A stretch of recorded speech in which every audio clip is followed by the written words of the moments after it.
guess what? Nothing changed. Listen, I really would love to say they changed this, they changed that, they did this, they did that and the other. Listen, I would love to say that, but all they did was extend the shutdown. I know what kind of man you are. Senators take first steps towards reopening the government after historic shutdown. Let's get to the important part. The agreement would fund the government through January 30th, include full year funding for a trio of appropriation bills. That includes full funding for SNAP program, goes through September 2026, or the end of the fiscal year. You lost your paycheck. You lost 2 paychecks. You lost almost a month of the paycheck just so they could do nothing. Traitor! This is the reason why I say the experiment worked. Because we know what's gonna happen there. Because if you've been following this channel, you know what I'm about to say. You've been given a warning. Wait, what?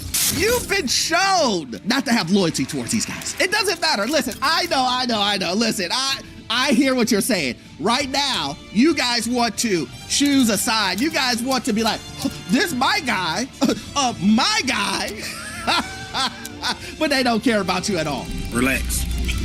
They showed you they will sacrifice you. They will sacrifice your paychecks. But did they get paid?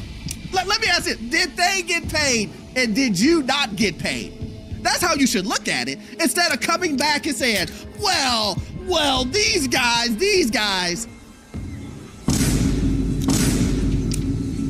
This is what I keep telling everybody. You have to take care of you, yourself, and your family first. Fact. But let me tell you this, guys. Let me tell you this. You know what's gonna happen, right? The government is gonna get turned back on. You guys are gonna get your paychecks again, and you're gonna forget. I still don't know what just happened. I really don't. You're gonna forget these companies aren't loyal. You're gonna forget that these people are not loyal. You're gonna forget that. You're gonna go right back into we're family. But let me guess, last week you were just saying this. Guys, let's clap. We've made history, the longest running government shutdown in U.S. history. That means this weekend, another missed paycheck. Yeah. That's 2. I don't know about nobody else. I can't speak for nobody else. But baby, yeah, I don't have it. Mentally, I don't have it. I don't have it. Isn't that crazy? Yeah. And that's it. That's the post. Day 36 of a government shutdown. 2 missed checks. I don't have it. Thank you. And I don't think none of us have it. Yep. But yet, we're supposed to keep coming to work. Thank you for coming. Thank you for showing up today. We appreciate you. Call your Congress. Tell them to open it up. Now, that same energy, let's have that towards budgeting. Now that's a bright idea. I heard you. I can hear the people. Orlando, come on, man. She just got her job back. I'm saying, let's take care of all the bills. Let's take care of all the bills. And while you're taking care of the bills, wouldn't this be a great time to figure out a budget? What? So that you wouldn't have to depend on these said people if an emergency happened again. Because here's what we do know. I just showed you January 30th. Let me say that again. January 30th. Another shutdown can happen again. Do you trust these people? I'm tired, boss. I'll wait. Listen, I'll wait. If you trust them, then if you like it, I love it. But you know you were in the same predicament a couple of days ago. Don't let them turning back on the faucet change your energy. No, listen, don't change your energy now. Keep the same energy. It'll help you take care of you and your family. But listen, you don't have to take my word for it. A lot of you guys were mentally being broken down. Your paychecks were being taken away. You couldn't afford food. You couldn't afford the gas to get to your job, but yet they still wanted you to come into work. So why wouldn't you do a 6-month savings account? You have to think, young brother, about your future. Huh? Why wouldn't you get your credit together? Why would you say, Orlando, listen, you shouldn't be telling us this. You shouldn't be telling me to save my own money. You shouldn't be telling me to get my credit together. Orlando, you're wrong for this. Don't you ever go against my loyal TSA company.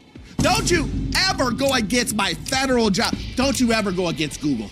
Don't you ever go against Apple. These guys love me. Yeah. We've seen that. We've seen it. Yeah. Just because they sign your paycheck doesn't mean they're loyal to you. You want some real advice? Don't be a moron. But see, individuals need to be remembered. They need to have the receipts to show exactly where they were before and where you don't need to go again. Let's go ahead and look at our air traffic controller. What they were saying a couple of days ago. Bro, I'm not gonna lie, this is like the most uninspired, not motivated, lazy. Bro, everything I've been so far, bro, this is garbage, bro. Got this government shutdown going on. I wasn't able to compete this year, even though air traffic controllers not working, not getting paid. It feel like the job got even more stressful with the traffic. I'm like, man, I don't know what it is. And I'm always the person that always say, like, discipline, consistency, gonna trump everything. Like, forget motivation. But like, bro, this is the most mentally tired I've been since I was going through when I was in the Army. And like, I got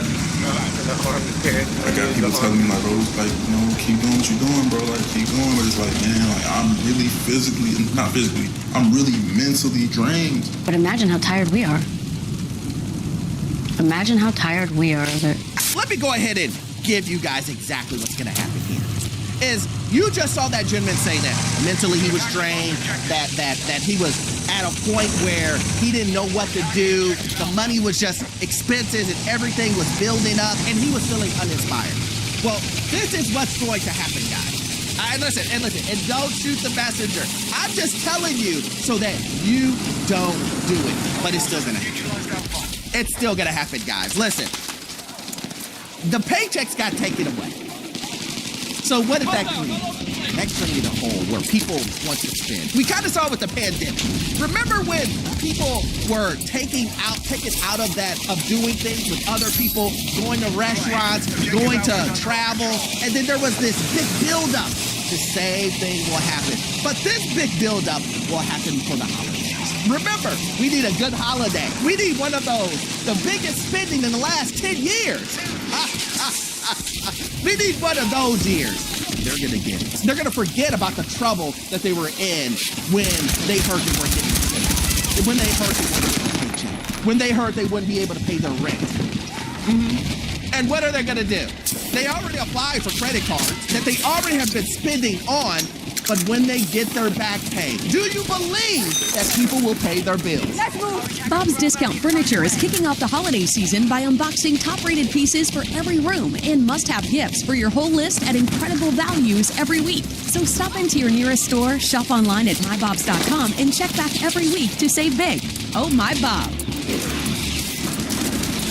Do you believe that? I'm telling you, the answer is no.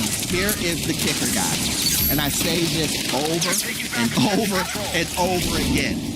If you make a budget, you will know how much you can spend. If I ask you, how is it that you know how much you make, but you don't know how much you spend? If I ask you right now, how much money do you make at your job? You can tell me at the snap of a finger. Orlando, I make $70,000. How much do you spend every month? Oh.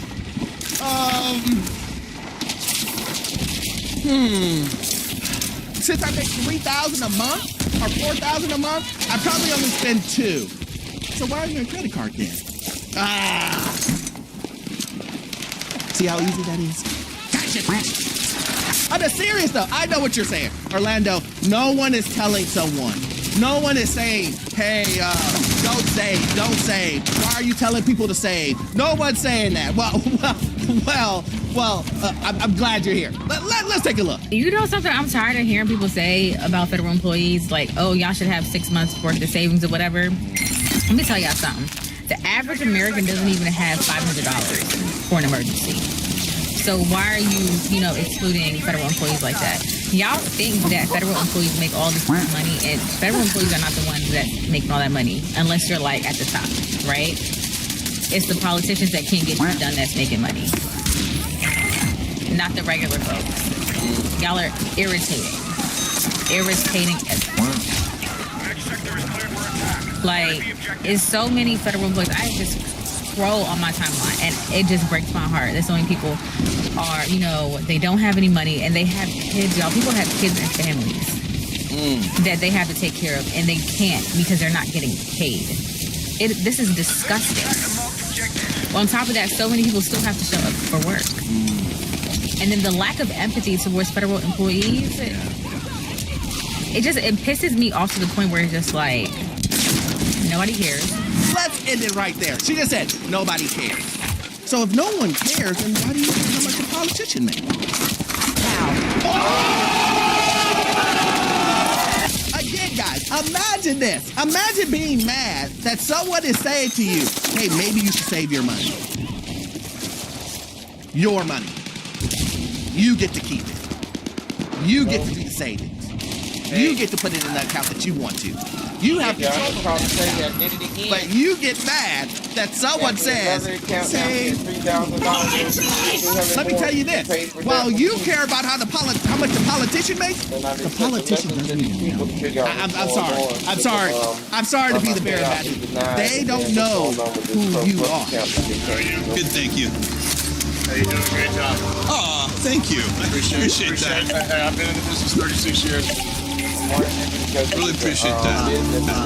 While you're watching how much money he makes, you are spending all of your money and not budgeting. You're not saving any of your money. And you, ma'am, for sure do not. I just call it like it is. I'm just calling it like it is. Do we want to end up like that? I thought that we were trying to get past what our parents were doing previously. Listen, that's another conversation. But if we're trying to move forward here, and I hear people saying in my comments, Orlando, what's the good news? The good news is you were wrong. If you didn't already know that these people didn't care about you, now you should know, and you need to do that. But let me guess, a lot of you guys, again, I stated it in the video, you're just gonna forget.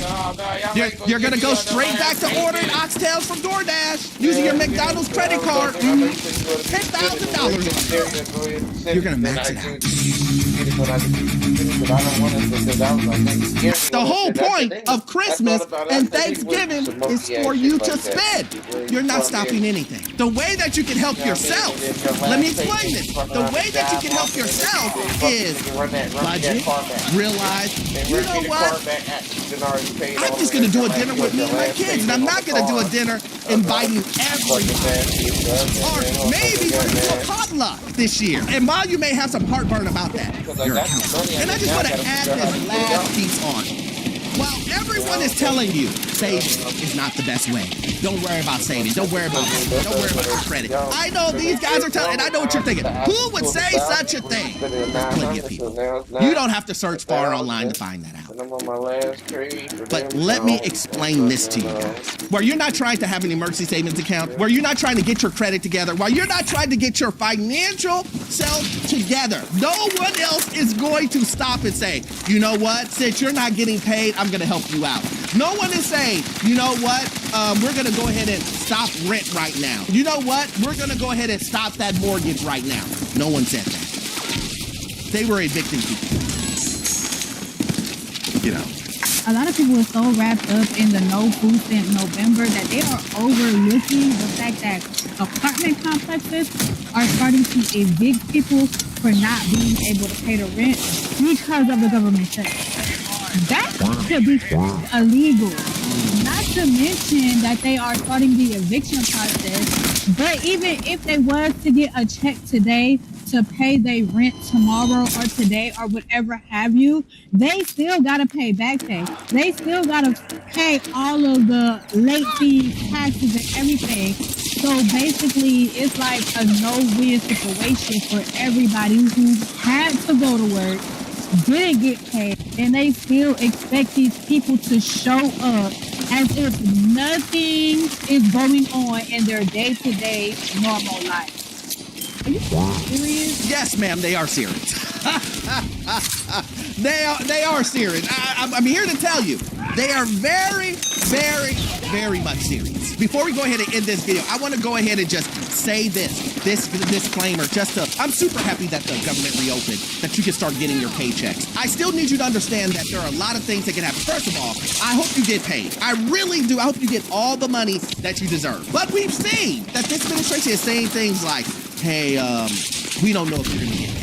We don't know if you deserve to get paid. Matter of fact, we're laying off individuals while this, and we still have to go through all of that. How you're gonna get your back pay, if you're gonna still get your back pay. And this is the thing, if you do get your back pay, please do not put yourself in a situation to get taken advantage of like this. This is the truth.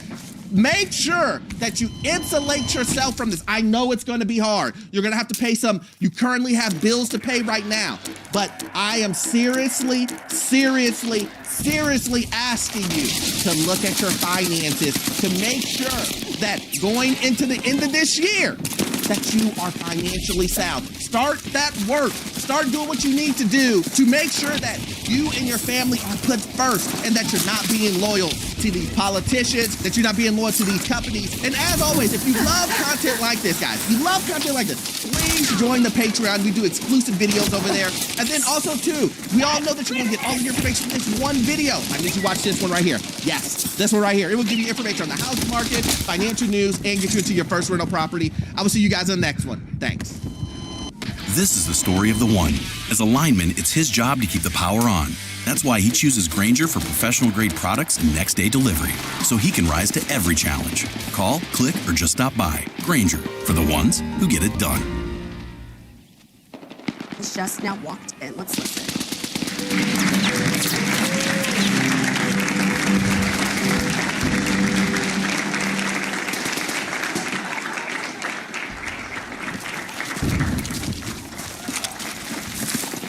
Good afternoon. Please.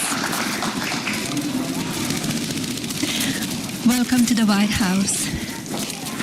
It is truly inspiring to see everyone gathered here together, united in support of this remarkable initiative and community.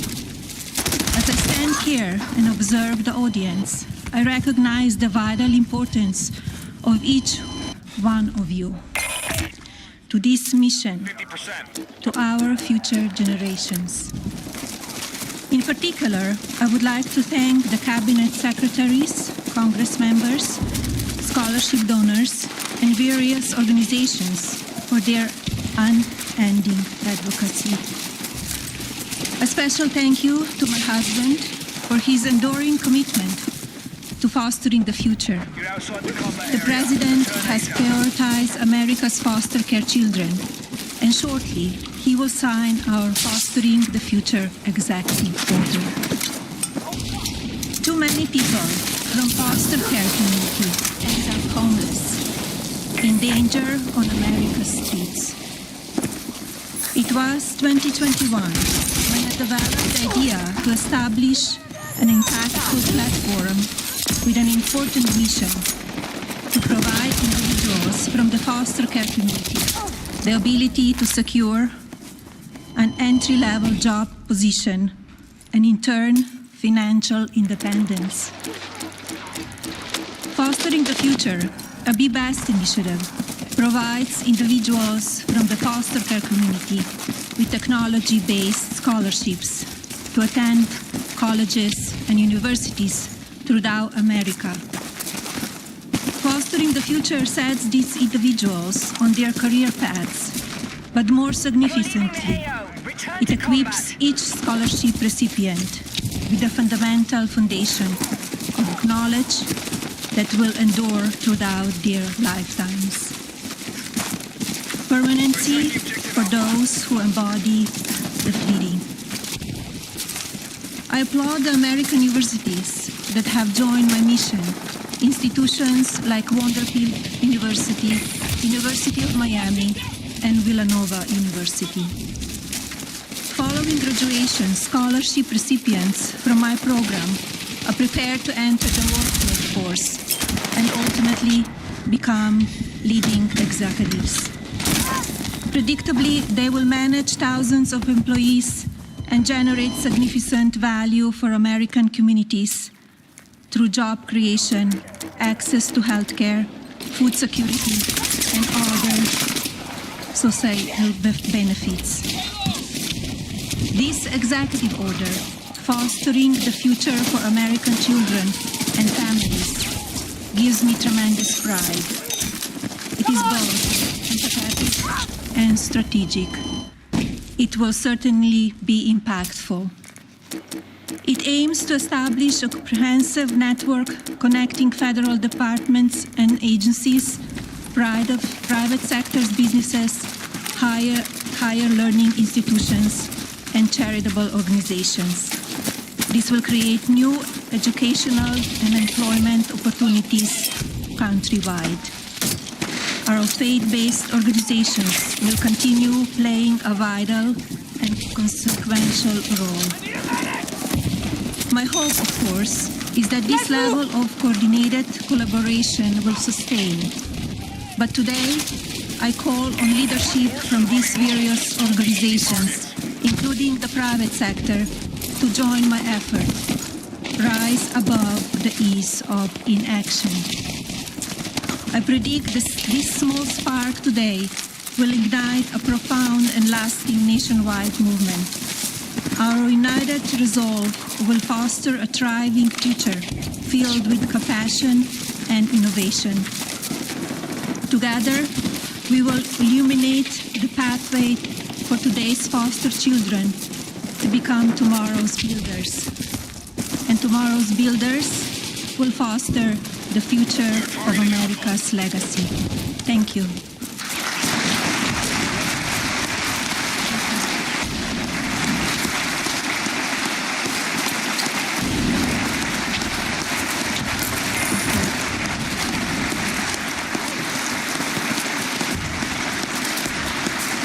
It is my pleasure to introduce my husband, the President of the United States, Donald J. Trump.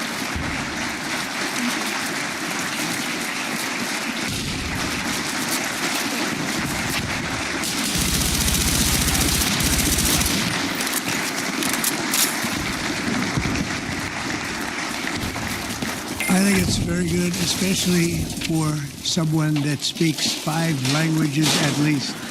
I think that's pretty amazing. I couldn't do it. I couldn't do it.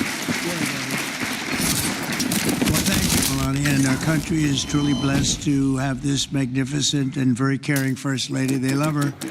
Every time I get up and make a speech, they say, "We want our First Lady." I said, "What the hell? I'm not good enough? I'm not..." But thank you very much. Great job. And it's great the work you do in so many ways. This afternoon, I'm delighted to sign a historic executive order building on the Fostering the Future initiative to make America's foster care system better, fairer, and more effective than ever before. And it's been effective, but it's moving in a very strong direction. All of this has been made possible by Melania's incredible devotion to America's youth. Spends a lot of time on it and loves it, and along with great Tusha, you spend so much time, and what a combination. First Lady, Second Lady, what a combination. Thank you.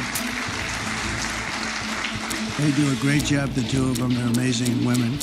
I want to thank Vice President J.D. Vance and Lucia. Thank you very much. Vice President, stand up, Vice President. And he did a big thing today. It's going to be on television tonight with the legendary Sean Hannity, so everybody has to watch. I'm sure CNN loves this advertisement, but he will be. I heard it was a great interview. And Secretary Scott Bessent. Scott, thank you very much. An extremely non-controversial Secretary, Robert F. Kennedy Jr. But he's right. And Scott Turner, thank you very much. Doing a great job at that. And thanks as well to Senator John Husted, and Representatives Jason Smith, Darren LaHood, Zach Nunn, and David Schweitzer. Thank you all for being here. Thank you, fellas. Great group.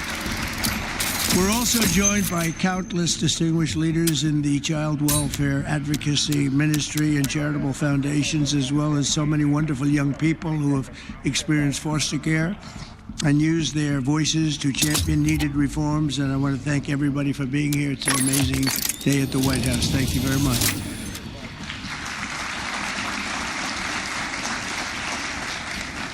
And right behind me, by the way, in about 2 years from now, we'll use a much bigger room because we had to turn away a lot of people.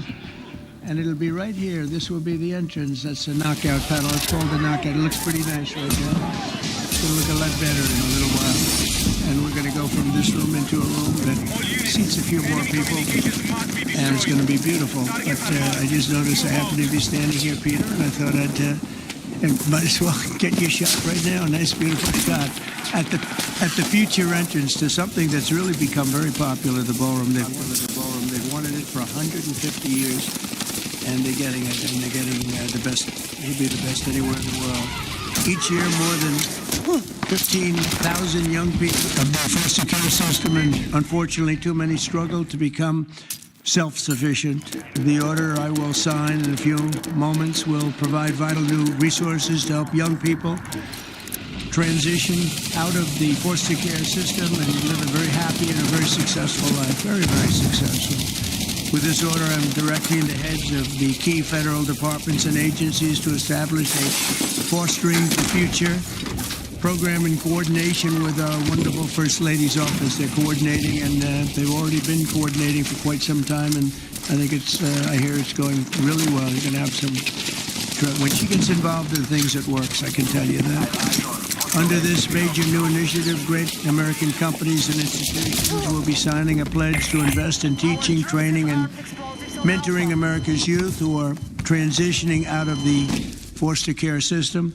This will help provide jobs, education, and personal development opportunities to fantastic young people who truly need and deserve them, and they're going to get them. A terrific example of the impact these programs can have is Eric Alvarez from Omaha, Nebraska, who is with us today. Where's Eric? Stand up. Good-looking guy.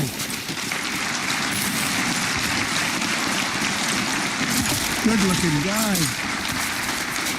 Eric and his siblings were placed in foster care for a year when he was 9.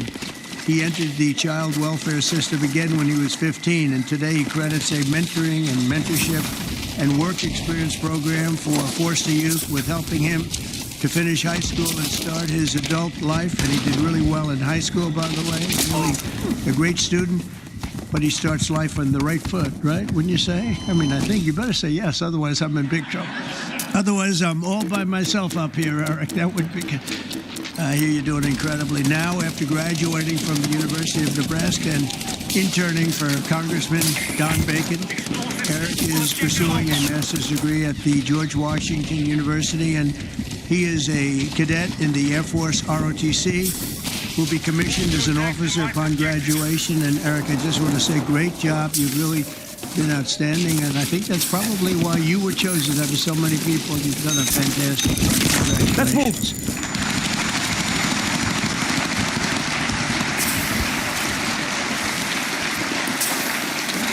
The new initiative we're establishing will also create an opportunity for foster youth to take full responsibility of the federal tax credit scholarship program established by the One Big Beautiful Bill. So many things, tax cuts, regulation cuts, so many things. The biggest ever passed in the history of our country. I call it the Great Big Beautiful Bill. I changed the name a little bit to make it even more sublime. But it is, there's so many things in there for everybody. We had a choice. We could have done it in 9 different bills or try for the one, and everybody said, no, let's do it in 9. It'll be easier. Actually, it wouldn't have gotten done. And JD and I and Scott and all of us got together, and we said, let's give it a shot, and we got it passed. And it was an amazing thing, but it's going to help a lot of people. There's never been anything like it. In one bill, there's never been anything close. And when you see what's going on with the Democrats, we're lucky we got it passed because we don't have to do anything. All we have to do is implement it now. And we'll be implementing it all over the place. If you think about it, no tax on tips, right? No tax on Social Security, all of the different things, no tax on overtime. You get deductions if you buy a car. You take an interest rate deduction, an interest deduction to get your income tax. It's never happened. Nothing like this has really ever been approved to this extent. And so it is one big, beautiful bill. But using the tax credit, we expand occupational training, education, and financial literacy programs for the foster youth and make it possible for more of them to attend the school of their choice. Choice is a great word for a lot of reasons, but it's a great thing with education. And we'll also create the new Fostering the Future online platform to help young people find the access and really get great housing. Very, very important. And beautiful housing, healthcare, and other resources available to foster youth and those transitioning out of foster care. And we think that it's going to happen with many, many people, many more than you have right now. Under the Trump administration, we believe that every American child deserves a safe and loving home. And we're determined to support the amazing families who help make that happen. And we have some of those families in the room today. And I just want to thank you for being in the White House. There's no place like this. And we want to thank you very much for being here. Great families. Faith-based, thank you.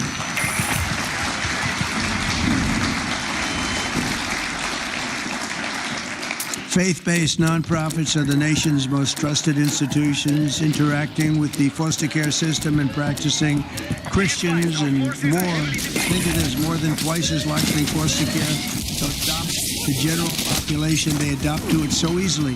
When they get out, they adopt to it just like it's just becomes second nature. It's amazing. Yet radical left policies in states nationwide make it much harder, not easier for those families to open up their homes. But we're working on that. We're dealing with the radical left. It's not easy, but we're winning, and we're winning big. That's why with the order that we're doing today, we're taking the ridiculous woke policies that discriminate against Christians and families of faith. As president, I will always stand by us. We will stand by our country, and we will stand for religious liberty. So important. We stand for religious liberty. The Bible tells us, thank you. Thank you. The Bible tells us that one of the measures of any society is how it cares for vulnerable children and orphans. So important, and it's so big in the Bible. So as we make America great again, we are going to protect American children in foster care, and we're going to ensure that they will never, ever be forgotten. These children will never be forgotten, and they're going to grow up to be unbelievable, strong, smart, wealthy, productive citizens. So once more, I want to thank Melania for the great job she does. Not here only, just as First Lady. She's a great First Lady. And I want to thank you very much, honey. And foster families and leaders here today, you're very special people. And we're going to work together, and we're going to have some absolutely incredible results. Thank you all for being here. Thank you very much. Thank you.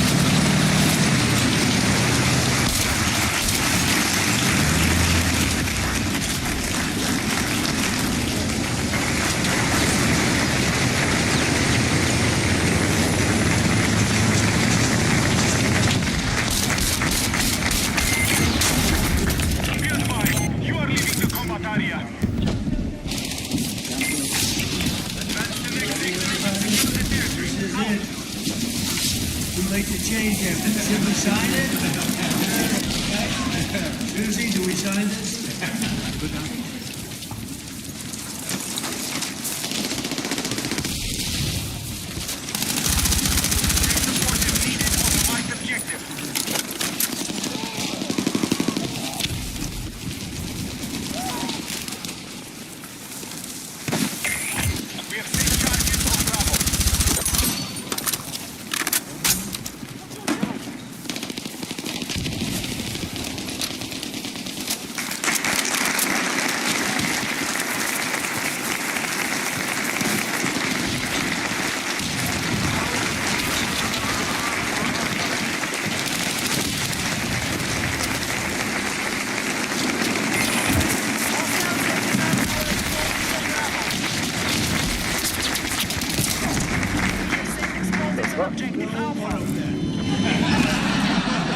Brad.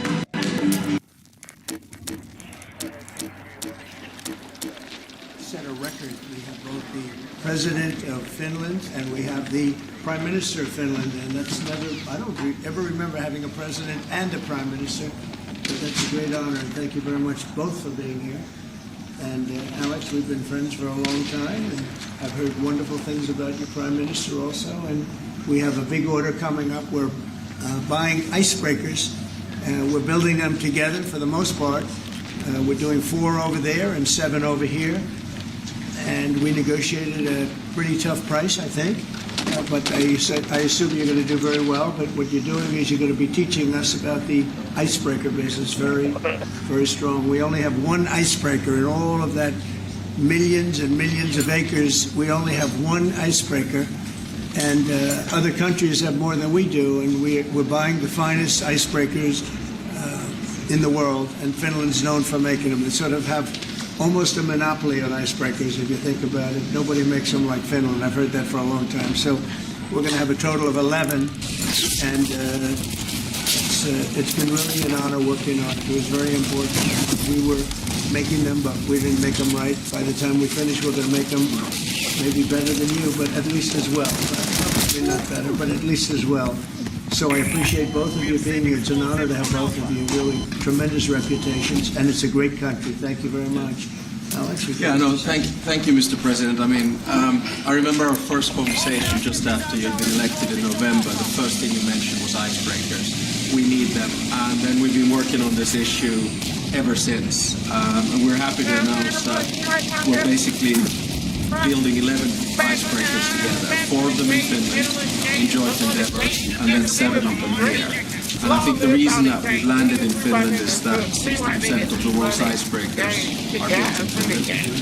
80% are designed. We've been building them for over 100 years.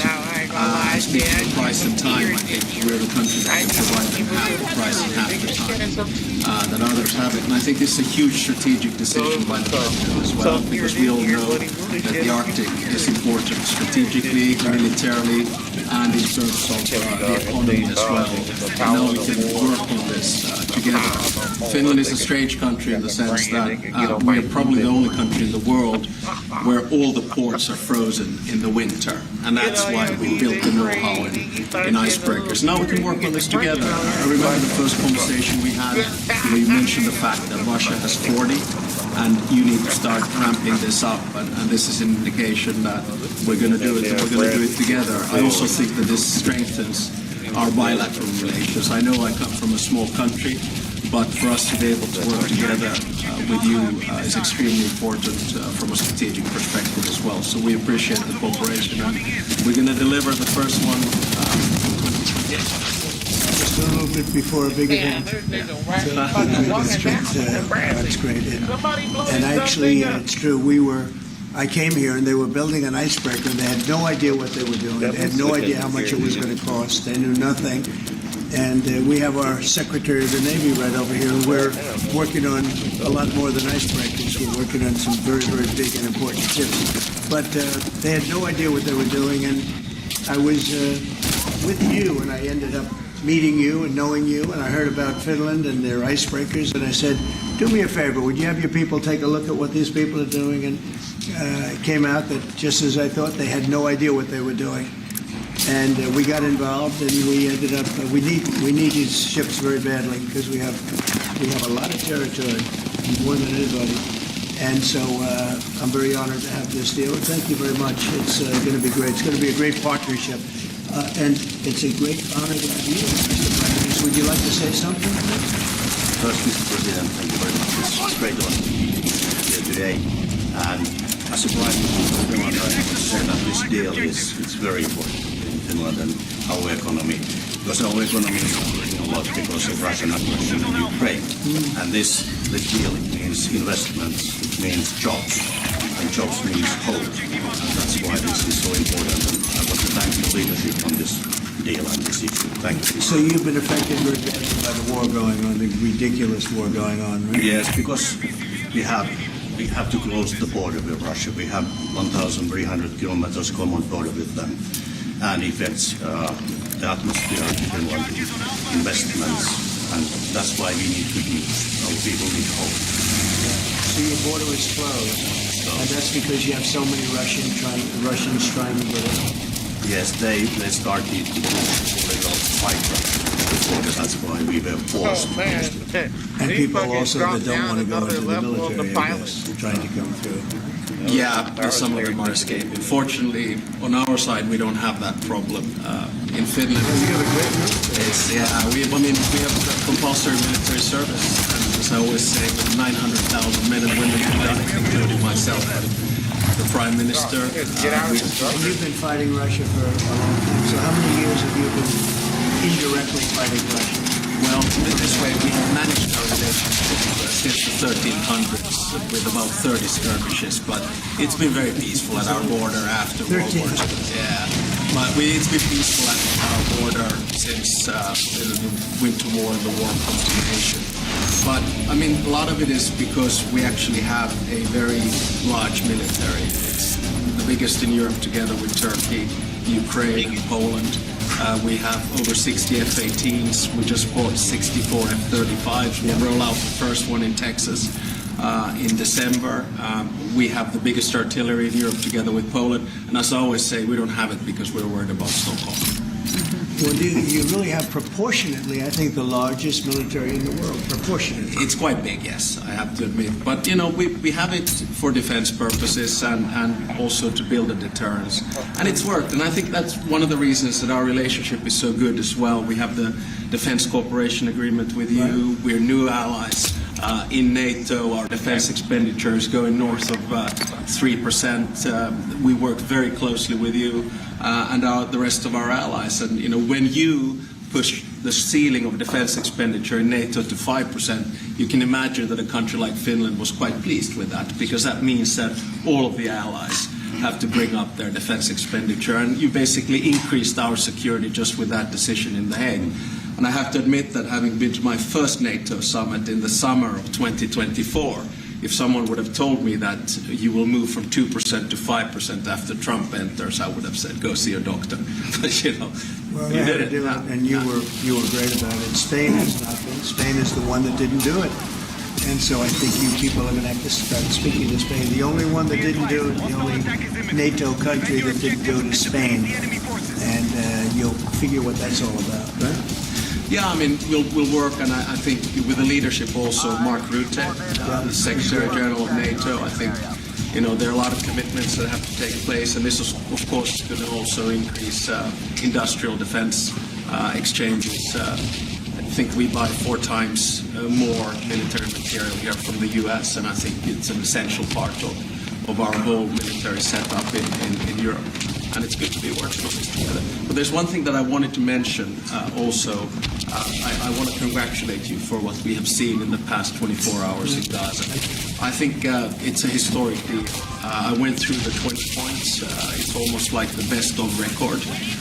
You really see all the key elements. And if someone would have said a few weeks back that you and your team are able to push us to a position where there will be a ceasefire, an exchange of prisoners, hostages, and then a pullback, I would not have believed it, but this is what diplomacy is at its best, and I think it's a potentially huge deal, so congratulations to you and your team. Peace in the Middle East. Peace in the Middle East, yeah. And every country came together, every single country came together, and people were shocked by it, but it's an amazing situation. Nobody thought it was going to happen. Thank you very much, and you've been of help too, always, but we are really working more closely together having to do with Russia, Ukraine. Yeah. And I would have thought that would have been easier because that would be number 8 for me, number 8.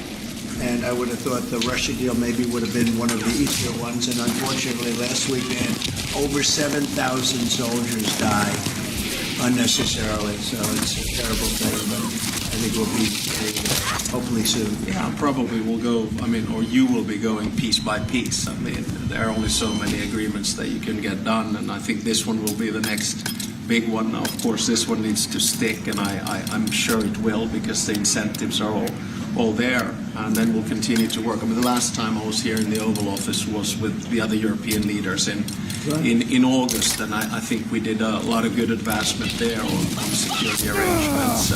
I think you pushed us Europeans hard not to buy oil and gas from Russia, which I think is a very correct decision. Europe just put down its 19th sanction package. I think Russia is actually right now, both economically and militarily, not in a very strong place. And I think it's because of the commitments that we've made to Ukraine. So, day by day on this one. We're going to get it worked out. Questions, please? Question for President Stubb.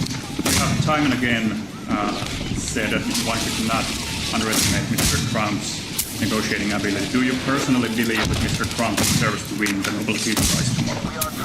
Well, I think that's probably a decision that comes from the Nobel Committee. And my take is that there are two key pieces that have to be solved in the big picture. One is in the Middle East, and we're seeing the results of that. And then the other one is between Russia and Ukraine. And once those are solved, I don't see any impediments to it. This year, I think probably the best nomination would be coming from Zelensky and then the King of Jordan.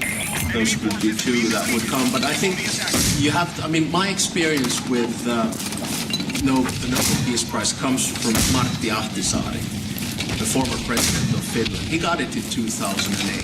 He got it because he negotiated 3 peace agreements on 3 different continents.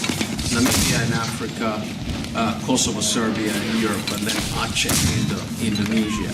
And his message was always that when you do a peace agreement, the key is that it looks like an equal match, that the big guy doesn't win over the small guy, and vice versa. But I have to say that the track record of the President of the United States in the past 7 months, 8 months is rather impressive. Thank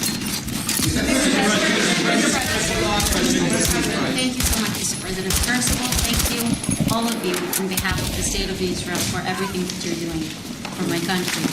I want to know, how do you see the Middle East in a year from now under your leadership? And if you see maybe option for normalization between Israel and Saudi Arabia? I think it's going to be great. I think it's the hostages will be coming back Monday or Tuesday. I'll probably be there. I hope to be there, and we're planning on leaving sometime Sunday. And I look forward to it. And everybody, I see is celebrating in Israel, but they're celebrating in many other countries too. A lot of the Muslim and Arab countries, they're celebrating. Everybody's celebrating. Everybody loves the deal. So it's a great honor to have been working on it. And as you know, it's all finalized and done. We've had a lot of terrifically talented people. We've had tremendous support from UAE, Saudi Arabia. Qatar has been unbelievable. Egypt, as you know, and Jordan. Indonesia, I don't want to leave anybody out. Just so many different countries. It's been incredible. Nobody's seen anything like it. So I think in a year from now, it's going to be great. I think it's going to be great. Mr. President, how do you rate your chances of winning the Nobel Peace Prize tomorrow? Well, I don't know. Look, I made 7 deals, and now it's 8.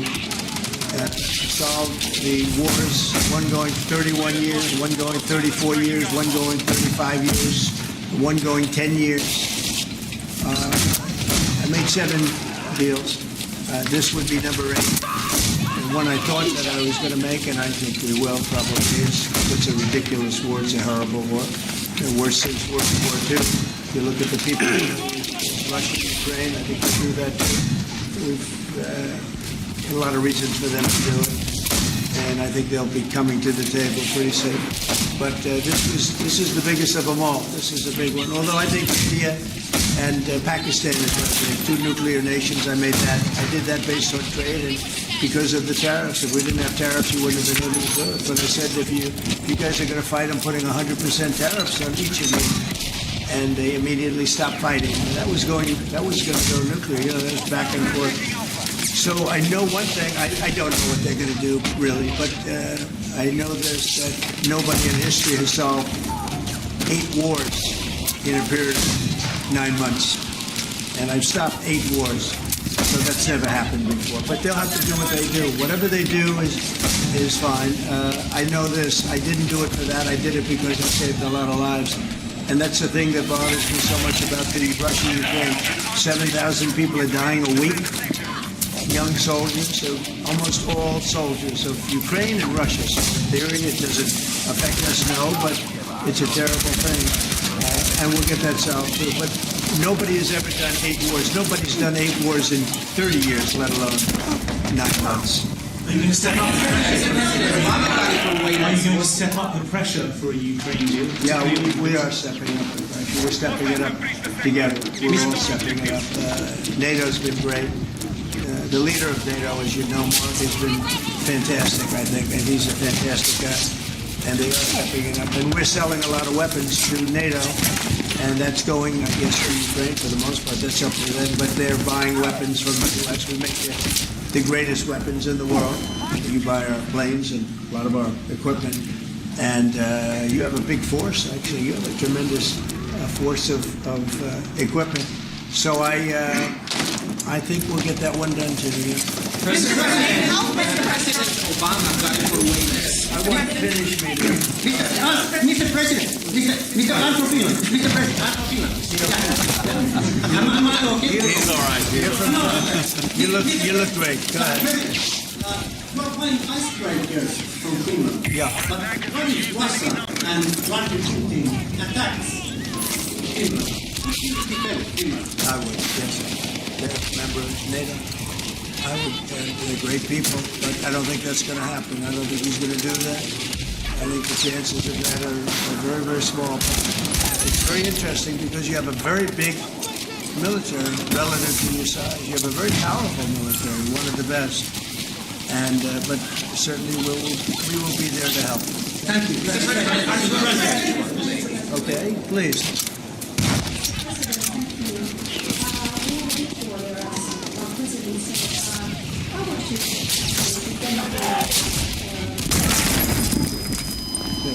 How would you defend Finland?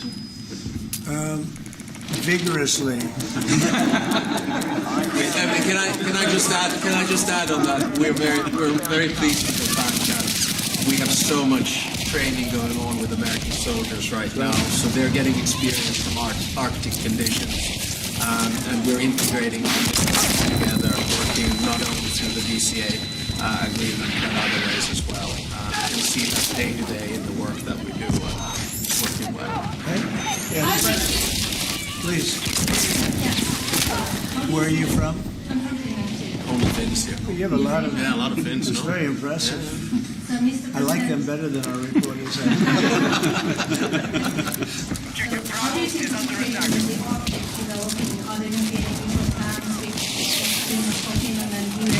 Well, we will.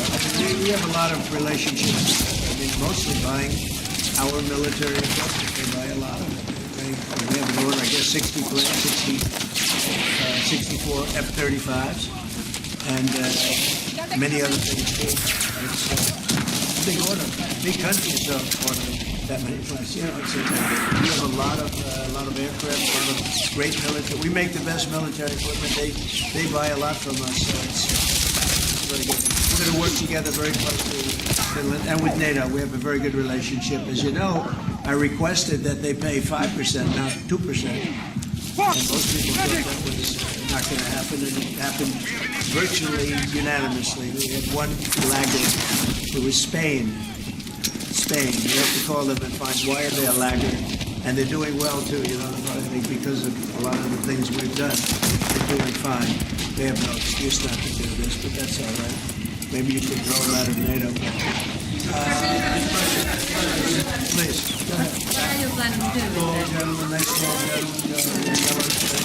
Mr. President, I wanted to change gears and quickly ask you, you're going to Walter Reed tomorrow? I'm meeting with the troops, and I'm also going to do a sort of semi-annual physical, which I do. And I think I'm in great shape, but I'll let you know. But I have no difficulty thus far. Is there wood around here? No difficulty. Physically, I feel very good. Mentally, I feel very good. You know, I did about 6-7 months ago. I do physicals. I like to, when I'm around, I like to check always early, always be early. It's a lesson for a lot of people. But I also did a cognitive exam. which is always very risky because if I didn't do well, you'd be the first to be blaring it. And I had a perfect score, and one of the doctors said, I've almost never seen a perfect score. I had a perfect score. I got the highest score, and that made me feel good. When they asked would I like to do one, I said yeah. I said, did Obama do it? No. Did Bush do it? No. Did Biden do it? I definitely did. Biden wouldn't have gotten the first 3 questions right. No, Biden didn't do it. Biden should have done it. I'm actually a person that believes that if you're president, you should do a cognitive exam. But last time I took a cognitive exam, and it was a perfect score. The doctors announced it. And by the way, not the easiest test. The first few questions are pretty easy. Once you get into the middle, it gets a little trickier. And there aren't a lot of people in this room that would get every single question right. I can guarantee. It's putting me in a difficult spot. Next question. Obama got the Nobel Peace Prize for way less than he did. President Obama got the Nobel Peace Prize for way less. Doing nothing. Obama got the prize. He didn't even know what he got. He got elected. They gave it to Obama for doing absolutely nothing but destroying our country. Now, he was not a good president. The worst president was Sleepy Joe Biden. But Obama was not a good president. They gave him the prize. How many months after he won the election, then they gave him the prize? It was right after. My election was a much more important election.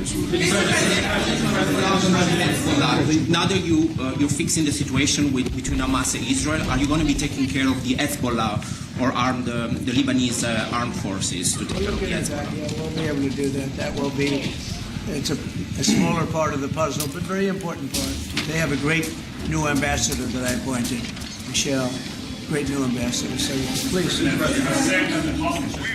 On Monday or Tuesday, what's your strict deadline? When do they have to get released? Well, and how do you make sure each party abides it's by going to be around that time, yeah. They're working on it very hard.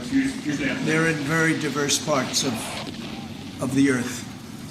Okay? They're very, very diverse. Actually, it's I think they're going to come through. I'd be surprised if they didn't. I think it'll happen. Mr. President. Thank you, sir. The 19th point of the 20-point plan said that in the future there could be conditions in which the Palestinians might eventually get a state. Under what conditions do you think the Palestinians? Well, we'll look at it at the time. We're going to see how it all goes, and there's a point at which we may do something that will be a little bit different and maybe very positive for everybody. But we'll be looking at that at the time. And I think we'll get to that. I think we'll get to that period too. Yeah, please. Yeah, please. Thank you. Mr. President, the United States has previously said that that Europe would have to take more responsibility for its own security. Are you or the U.S. planning to withdraw some of the U.S. forces from the European side? No, but we may move some around a little bit. I'd ask you that question, Pete. I think that's right, Mr. President. We're very much heartened by your leadership to get NATO to rise up to 5%, which means they can take primary responsibility for defense of the continent. But that doesn't mean America is abandoned to NATO in Europe. But we could look at where our troops are posted, what makes the most sense for America and our NATO allies. We have a lot of troops in Europe, as you know, a lot. And we can move them around a little bit, but no, basically we'll be pretty much set. Go ahead, what's the second? I might, yeah.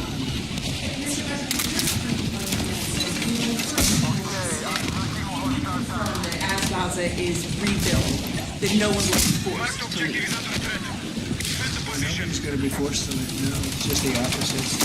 This is a great plan. This is a great peace plan. This is a plan that was supported by everybody. I mean, as I said, they're dancing in the streets of many, many countries right now. It's amazing. I've never seen anything like it.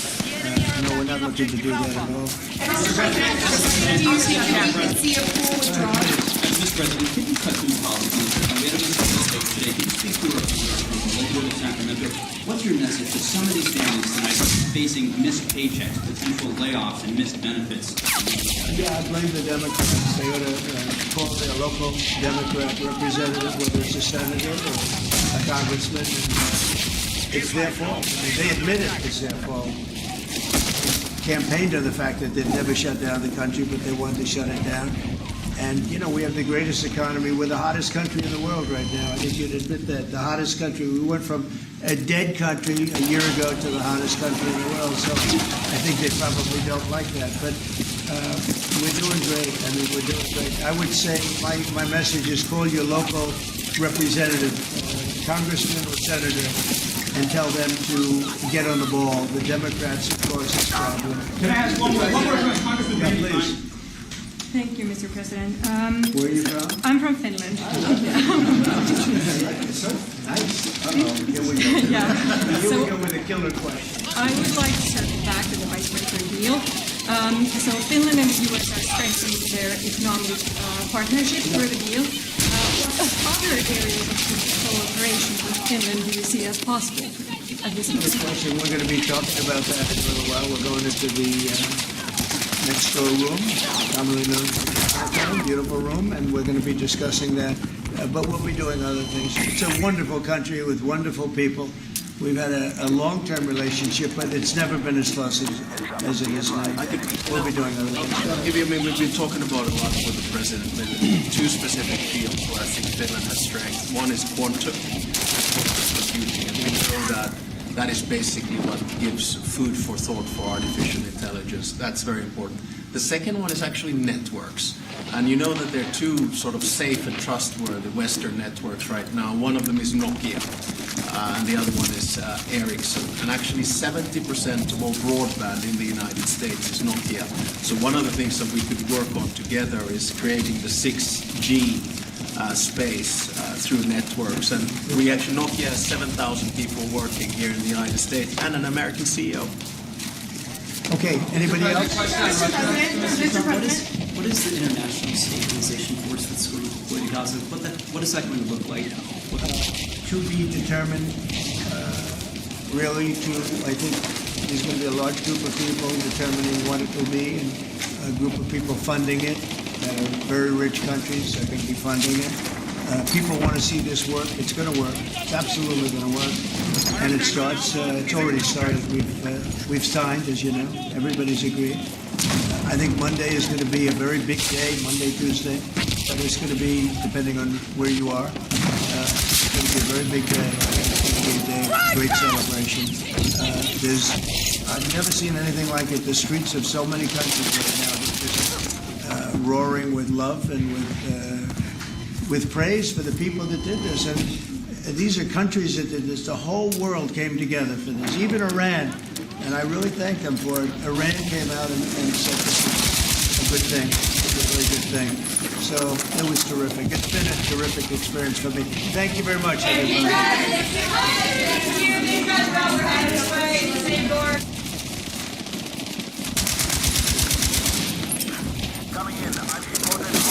Thank you very much, everybody. It's great to be in this beautiful Oval Office. We never looked so nice. We're getting great compliments on NBC outside. Let's go! It's been great. A lot of improvements to the White House, and we're doing that. One of the things you should be looking at is the Palm Court, because that's been totally redone. So we like to preserve and make better the White House, and that's really what's happened. We're getting tremendous reviews, and we appreciate it. But we're here for a different reason. It's called Operation Summer Heat, which is an appropriate term in light of what we're doing. Early yesterday morning, I returned from the Middle East, where we celebrated a historic agreement to end years of suffering and conflict. Amazing. Every country came together, and even the enemies came out and totally endorsed it. Everybody, I've never seen anything like it. Nobody's seen anything like it. And just as we are forging peace and stability abroad, we're also restoring peace and safety and stability at home. And you see that in Washington, D.C., maybe better than any place, because we got there, and within 12 days it was very good. And within 30 days it's been as safe as any city in the country. It's been great. Took out 1,700 people, got them out. These are career criminals in many cases, and people that shouldn't have been allowed in by the Biden administration. Historically, the summer months have been a time when violent crime soar, as you know, but not under President Trump. Today we're announcing the results of a sweeping law enforcement effort known as Operation Summer Heat. We were in many cities that people didn't know about. We kept it a little quiet. and it had a big impact, and you'll hear that in a second. But over the past few months, FBI officers in all 50 states made crushing violent crime a top enforcement priority. And that's what they did, rounding up and arresting thousands of the most violent and dangerous criminals. And these are among the most dangerous and violent people in the world. They were allowed, in many cases, not in all cases, but in many cases, they were allowed in by a very foolish, actually stupid, open border policy. Just anybody could have come in. They emptied out their jails, their prisons, their mental institutions. They emptied them into our country. And the people behind me have done an incredible job, because if we didn't have that administration, it would have been so much easier. They allowed millions of people in this country that shouldn't have been allowed, including over 11,000 murderers, half of whom murdered more than one person. And many of them are gone now, or they're put in prison, because we don't want to have them come back. So we literally put them in our prison, which we don't want to do. But we bring them back to their countries. Working with state and local partners, the FBI arrested over 8,000 violent criminals during the course of this period. In major cities like in New Orleans, Nashville, we saw a 250% increase in arrests. And we really went after the bad ones. These include 725 individuals wanted for violent crimes against children and murderers. These arrests are in addition to the work of our historic federal task forces that Make D.C. Safe Task Force has been unbelievable. I mean, the job they've done, it's incredible. And it's been so nice, because so many people, they're going out to dinner and they're having dinners. They didn't go out for 4 years. And now they're going out 3 times a week. Restaurants are opening. Restaurants are full. And usually that means a lot of good things. But restaurants that were closed are now opening up. And everybody's happy. It's nobody's ever seen anything like it, actually. And everybody feels safe. You can have a child walk right through the middle of Washington, D.C., and nothing's going to happen. We were losing more than one person a week in Washington. They're being killed on an average of over one a week. The Make D.C. Safe Task Force has been incredible, and the Make Memphis Safe Task Force is having very similar results. It's much earlier, but we've been there for a week and a half, but I'm hearing the results are pretty incredible, and you'll hear about that. They're mobilizing more than 20 federal agencies for the largest law enforcement operation targeting violent criminals in American history. As a result of these efforts, violent crime declined nearly 20% nationwide compared to the same period last year, and it was the safest and most peaceful summer in 2 decades. And honestly, we haven't really even gotten going yet. If we didn't have to fight all of these radical left governors, we could have had Chicago taken care of, as an example. They had, in a short period of time, 4,000 murders in Chicago, and we have to listen to this man stand up and say that we're bad people. And the people of Chicago are walking around with MAGA hats. You have women, beautiful black women, walking around with MAGA hats. Please let the president in, and we don't care how he does it. They're not interested in National Guard or Army, Navy, bring them in. Marines, bring in the Marines. They just want the crime to stop. And more so because of the success that we had in D.C. I think if we didn't have that success, nobody would even believe it. So I want to congratulate all of the incredible law enforcement professionals joining us today, especially Attorney General Pam Bondi, who's terrific, Deputy Attorney General Todd Blanche, who is a fantastic legal talent. He really is. He's a great guy, too. And, of course, FBI Director Kash Patel. They have worked so hard on this and other things.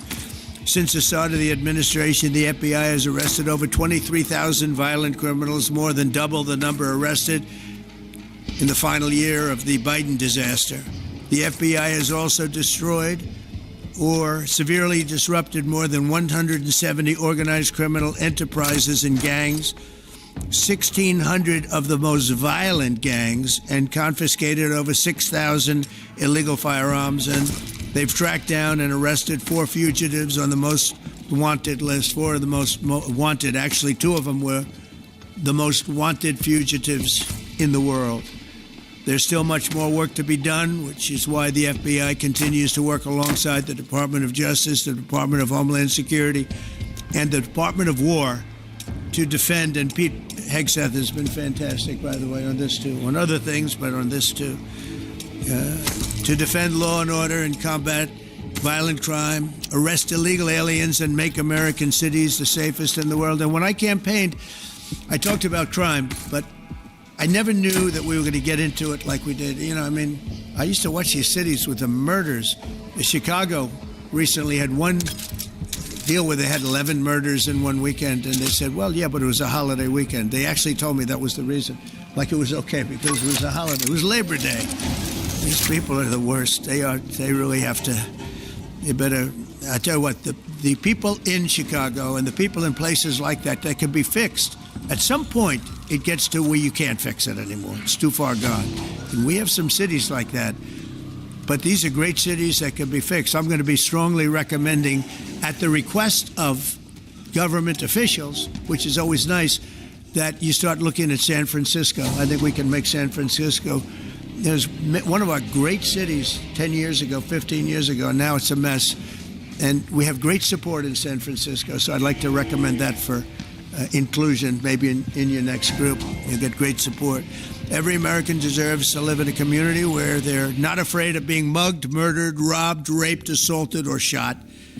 And that's exactly what our administration is working to deliver. I didn't realize I was going to make this such a big factor in the administration. I didn't really campaign. I campaigned on crime. But I never thought we'd go into every city and take a really safe city that we've all been living with for years and make them safe. And now it's like a passion for me, and it's a passion for the people behind me. So I didn't get elected. I did get elected for crime, but I didn't get elected for what we're doing. This is many, many steps above. And I want to thank Stephen Miller, who's right back in the audience right there. I'd love to have him. I love watching him on television. I'd love to have him come up and explain his true feelings. Maybe not his truest feelings. That might be going a little bit too far. But Stephen, thank you for doing an unbelievable job. And the people of this country love you, I'll tell you. And they love what you say about crime and stopping crime.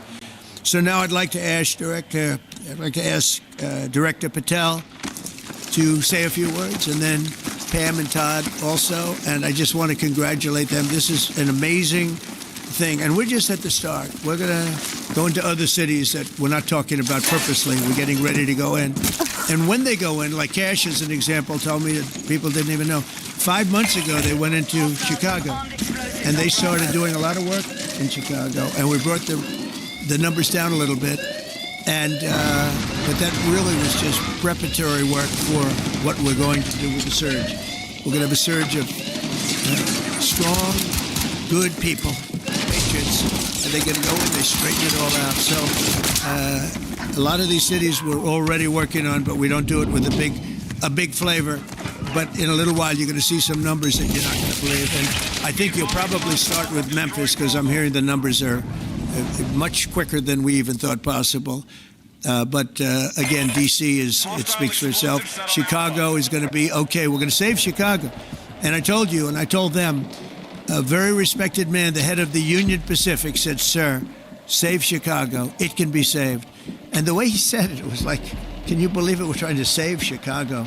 But I understood exactly what he wants, and that's what we're going to do. We're going to save all of our cities, and we're going to make them essentially crime-free, like other countries have crime-free. If you go all over the world, you go to the world, you hear Afghanistan, and you hear all these different places. Our crime in certain cities is worse than anything they can even imagine, and we're not going to have that any longer. It's going to stop, and it stops right here. Cash, please. Thank you, Mr. President. What I'd like to do is just highlight some of the outstanding work that the men and women of the FBI have been doing. Thanks to your brave leadership and the mandate you were given by the American people to not only defend the homeland but crush violent crime, you tasked us with our great partners at the Department of Justice and the Attorney General and the Deputy Attorney General to start making arrests and bring prosecutions and safeguard our cities. And you said it, this is just the beginning. In just 7 months, I hope the media takes a look at every one of these charts, because these are the best numbers for fighting crime in U.S. history, and it's only 7 months in. And to do that, our vehicle to do choice was Operation Summer Heat, which the FBI architected to go after violent criminals. And in just a 3-month span, you had 8,700 arrests for violent criminals. You had 2,200 firearms seized off the streets permanently to safeguard our community. You had 421 kilograms of fentanyl seized. Just to put that in perspective, that's enough to kill 55 million Americans alone. You had 45,000 kilograms of cocaine seized. And thanks to our Department of Justice partners, you had 2,100 indictments in 3 months, from June to September alone. Mr. President, that in and of itself would be historic for a 4-year presidency. You did that in 7 months because you let good cops be cops, and you partnered us with the right people at the Department of Justice to put the handcuffs on and bring them to court and put them in prison. And if that weren't enough, when you look at the year, for the entire 7-month period that we're talking about here, if you look at the past 4 years of the Biden administration, 16,000, 17,000, 15,000, 15,000. That's the number of arrests year over year of violent felons in this country for the Biden administration. Mr. President, in 7 months, you have 28,600 arrests of violent felons in just 7 months alone because of your leadership and the dedication of the men and women at the FBI who want to go out there and do the job they were prevented from doing because that department used to be weaponized and politicized. And this is what happens when you take out the fangs of weaponization. This number is historic by every metric. 28,000 people have been arrested, violent felons alone. And then when you go over there and look at some of these charts, if you don't mind, I'll just hop over here. Look at the metrics for not just violent crime, but homeland. During your administration, the FBI has found and located 5,400 children. That is a 30% increase year to date over the last administration. Violent crimes against children arrests alone. Gang arrests are up 210% in the last 7 months alone. And transnational organized crime, which Steve Miller has been a great partner in, is up over 12% alone. These numbers are historic just as a snapshot. But just so people don't think we're focusing on violent crime alone, the national security mission, Mr. President, and your leadership has never been stronger. We have gone after espionage activities against our main counterparts in China, Russia, and Iran. In China alone, we've had over a 50% increase in espionage and arrests alone in prosecution. In Iran, we have had a 50% increase, again, in espionage cases. And in Russia, we've had a 33% increase in espionage cases alone. When it comes to counterterrorism, year to date, we have 125 arrests this year versus 100 last year to date alone. And when it comes to the cyber criminal activities, which are some of the largest enterprises plaguing everyday Americans, we at the FBI have put out a mission to go after cyber criminals like never before. Last year, they had in total 191. This year, you already have 252 arrests.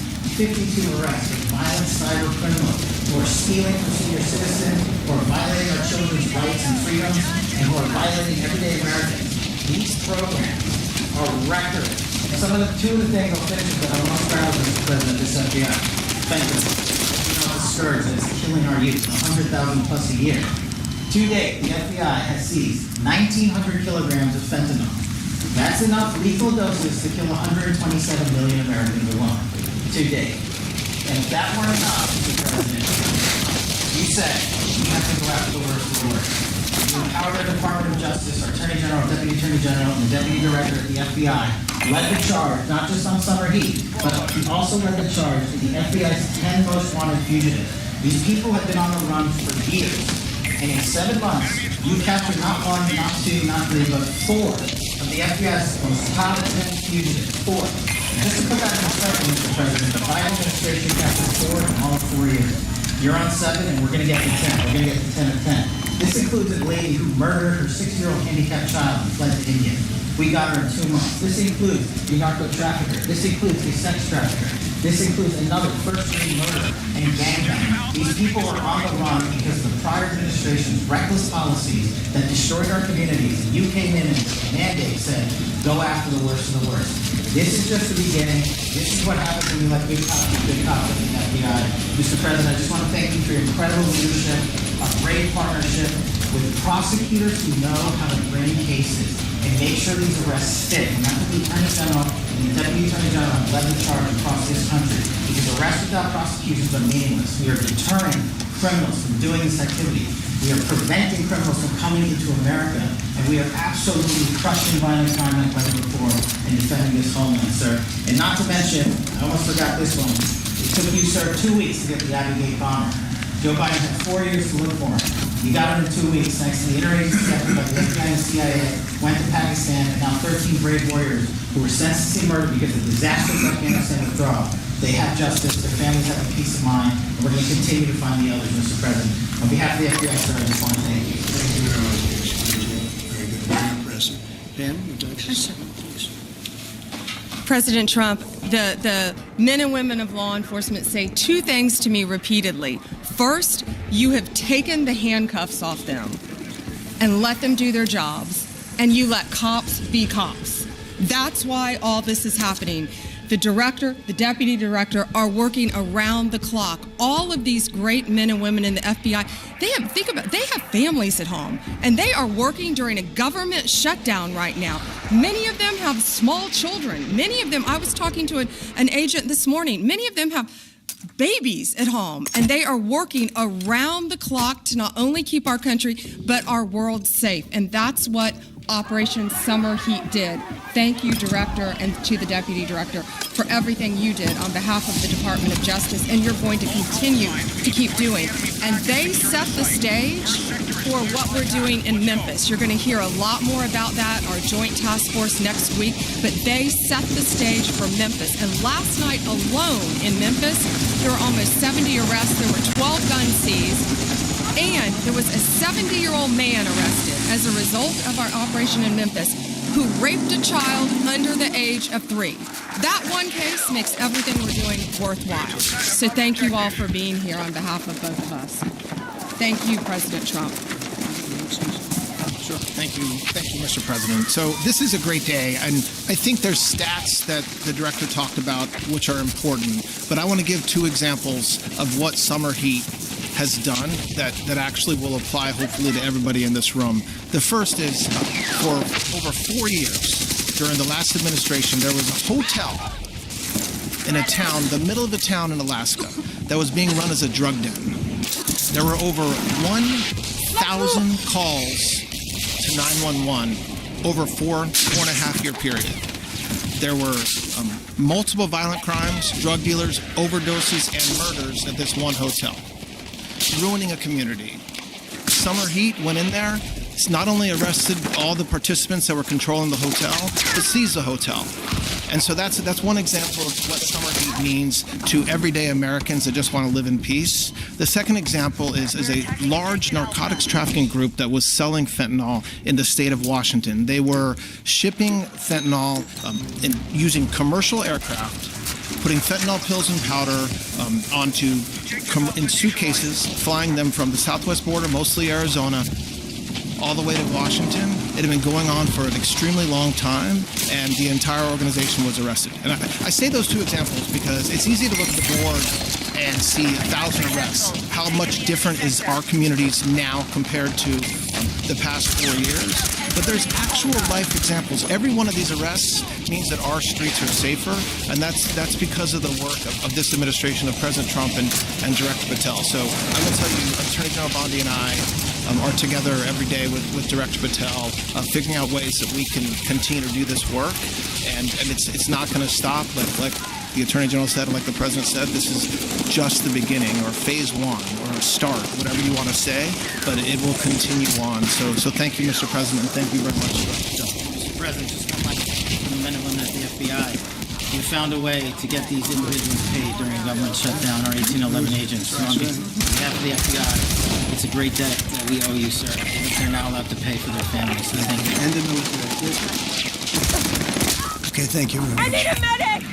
Any questions, please? Brian, go ahead. First of all, I know the feedback I'm getting from the American people, they want to say thank you. Law and order is not an option in this country. It's a mandate. So I know the American people thank you for that. In terms of the guns that have been taken off the street, do you have a number of how many guns were taken away from someone that had a prior felony or a previous crime that perhaps we can prosecute that? Because I know that wasn't the case under Joe Biden. We don't take guns off the street from people that are allowed to have guns.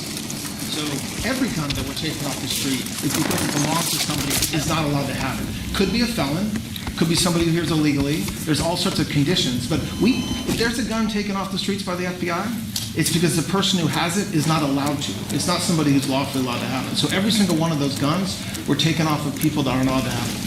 And not including the FBI, all of the other agencies. ATF alone, since January 20th, has removed over 25,000 illegal guns off our streets just since President Trump's been in office.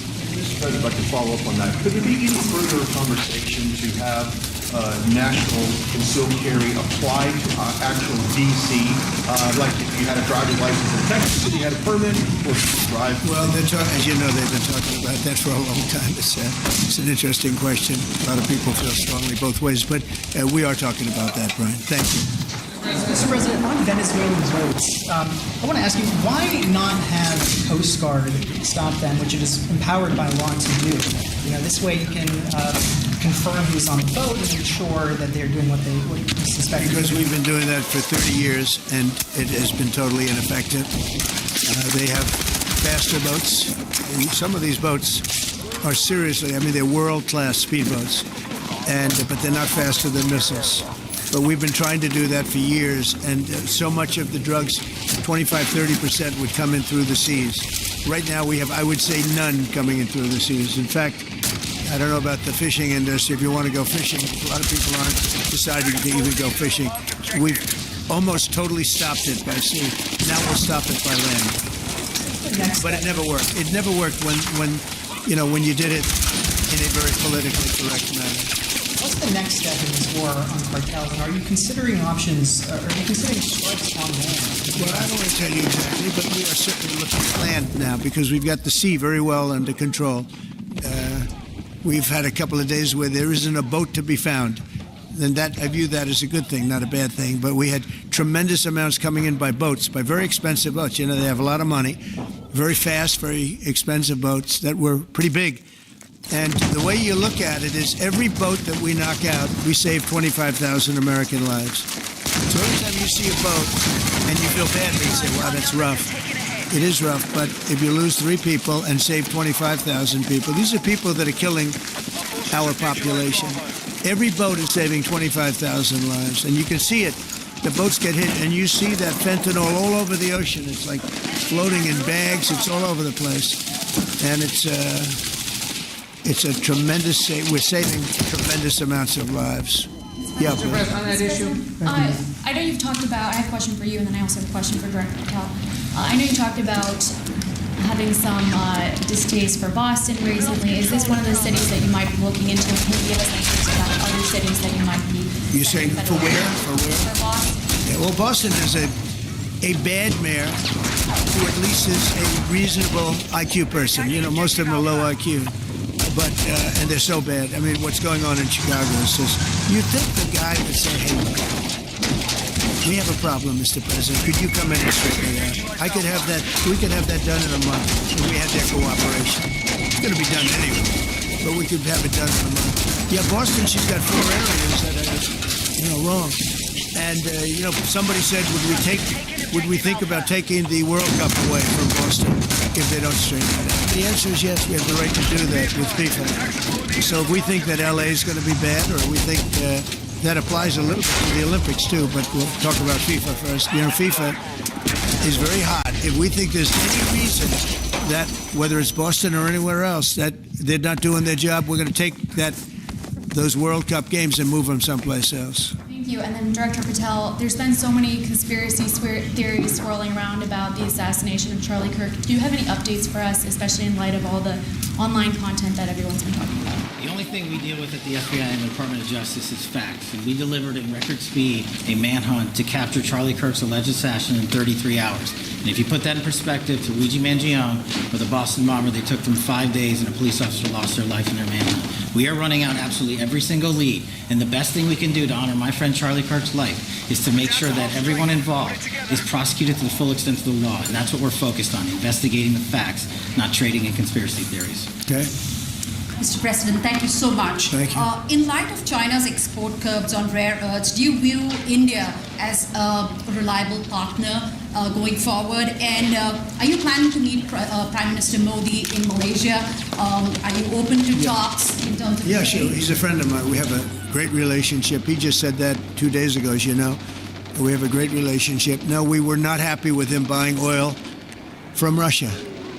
because that lets Russia continue on with this ridiculous war where they've lost 1.5 million people, by the way. Russia's lost 1.5 million people, soldiers mostly. This is a war that should have never started, but it's a war that Russia should have won in the first week, and they're going into the 4th year. And I want to see it stop. So I was not happy that India was buying oil. And he assured me today that they will not be buying oil from Russia. That's a big stop. Now I got to get China to do the same thing. You know, that is relatively easy compared to what we just did over the last week in the Middle East. Middle East was 3,000 years, and we got it done. This is 3 years. And I think we'll get it done. I think that President Putin, I think he wants to get it done. We'll see. There's a great animosity between him and Zelensky. You probably have noticed, right? And it's, I think it's hurting the process. Yeah, please. Mr. President, thank you. Curious, why did you authorize the CIA to go into Venezuela? And is there more information you can share about these strikes on the alleged? Well, I can't do that, but I authorized for 2 reasons, really. Number one, they have emptied their prisons into the United States of America. They came in through the, they came in through the border. They came in because we had an open border policy. And as soon as I heard that, I said a lot of these countries, they're not the only country, but they're the worst abuser.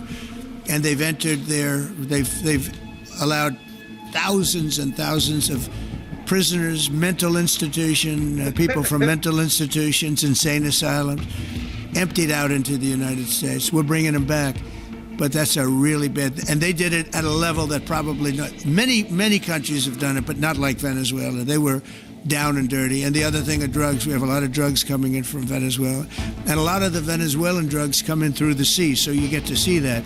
But we're going to stop them by land also. Does the CIA have authority to take out Maduro? Oh, I don't want to answer a question like that. That's a ridiculous question for me to be given. Not really a ridiculous question, but wouldn't it be a ridiculous question for me to answer? But I think Venezuela is feeling heat, but I think a lot of other countries are feeling heat too.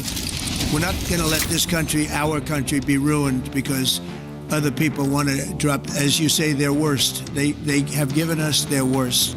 They've loaded up our country with prisoners, with mentally ill people that are seriously ill, criminally ill. And we're not going to take it. And so, I mean, it's just one of those things. And I can tell you, we've taken care of the sea. There's nobody, and we're watching. We're watching. And if we see it, we'll save it. Yeah, please. On the ships, though, sir, there are Republicans and Democrats up on the Hill concerned that in the briefings they've gotten about those attacks, they're not necessarily getting information about who was on them and what exactly was on those ships. Can you ensure that? But they are given information that they were loaded up with drugs, and that's the thing that matters. When they're loaded up with drugs, they're fair game. And every one of those ships they're not ships, they're boats, they're speedboats. They're extremely fast, record-setting type speedboats that cost a lot of money, and they have a lot of money because they're drug sellers. But they know one thing, and they all have the same thing in common. There's drug dust. They call it drug dust. They call it fentanyl dust all over the boat after those bombs go off. And you can take along. Attack them, though, that they're We know before. We know when they go out. We know we have much information about each boat that goes out. Deep, strong information. Yeah, please. Sir, you're going to have Vladimir Zelensky here this week.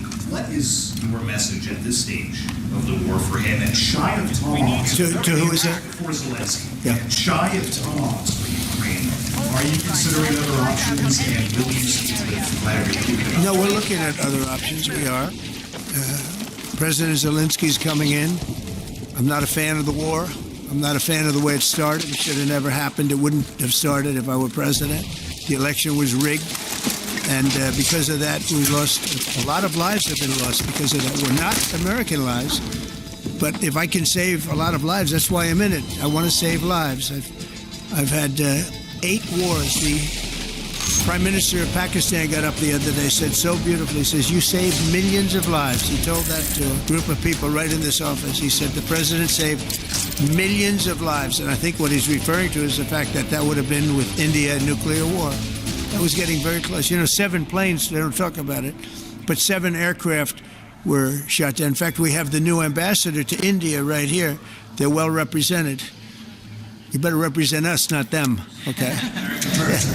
But Sergio's going to do a great job. He's going to do a great job. But no, we'll be talking about the war with him, and we'll be talking about, I mean, they want to go offensive. I'll make a determination on that, but they would like to go offensive, you know that, and we'll have to make a determination. Can I follow up a question? Given you have the FBI Director and Attorney General here today, Dean Jordan has asked Jack Smith, who's here in front of the House Judiciary. You mean deranged, Jack? He's a deranged individual, yeah. He's asked him to... Well, they should. I'm surprised it takes so long. You know, we're talking about violent crime. What about the crime against a political opponent? That's what we have to talk about, too. Jordan would like to understand the full extent to which the Biden-Harris Justice Department weaponized federal law enforcement. What do you think the committee will find out, Mr. Smith? I think it was the worst weaponization of a political opponent in the history of the world, let alone this country. And I hope that everybody's, you know, they're involved in it. I'm not. I'm the one that had to suffer through it and ultimately win. But what they did was criminal. Deranged Jack Smith, in my opinion, is a criminal. And I noticed his interviewer was, I think that was Weissman. And I hope they're going to look into Weissman, too. Weissman's a bad guy. And he had somebody in Lisa, who was his puppet, worked in the office really as the top person. And I think that she should be looked at very strongly. There was tremendous criminal activity having to do. If we don't have fair elections in this country, we're not going to have a country. And I've said it from the beginning, fair elections and borders. And we need also fair press. Because if you don't have fair press, it's very tough. And we've got the strongest border of anybody. Nobody has a border. We have a border where the numbers just came out again. You saw 0 people came in illegally. Now, we do take people into our country legally, but 0 people. But, you know, you're talking about a different subject. You're talking about political crime. They have committed massive political crime. I hope they're looking at Shifty Schiff. I hope they're looking at all these people. And I'm allowed to find out. I'm allowed to, you know, I'm, in theory, the chief law enforcement officer. But I have a very good, talented group. This is about something else. But I hope they're looking at political crime, because there's never been so much political crime against a political opponent as what I had to go through. They raided my house in Florida. It was an illegal raid. I have a lawsuit that was doing very well. And when I became president, I said, I'm sort of suing myself. I don't know. How do you settle the lawsuit? I'll say, give me X dollars, right? And I don't know what to do with the lawsuit. It's a great lawsuit. And now I won. It sort of looks bad. I'm suing myself, right? So I don't know. But that was a lawsuit that was very strong, very powerful. They raided illegally my house in Florida, Mar-a-Lago. They went through the drawers of my young son. They went through all of the cabinets and drawers of the First Lady. She walked in, she said, wow, what happened? Because she's very meticulous, and this wasn't so meticulous. As she looked into the drawers and she saw everything a mess. It's what they did against a person that just got out of office. And then you look at these corrupt people. You look at Hunter Biden. You look at the signature. As an example, the Europen. I just signed so many different things. An admiral, a 4-star general. I'm signing them left and right, the commissions. And by the way, I want to compliment John Thune and also Mike, our great speaker. But John Thune, all of a sudden I'm getting these things by the hundreds. I was getting one every 2 weeks. It would have been 4 years before you got them in more. You would have had some that didn't even get in, all because of Democrat obstruction. So John Thune did a great job. I must have signed 200 into the administration. We're just about caught up. It's amazing. And so compliments to John. He had to do some things that were very tough to do that he didn't want to do, but he was forced to do it by the Democrats. And as far as the shutdown's concerned, this is a Democrat Schumer shutdown. And he's trying to do it to get relevance back into the party because he's a loser. I've known him all his life. He's always been sort of a loser, but an intelligent one. But I think he's losing IQ points with time. I think that happens. I hope it hasn't happened with me. I know if it did, you guys will let me know about it very quickly.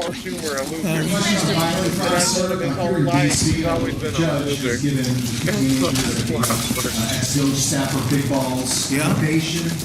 It's incredible. No jail time. It's justice. Janine Pirro is doing a fantastic job, and she is beside herself because you have these radical left judges that they beat the hell out of this guy. There was many people against this one guy, who was really trying to protect his girlfriend. He didn't want his hooded over the door but they really beat him up bad. That just happened. Wow, that's terrible. I think the judge should be ashamed of himself. That's a big problem. You know, they can do their job and then they go into a court and the people are protected by these, I don't know where they come from. Where do these people come from? Where do the judges come from? I want to compliment on behalf of Pam and Todd and all of us because, Cash, I think that Janine has done a fantastic job.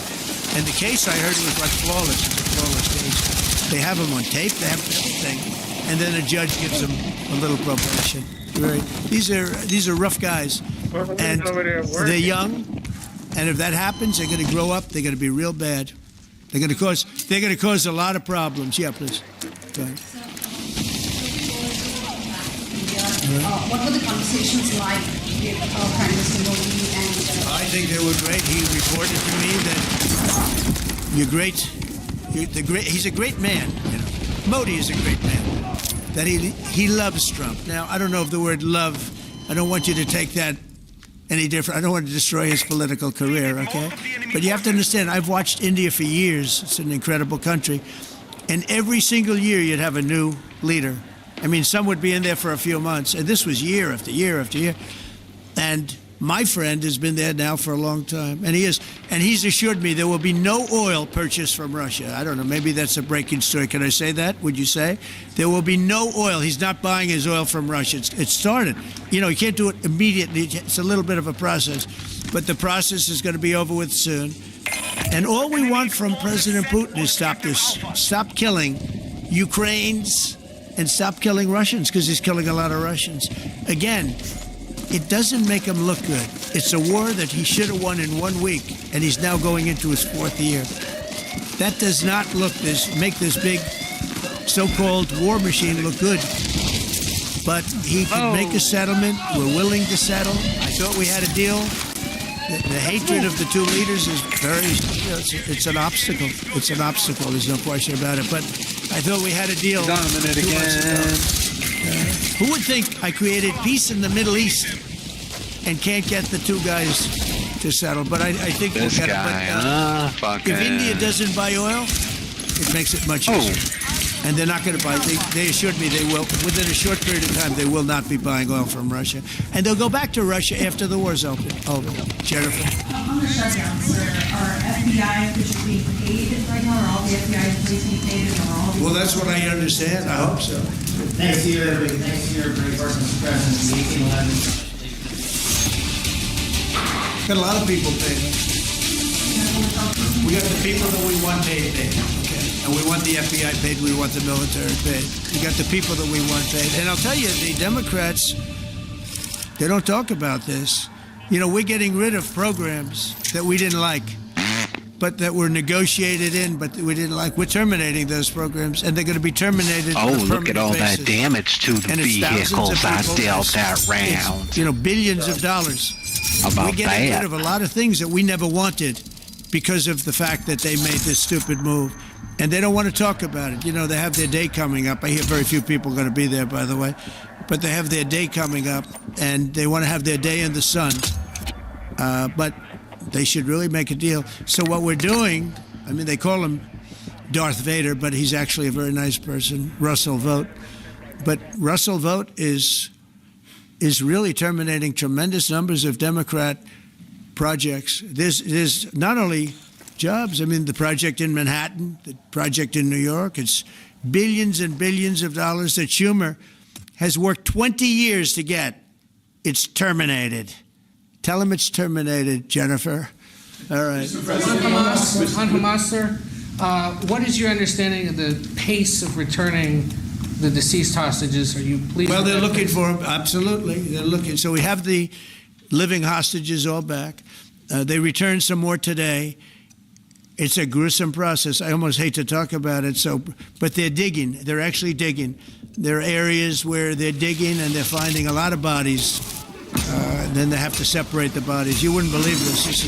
And some of those bodies have been in there a long time. And some of them are under rubble. They remove rubble. But there are graves. Some are in tunnels that died in tunnels that are way down under the earth. And the tunnels are like 3 feet. Can you believe it? 3 feet high. They lived like this for a long period of time. It's a horrible atrocity. At the same time, we, meaning Israel, I knew everything they were doing pretty much. I knew most of the things they were doing, but they've killed probably 70,000 of these people, Hamas. And I said, it's time now. So we'll see what happens. We'll also see what happens. Your next question is going to be the weapons. We want the weapons to be given up, sacrificed, and they've agreed to do it. Now they have to do it. If they don't do it, we'll do it. CENTCOM today suggests that Hamas needs to hurry up and disarm and follow your. That was the head of CENTCOM saying that. Is that not a signal to Hamas, to the rest of the world, that at some point the U.S. military may more directly engage? We won't need the U.S. military. We won't need it. Why not just because we're very much involved. If we weren't involved, there wouldn't be peace.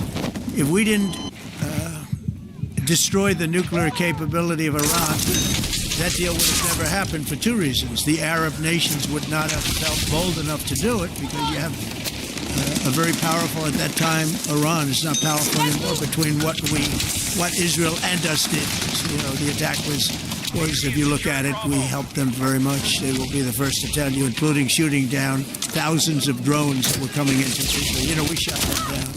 We were shooting them down like it was target practice, but we shot down thousands of drones and missiles also going into Israel. But between what we did to Iran that way with the convention, we will call it, and what that, you see that beautiful plane, that B-2, I noticed it on the desk. I always thought it was beautiful, but I never understood it. Now I understand it. Freaking hundreds of thousands of bombs in the form of two, but hundreds of thousands of pounds of bombs. And every single bomb hit perfectly. Then they sent Tomahawks, and they sent 30 Tomahawks on top of it. And that was totally, you know, CNN said, well, maybe it wasn't as bad as, you know, as Trump said, because I said obliterated. Obliterated is not a strong enough word, actually. And you saw the Atomic Energy Commission came out and said the word obliteration is very, think of it. They came in under potential fire. They entered Iran airspace late at night, in the dark, no moon. The moon was low for a reason. What time we picked it, couldn't see anything. And they hit every target, and they weren't hit. Nobody saw that plane. That plane is stealth. Nobody said the problem with that is it may be stealth today, but tomorrow it won't be. And we just ordered about 20 brand new B-2 bombers. It's unbelievable as a weapon. I know Putin, when I was riding with him in Alaska, we passed a lot of them. And he said, that really did the trick. I said, yeah, it did. It's amazing. Flying wing. No reason for the U.S. military to get involved in Gaza. No, I don't see that. No, I think we're going to handle it very well. We'll be helping Israel. But we have other countries that are now. You know, we signed, many countries signed. And many of those countries relatively are very strong military powers. And Hamas has no support. See, Hamas had the support of Iran. And now Iran says, don't get us involved. The last time they got them involved didn't work out too well. So they used to have the support of Iran. Today, Iran they're trying to survive. You know, when I heard the reports 2 weeks ago, Iran's looking to build a nuclear weapon, I said, don't worry about it. They got a lot of things they want to do before nuclear weapons. I said, the last thing they want to do is a nuclear weapon. It didn't work out. And if they did a nuclear weapon before they got even close, that site would be attacked and it would be wiped out. Yeah. Mr. President, you're meeting with President Xi in a few weeks. Yeah. If you can't come to an agreement or a deal at that meeting, are we in for a sustained trade war with China? Well, you're in one now. Look, we have 100% tariff. If we didn't have tariffs, we would be exposed as being nothing. We would have no defense. You know, they've used tariffs on us, but we've never had anybody sitting in that chair that felt the need to do it, and they've allowed us to be $37 trillion in debt, et cetera, et cetera. Tariffs are a very important tool for our defense, for our national security. If we don't have tariffs, we're not going to have national security. As an example, if you look at Pakistan and Iran, I told them I was in the midst of negotiating a trade deal with Iran, and Pakistan was going to be in line. And because of tariffs, they all want to negotiate much differently. We're making a good deal, and then I heard that they're shooting at each other. And I said during one of my conversations, are you guys going to go to war? 2 nuclear powers. We are thinking about, I said, here's the deal. You go to war, I'm going to put a 200% tariff. I'm going to stop you from doing any business in the United States. I said it to both of them. Within 24 hours, the war ended. That would have been a nuclear war. And again, the Prime Minister of Pakistan, who was here 2 weeks ago, said that man saved many millions of lives in front of a whole group of people because he thought it was going to be war. But when it came to war or having to pay massive tariffs, the tariffs overrode. That's why it's so important. Not only the money, we're taking in trillions of dollars, not only the money, the power to keep peace, the power to be used for good is enormous. But a lot of people didn't understand tariffs. It's also made us very rich. And we have a big case coming up in the Supreme Court, and I will tell you, that's one of the most important cases in the history of our country. Because if we don't win that case, we will be a weakened, troubled, financial mess for many, many years to come. I don't even know if survivable is a good term. And if we do, we're going to be the most powerful economic country in the world. And all we're doing is using them as a defense against what took place for many years. China would charge us tariffs. It was incredible, but we weren't allowed to charge. We're allowed to do whatever we want. We just had presidents that didn't want to do it for whatever reason.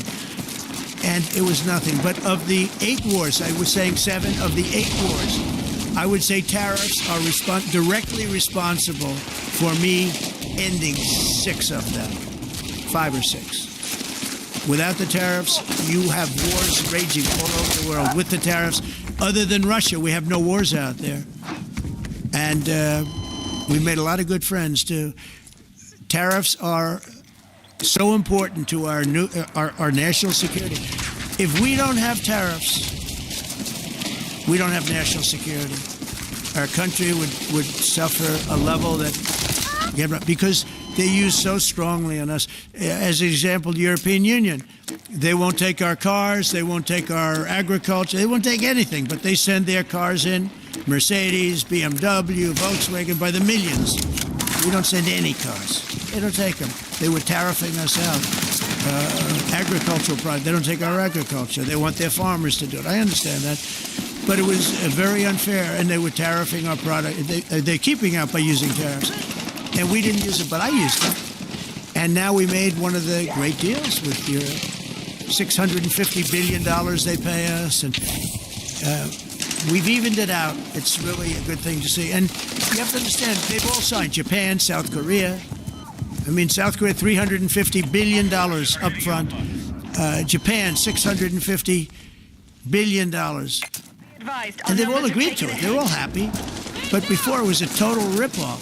And if we don't have the use of tariffs, we have no national security. This country will have no financial security, will not have national security. And the people that brought the lawsuit are people that are aligned with foreign nations that are now being treated fairly as opposed to just ripping us off and ripping us asunder.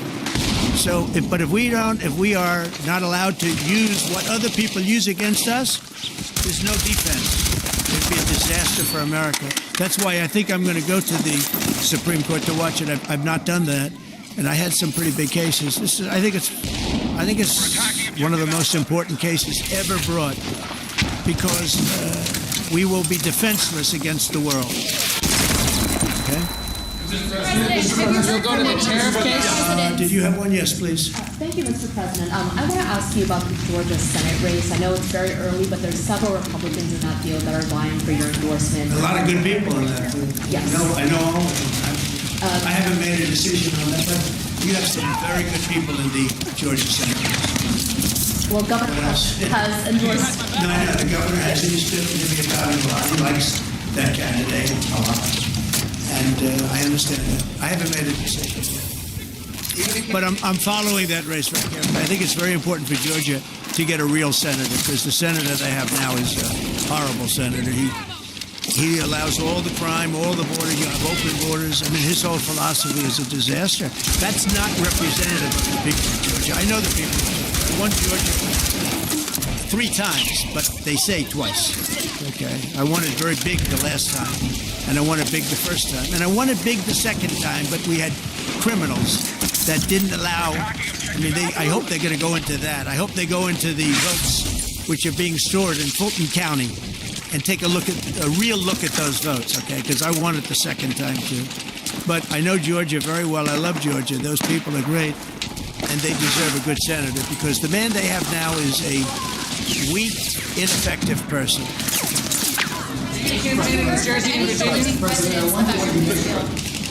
By the way, you won Georgia 3 times. Do you agree with me? I do. He's the media. For someone that spends a lot of time in Georgia, I believe you won that. I really have a question about... You know, the word believe isn't strong enough. You know.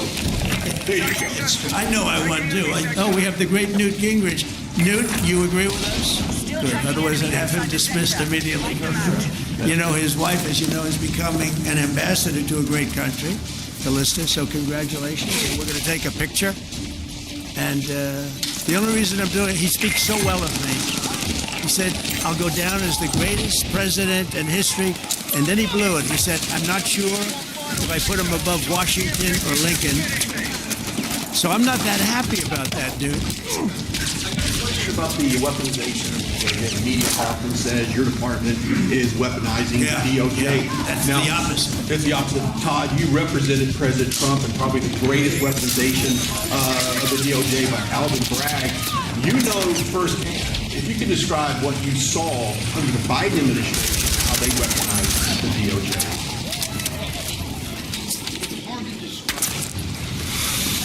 What happened? Alvin Bragg, a local prosecutor, his office staffed by Jack Smith, picked as a special counsel, staffs his entire office with DOJ prosecutors. And there are countless things that happen. All in writing, most of them on the docket, that require no explanation except a complete abomination of the place that we turned on right now and the reference. So when people talk about this department weaponizing, it's embarrassing. Because there's no scenario which we're doing restoring justice, doing the right thing in every single case, and say that that's weaponization, and yet remain eerily silent about what happened for the past 3 years. I mean, read these articles and giggle. Because it cannot be true that people really think that what's the not once, not twice, I'm still counting 3, 4 times. So we're the ones that weaponize. This man is not weaponizing the Department of Justice. We're not weaponizing the Department of Justice. It's the opposite. I mean, nobody questions what I'm saying because it's true. Because we all live the past 4 years. So listen. They never want to bring up the details. But I watch fake news, and he's weaponized. And he wants to send them to prison. He wants all this. They indicted me like 5 times. I took a mugshot. Who would have thought it turned out to my favor? Because it was a good shot. But I had to take a mugshot. It's right out there in the door. New York Post. Front page of every paper in the world. I had a mugshot.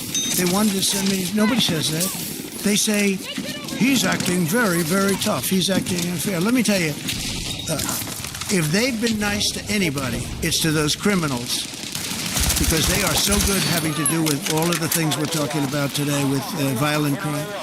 But if anything, I think this Justice Department has been so respectful of the law because the other Justice Department with Rita or Lisa and all of that scum, real scum, what they did to the political opponent of a guy that has a seriously low IQ. Now, in his case, it was low based on his career, but it got real low, okay? It was descending rapidly.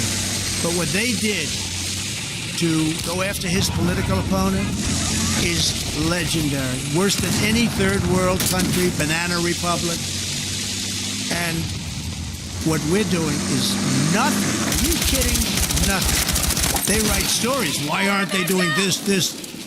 And we'll leave. I don't have to leave it up to them, but I choose to at this moment, at least. But there's never been anybody treated in the history of politics. You know, they say the two worst treated presidents by the media, etc., was that man right there, the late, great Abraham Lincoln, and this guy right there, Andrew Jackson. They say Andrew Jackson was treated terribly. They give him number 1 and number 2, but that was before I came along, Newt.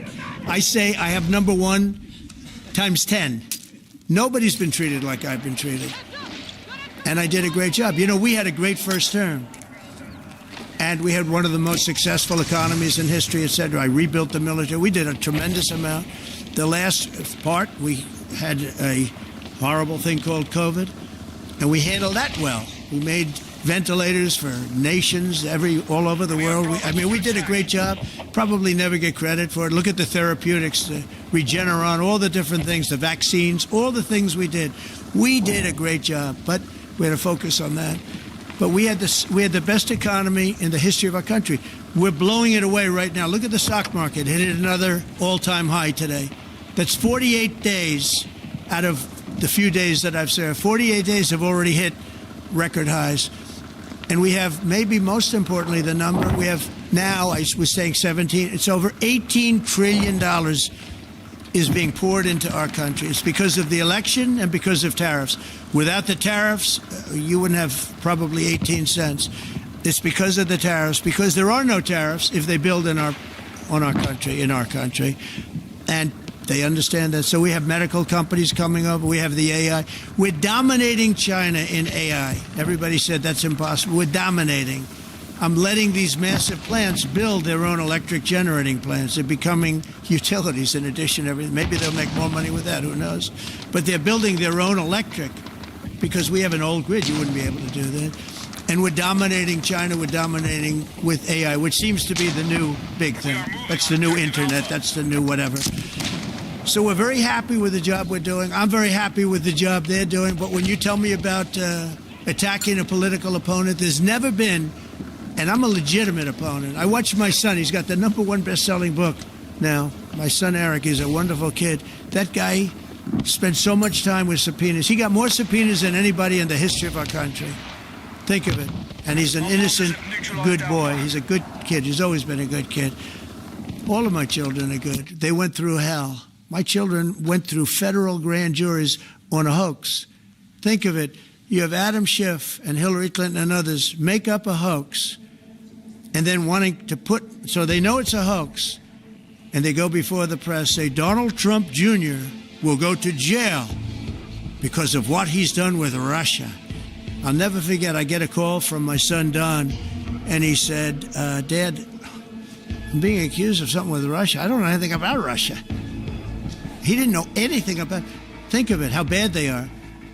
They say he'll go to prison for the rest of his life. He knew nothing about it. On a hoax, the Russian hoax, Russia hoax, on a story that they made up. And they made it up in order to explain why Hillary Clinton lost an election that she lost by pretty good numbers. The second one was even better, but the third one, this one was too big to rig. It was just too big to rig. They would have rigged. They tried to rig it. But think of it. They want to send my children to jail, but they were after Don in particular. I'll never forget Adam Shifty Schiff, a total crooked guy, lying in Congress, making up a phone conversation that I have with you, totally made up. Then when he heard it was taped, he wanted to disappear. And Nancy Pelosi went crazy because they wanted to impeach me based on the conversation that was made up. When they heard the tape, everybody, I won it unanimously in the Republican Party. I got every single vote, something that never happens, and I beat it. But think of it, they want to put my son in jail for something that they made up. So they know they made it up. And they say he will serve the rest of his life in prison. These are sick, bad people.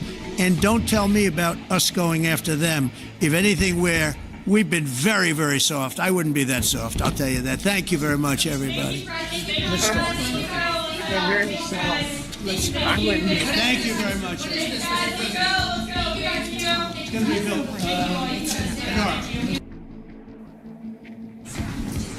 Mr. President, we just have two quick proclamations for you to sign today. The first, today is Leif Erikson Day. Leif Erikson was a famous Viking explorer who discovered the coast of Newfoundland over a millennium ago.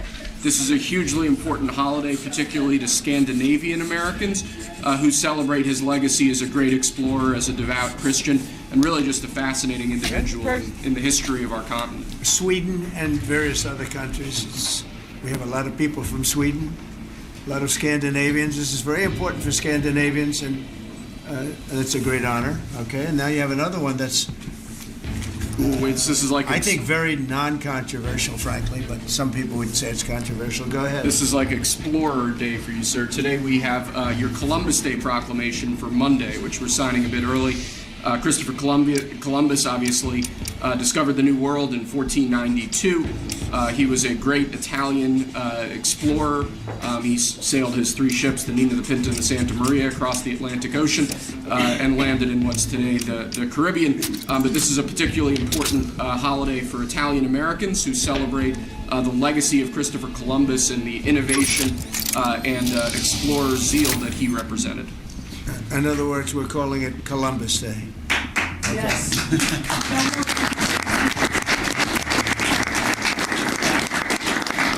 That was the press that broke out in applause.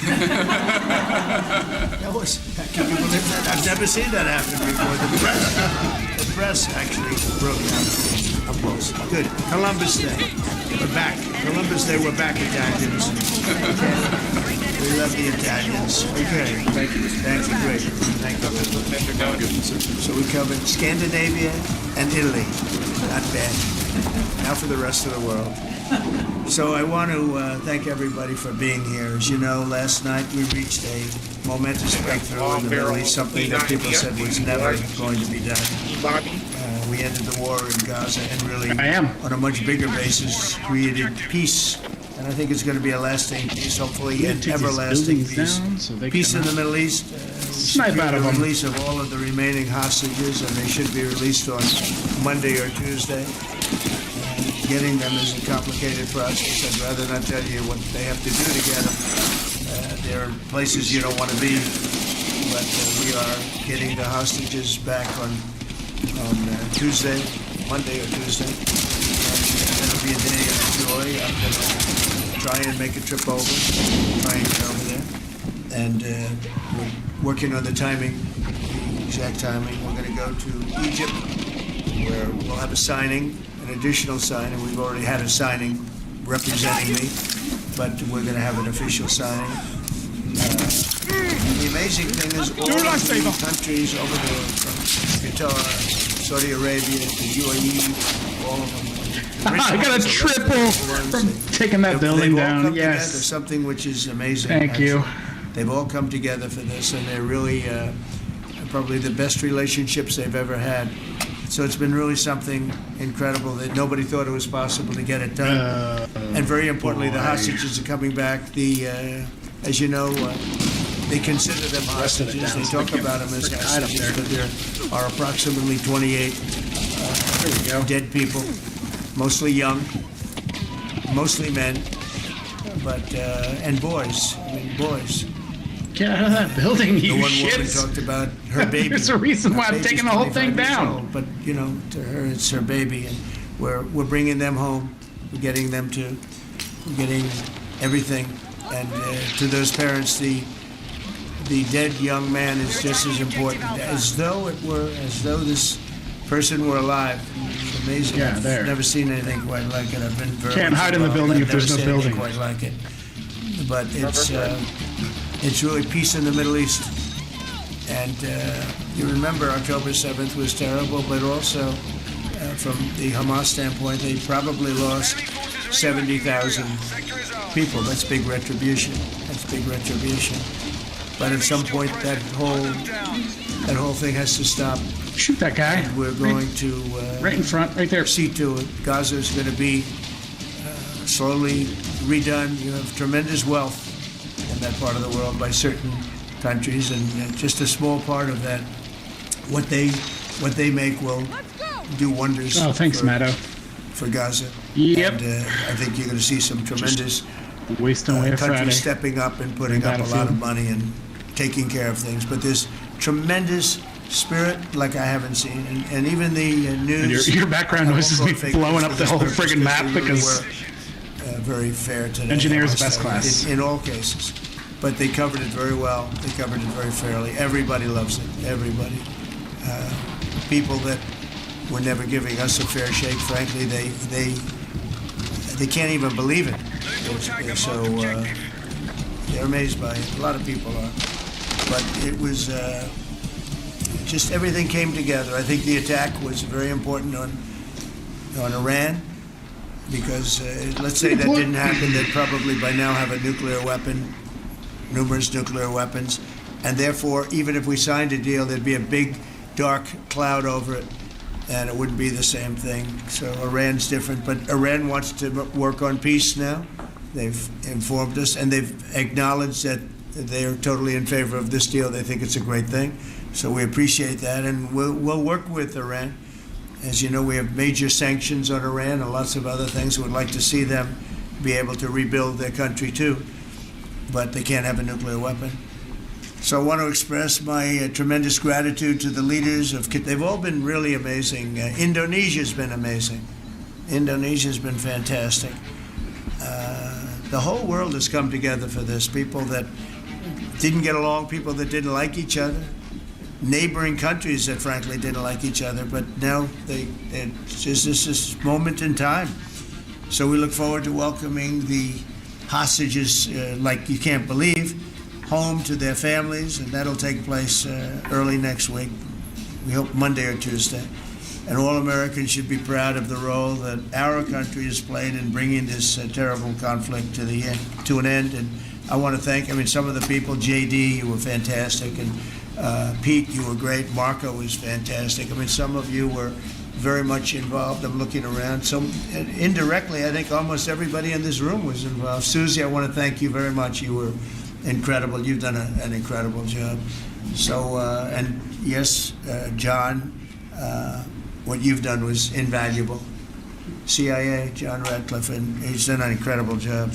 So I want to thank you all, and if I'm missing anybody, I apologize, but you've been amazing. And then you have Steve Witkoff, who worked so hard.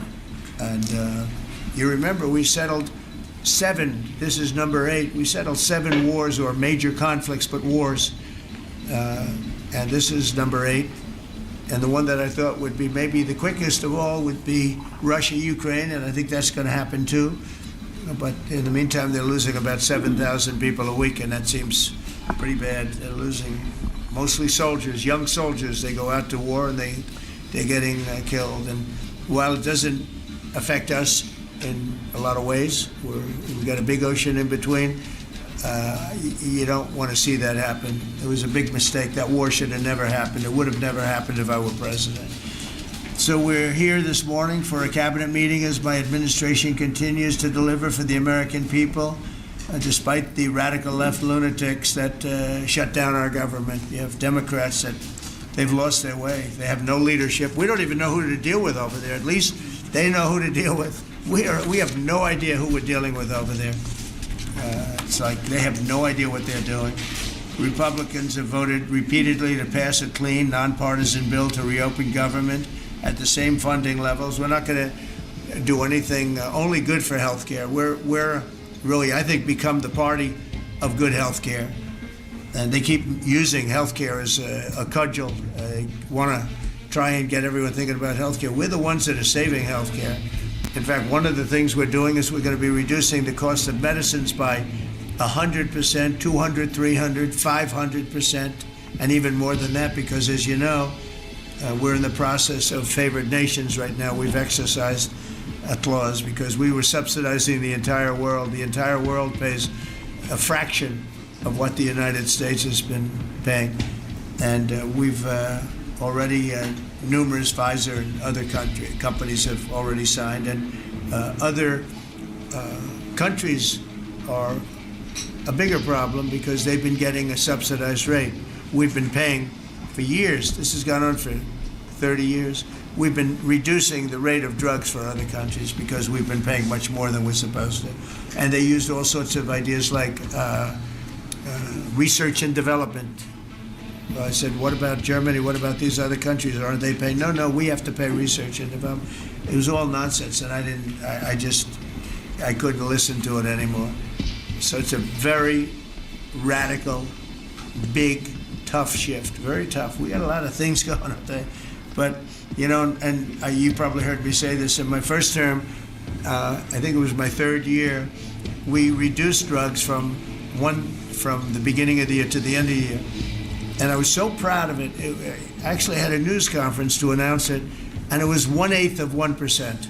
Think of that, which is barely a reduction. But it's the first time in 28 years that there was a reduction in drug prices for the year. So from the beginning to the end, it was 1/8 of 1%. And I was so proud of myself. I did something that nobody else could do. But when I started to think about it, I said, doesn't make sense. And then I'm starting to look at numbers where a pill or a treatment or some pharmaceutical product is selling in Europe for 10% of what we pay for in New York City or in any one of our places and cities, states. And then I see people leaving for other countries to go buy their pharmaceuticals, where they make journeys to various other countries, including Europe, where they got the best bargains of all. And I put an end to it. It's over. Wow. And now we're, in major, I guess, disputes, but we're winning the disputes by a lot. With the countries, a couple of countries said, we won't do this. I said, well, it's unfair that we're paying 10%, and, you're paying just a fraction of what we're paying for the same product made in the same plant. And they said, well, we're not going to do it. I said, that's okay. You don't have to do it. But I'm going to put a tariff of 9% or 7% or whatever the amount of money is, and I'm going to put a tariff on your country for the amount of money that you're taking advantage of us for. No, you can't. I said, yeah, I can do that. I'm going to do that. And they would immediately agree. And I'd make the tariff substantially more than the number we're talking about. And they would immediately agree. So we have the consent, I think, Bobby, of every country, essentially. They know that if they don't do it, we're going to put a tariff on for double the price, and then they're going to do it. So we never had that before. You never had anybody in here that knew what the hell they were doing, I'll be honest. It really it makes me angry, because for years and years, and this started many years ago, and basically we subsidize the world. So this is going to have a huge positive impact on Medicare, Medicaid, even Social Security. But anything where there's pharmaceuticals, drugs involved, it's going to have a tremendous impact. So we're going to get drug reductions of 100%. I told you 1/8 of 1% that I was proud of myself. Now you're going to get 100%, 150%, 200, 300, 400, 500%. You're going to get the biggest drug reductions that you've ever seen. And they're already, I guess they're starting to kick in, but we've made deals with numerous companies and we're going for the full board. We want whatever the price is. So that would mean that the world price, because the world is bigger than the United States, a lot more people, but the world price will go up a little bit and our price will come down a lot.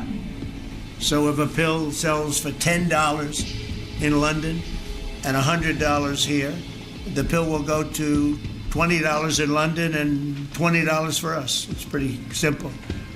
And that is a number that nobody can even fathom. It's a little like tariffs. Nobody knew how big they were. Nobody knew until they started seeing the trillions of dollars that have come in. I don't know why they didn't understand it. It's something they should have understood. We were taken advantage of for years with tariffs, and now I don't want to say we're taking advantage, but we've become a very strong country because of the money that's coming in. Republicans have voted repeatedly to pass a clean, nonpartisan bill to reopen our government, and remember, at the same funding levels both parties have supported in the past. So the radical Democrats have chosen to put the economy of our country. We have the best economy we've ever had. We had the best economy in my first term, but we have an economy that's blowing it away, and we have the Democrats are trying to obstruct. They don't want to have a good economy. I don't think they want to have a good country. That's why they try and stop our law enforcement from doing what we did in Washington, D.C. Washington, D.C., we have a great, safe, beautiful capital right now. Beautiful. It's so safe. You can walk down the street. Numerous people standing before me were mugged. And you're not going to get mugged anymore. We have a safe capital, one of the safest. We took it from one of the most unsafe places to one of the most safe places in the country. And we also beautified it, and we're in the process of doing even more so. So we're very proud of our capital again. We were embarrassed by our capital. A lot of people being killed that come from Iowa, Indiana, Florida, that come up, and they end up getting shot. They're not getting shot. We moved out 1,700 people approximately, right? Approximately 1,700 hardened criminals, career criminals. They moved them out. So Chuck Schumer and Hakeem Jeffries and the congressional Democrats are holding the entire federal government hostage. I will tell you, a lot of Democrats want to get this thing open too. They do. They're calling us, and they just want to get it open. And all we're doing is saying, just play the same thing until we get it straight. And they don't know how to go about it. I mean, and the problem is we really don't know who the hell is leading the Democrats. You have this AOC. I don't know her at all, but I watched her the other day. She said, well, if they want, they could come to my office. That's not leadership. The only one that challenged her actually was Nancy Pelosi. Nancy's not looking too good. I don't know what happened to Nancy, but she's not looking great. But she was the only one, I give her credit, she was the only one that challenged her. But AOC said that they can come to her office and negotiate the Republicans. And they were saying, oh, I didn't know she was in leadership. But she's taking Hakeem Jeffries' place, and Schumer's afraid that she's going to run against him. And right now, I don't know, it can change, life is crazy, right? But right now he can't beat, I don't think he can beat anybody. So he'll lose in a primary. I would say he'll retire before he loses in a primary. So I think Schumer's going to retire because he can't beat anybody. His polls are so bad. Meanwhile, the Democrat shutdown is causing pain and suffering for hardworking Americans, including our military, our air traffic controllers, and impoverished mothers, people with young children, people that have to live not the greatest of lives. But we're doing so many tax cuts. We've cut their taxes, the great big beautiful bill. We've cut their taxes at levels that nobody's ever seen. I mean, no tax on tips, no tax on Social Security, no tax on overtime. It's been a great thing for a lot of people. They're doing great. Despite all of the damage that it's caused, the shutdown has been, pretty damaging. I mean, it's not yet because it's early, but it gets a little bit worse as it goes along. And we'll be making cuts that will be permanent. And we're only going to cut Democrat programs. I hate to tell you. I guess that makes sense. But we're only cutting Democrat programs. But we're going to start that. And we have Russell can talk to you about it if he wants to. But we'll be cutting some very popular Democrat programs that aren't popular with Republicans, frankly, because that's the way it works. They wanted to do this. So we'll give them a little taste of their own medicine. But Chuck Schumer proclaimed this morning that every day gets better for them. No, every day it's actually getting worse for them. And they're having a rebellion in the Democrat Party because they want to stop. And if you saw all of Schumer's, I watched last night like 10 different times over the years, he said, you can't shut down government, you can't shut down. And now he's the one that shut it down. So this is a confession that he's acting not to serve the people, but to serve the partisan interests of his party. And I don't think he's serving them well because they're way down. Look, they just lost an election in a landslide. You know, it was interesting. I watched Kamala. He's a sad figure.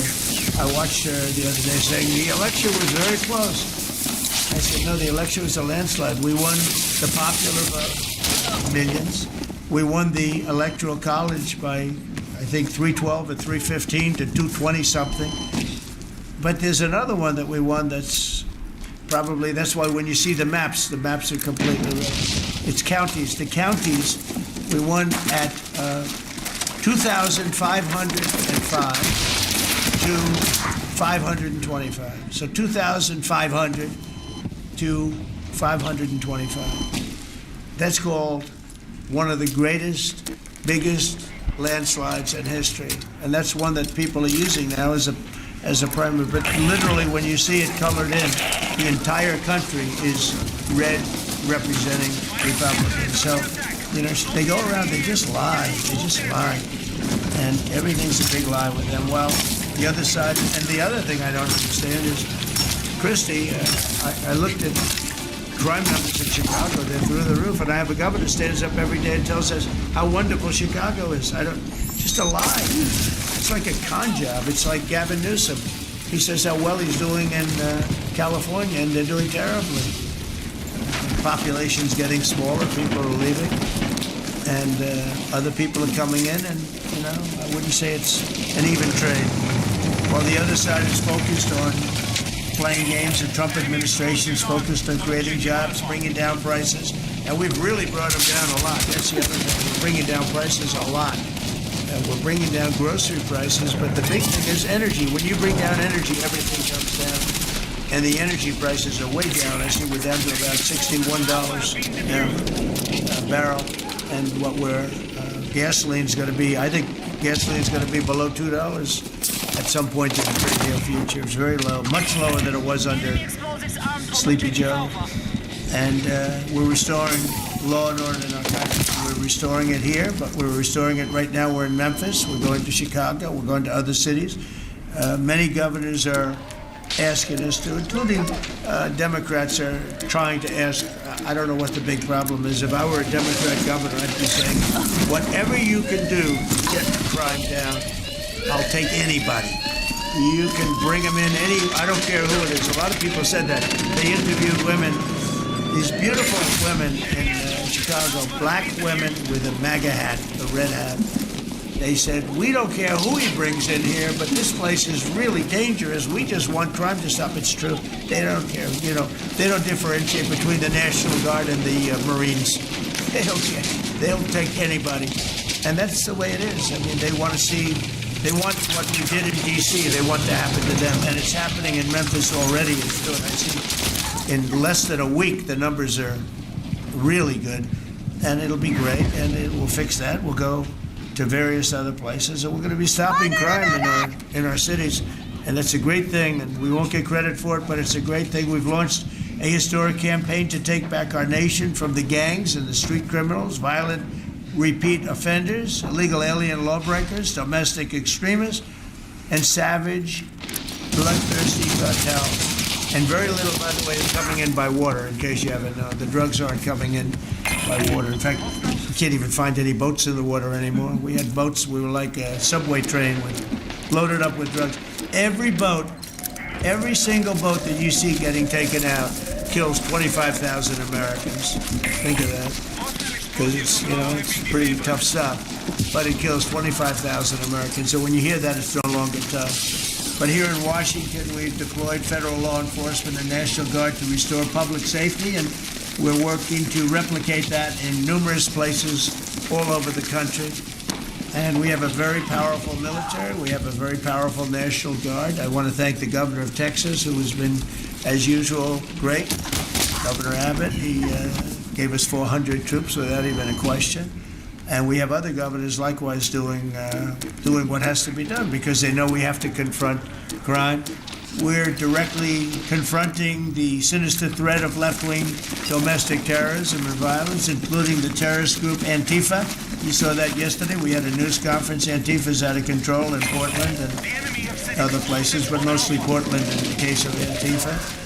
And we had people that were really badly affected by them. It was terrible. So one of those things, but we're knocking the hell out of them. And we're looking for the people that are funding them, and those people are going to be just as guilty as the people that smack people over the head with a baseball bat.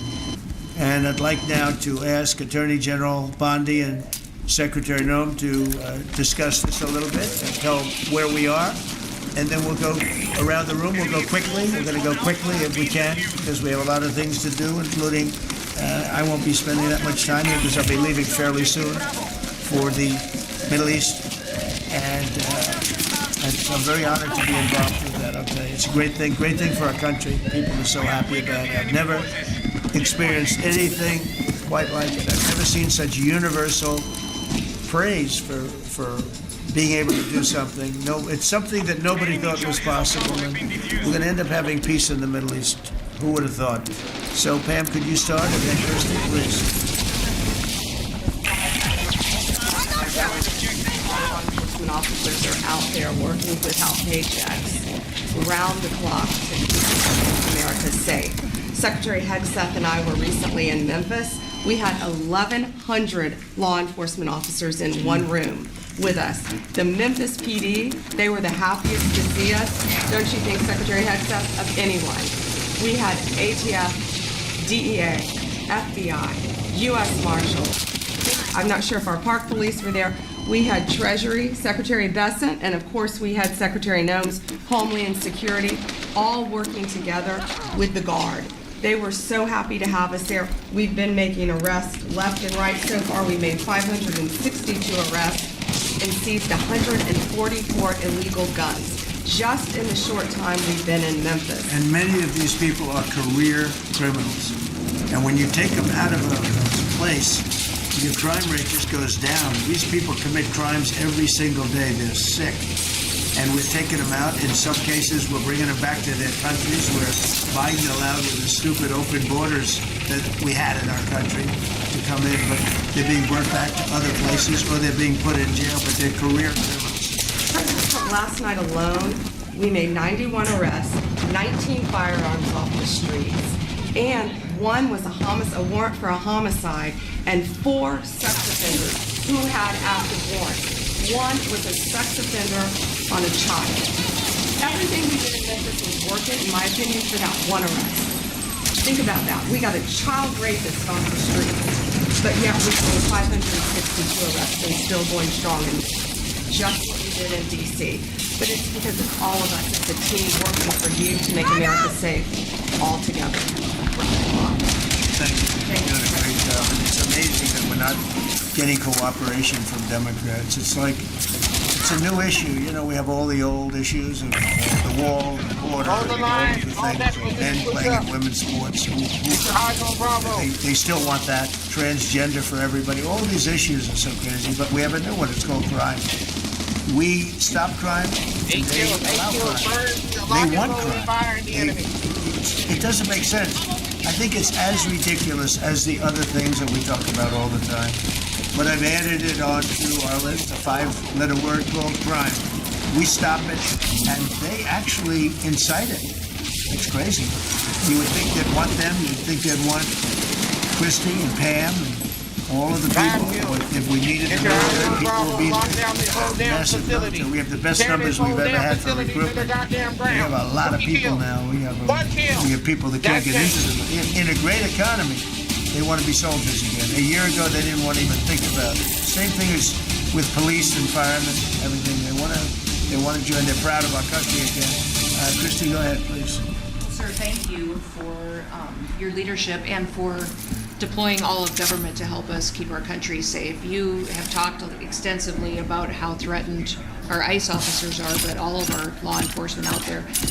And we saw the shooting in Dallas at that facility, so we're hardening all of our buildings and making sure that we have more security measures, snipers on the roof, people to protect our law enforcement while they're out there on the streets. But what I'm also doing, sir, is, and with your authority, is we're purchasing more buildings in Chicago to operate out of. We're going to not back off. In fact, we're doubling down, and we're going to be in more parts of Chicago in response to the people there.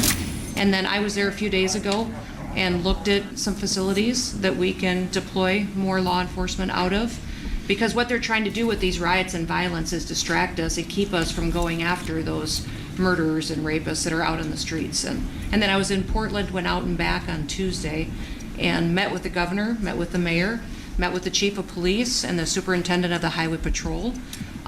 They're all lying and disingenuous and dishonest people, because as soon as you leave the room, then they make the exact opposite response. So we're looking at new facilities to purchase.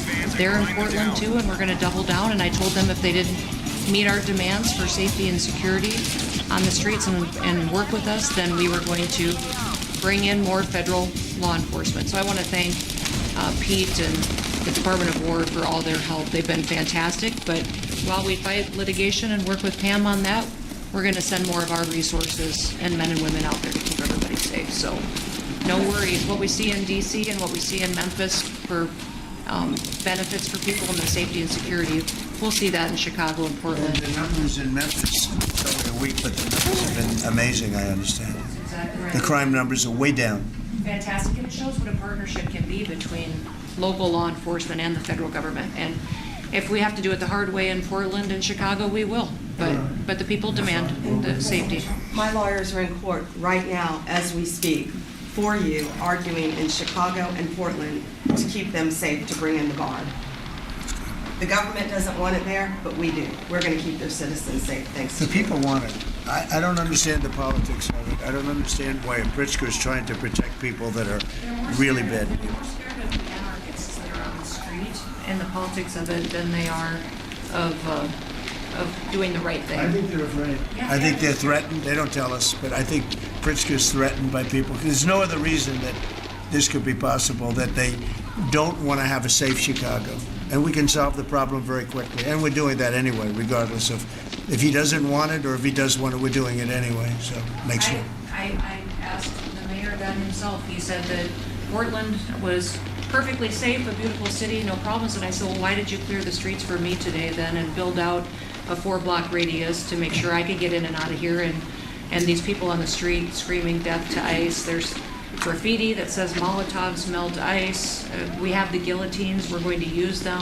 The things that What's different is like anarchists. It really You know, it's really different than a lot of the others. This is a sick, they're really degenerates. And we're finding out who is supplying all of those beautiful signs and everything else. Scott's been fantastic. His team finding the financial networks is great. That's what gives everybody. Scott will do that. That's easy for Scott. Right? We got a great team. How about we go to Marco? You can talk a little bit about what's going on and well, go ahead. Yeah, Mr. President. I don't know if one day perhaps the entire story will be told about the events of yesterday, but suffice it to say, it's not an exaggeration that none of it would have been possible without the President of the United States being involved.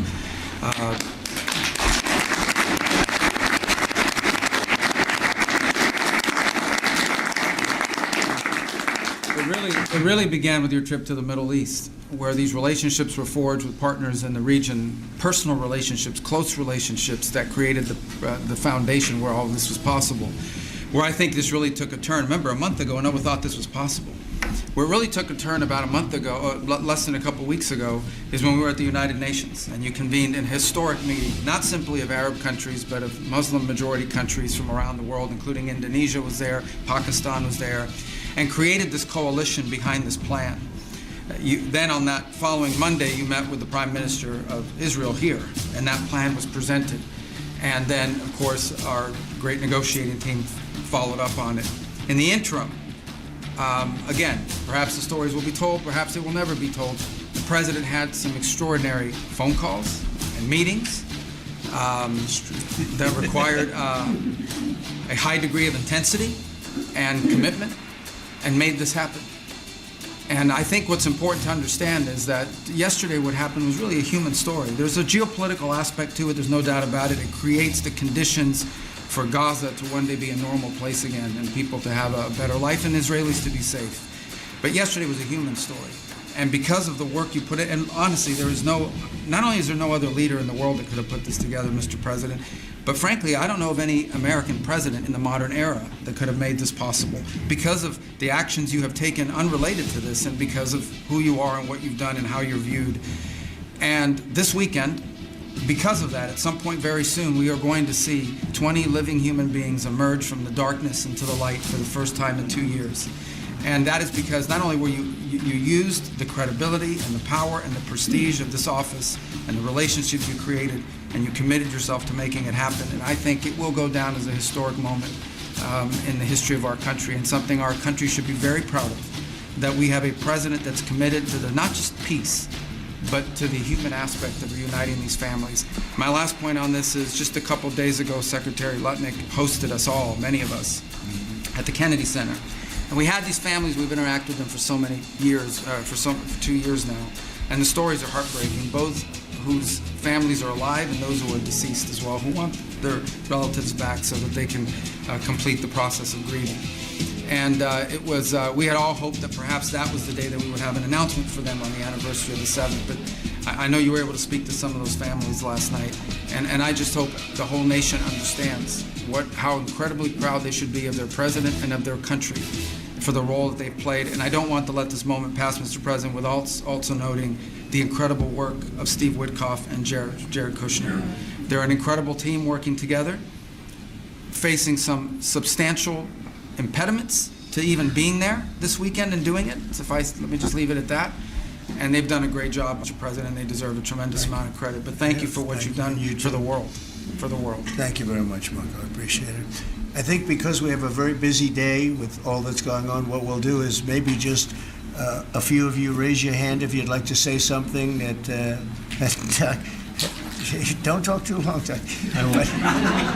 He's doing such a great job. So good that he could talk all day. That's the problem, right? But go ahead. And what we'll do is just take a few hands, and then we'll go back to getting peace done, okay? We'll go a little bit quicker. We'll take a few questions from the press. Go ahead, please. President Trump, I just want to double down on what Marco was sharing. It's such a remarkable accomplishment.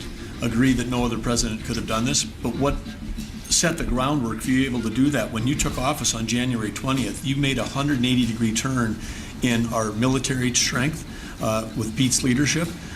You were the master class in peace through strength. So militarily, we've completely turned around. We've demonstrated that through execution against Iran and others. That we have force. We want to end wars, but we'll use power if we have to. And then secondarily, peace through strength is also the prosperity, having the strongest economy and being willing to wield the power of a tariff in addition to the military power to reorder the globe. Those two things that you're standing on, both economic power and military power, allowed these negotiations to go forward. And I think as you've described the importance of these economic negotiations and all the trade deals, but that also begins with another 180-degree turn, and that was the 180-degree turn on energy. You have used energy diplomacy to bring prosperity to the American people, and you've used it to bring peace abroad. The combination of those three things have been remarkable, and now we're seeing the remarkable result. And we got one more that I know you want to end with Russia and Ukraine. Energy is going to play a key role in that, and now with this historic agreement, we're in a position working with the Middle East to also end the Russian-Ukraine conflict. So again, congratulations. Thank you very much, Doug. I appreciate it. Maybe I'll go to you for a second. You can just cap out what he said about the military, how well we're doing, and how big it is, and how strong it is.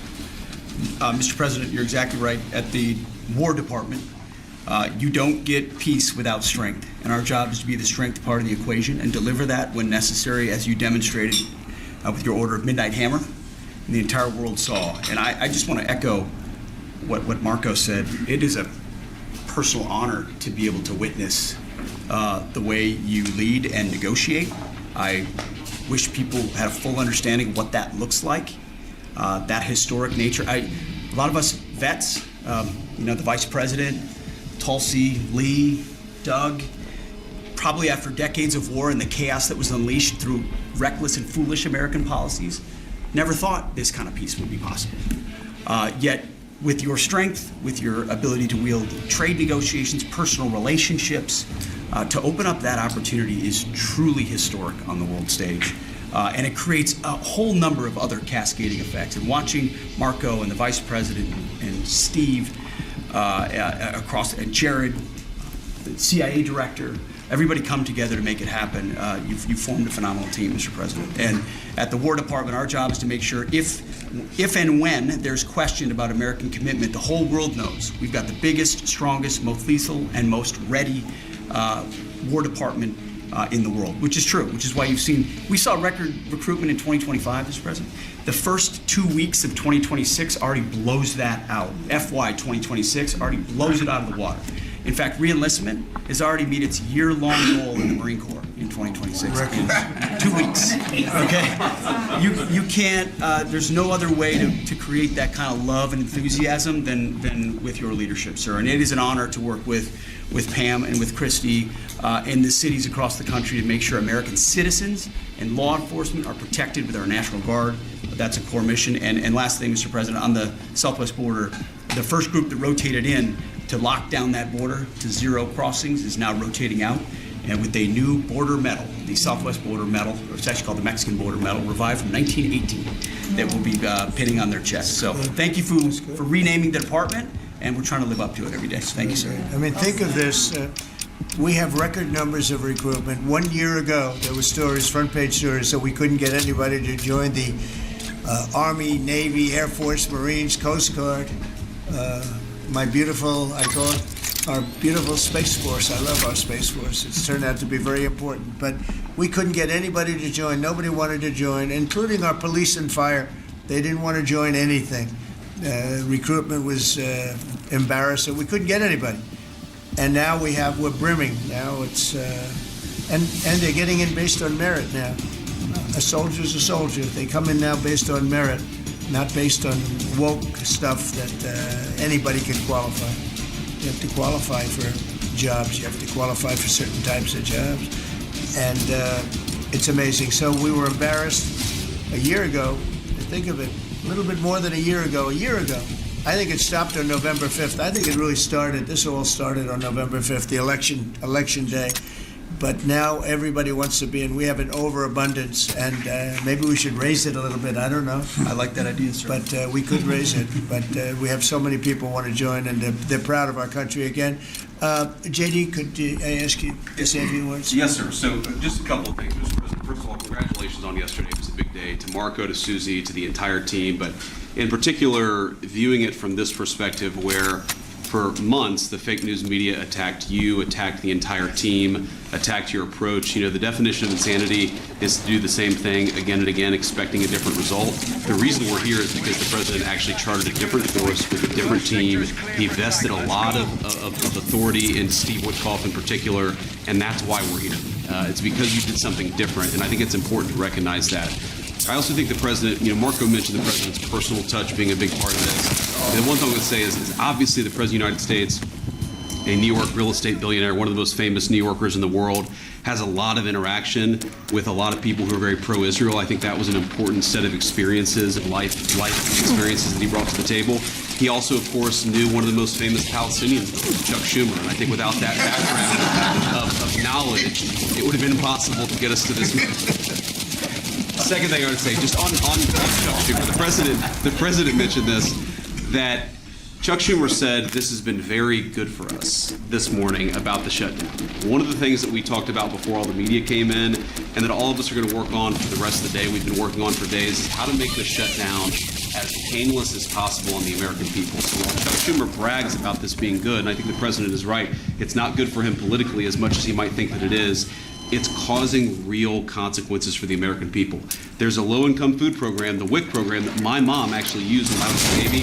That program is about to be underfunded, and it's about to get cut off because Chuck Schumer won't open the government. We have troops. The Secretary of War mentioned how well we're doing on recruitment. We're trying to figure out how to pay our troops because Chuck Schumer is shutting down the U.S. government. There are veterans benefits that are going to suffer. There are Americans that are going to suffer because Chuck Schumer refuses to do his job. So while we're all celebrating this incredible success that we've had on the world stage, the country could be doing so much better if Chuck Schumer did his job and opened the government. Every single Republican, except for Rand Paul, who voted to open the government. A few moderate Democrats, to their credit, have voted with us to open the government. We just need 5 more Democrats to come to their senses and let the people's government serve the American people. I hope that they'll do that. Thank you. Thank you, sir. Chris, please. Yeah, to follow up on that point, Mr. President, the Democrat or Schumer shutdown did not begin 8 or 9 days ago. It began 8 or 9 months ago with your inauguration. For the first time in American history, every Senate confirmed appointee who are our deputies to run our department, every one of them has been filibustered. One of the critical parts of my department is the National Nuclear Security Administration.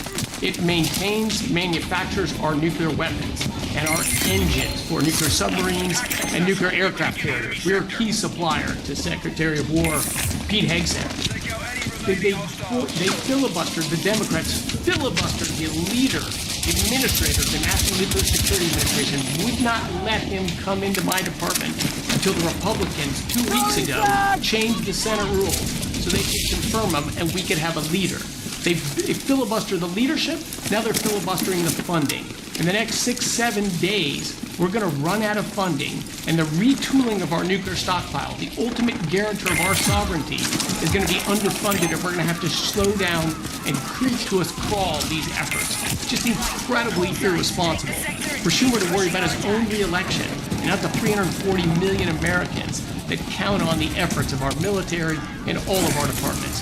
It's truly offensive, and we need to bring it to an end as soon as possible. Let's open the government back up. And you're doing a great job. Thank you, brother. Bobby, did you want to say something? You got a lot of things happening. A lot of very positive things. Mr. President, I'm glad you're getting bipartisan accolades on the Mideast peace agreement. You should also get bipartisan accolades on the MFN agreement. It is an historic agreement. It's going to benefit every hardworking American.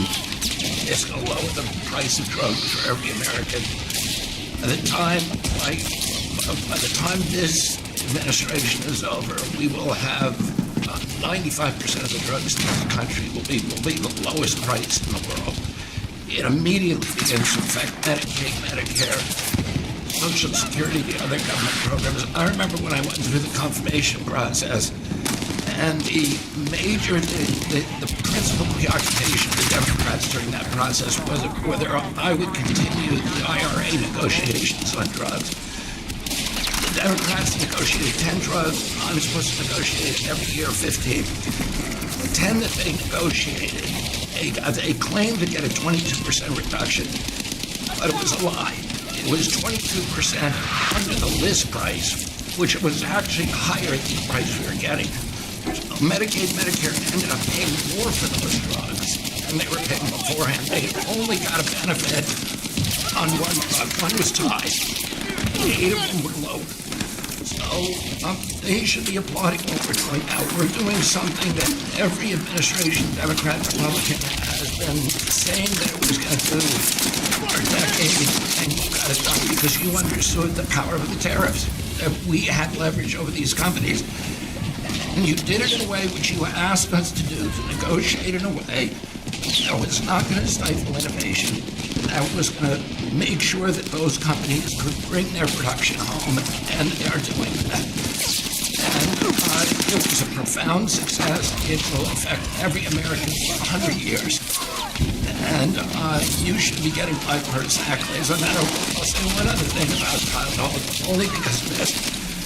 This morning before I came in here, somebody showed me a TikTok video of a pregnant woman, 8 months pregnant. She is an associate professor at Columbia Medical School, and she is saying F Trump, and probably Tylenol was a baby in her placenta. And the level of Trump derangement syndrome has now left political landscape, and it is now a form of pathology. That a mother could overwhelm millions of years of her instinct to put her baby at risk. And all of this is looking at studies which you and I talked about. It's not just positive autism, but it is so suggestive that anybody who takes stuff during pregnancy, unless they have to, is irresponsible. There are 15 rodent studies. Every one of them shows if you give it to the mother, babies, particularly the male babies, have profound neurological and behavioral changes. There is a study from Johns Hopkins on cord blood. They divided women into 3 categories: those who had cord blood, and those who had the most. The ones with the most had 3.6 times the rate of autism in their children. The middle category had 2.2 times with the dose-related response. And there are dozens of studies that show the countries that use the most have the highest level of autism. Cuba has the highest and lowest level in the world of acetaminophen use, and it has the lowest autism rate in the world. Now, this is not just positive. It is not proof. We're doing the studies to make the proof. And in the meantime, the precautionary principle should apply. And any mother who is taking this stuff during pregnancy just to get back at Donald Trump is doing something that is pathological. And we're seeing that across the board. I got a lot of other stuff to talk about, but I know we got a short time here. But thank you, Mr. President. You're making our country healthier again. Thank you, Bobby. Could you just say, the record state what the autism was, let's say, 20 years ago and what it is today? 1970, the largest epidemiological study in history was performed. 900,000 kids were looked at. They were looking for autism in Wisconsin children. They looked at every child in Wisconsin who was 8 years old. They found an autism rate of 0.7 per 10,000. So almost close to 1 in 20,000, less than 1 in 10,000. Today, the autism rates are nationally 1 in 31, but it's actually much worse than that because California, which has the best collection system, reports an autism rate of 1 in every 19 children, 1 in every 12.5 boys. This is a national security issue. There is nothing more important, and I'm grateful to you, Mr. President, because you know the flack that you take for even talking about this issue. You've shown courage, and you've shown leadership, and I can't thank you enough for letting me do this work. So think of that, 1 in 20,000, and now it's 1 in 12 for boys, 1 in 18, 19 for girls. So obviously there's something that's artificially, I think, induced, something, whether it's the vaccines in terms of these massive vaccines that are twice the size of a jar like that, of a glass of water like that, into a baby's body. And I've suggested get them in doses, get them in, maybe 20%, 30%, smaller, not such a big. I think, that. And we had certain recommendations, the MMR, take them separately.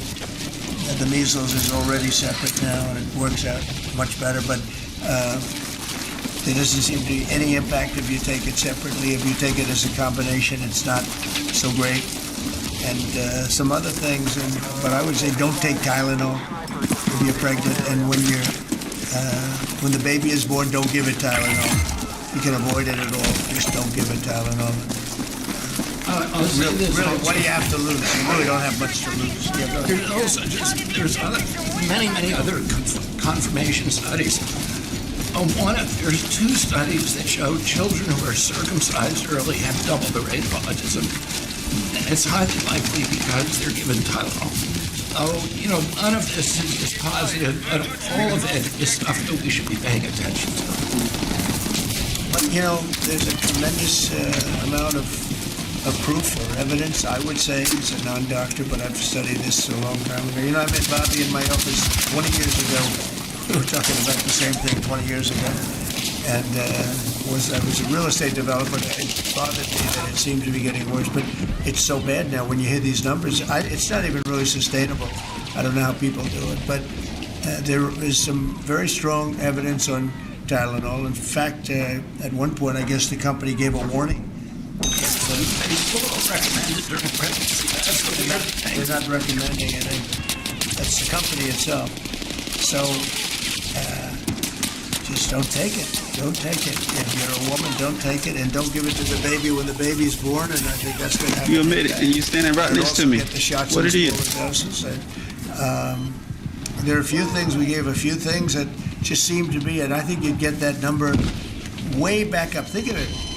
You have 1 in 20,000.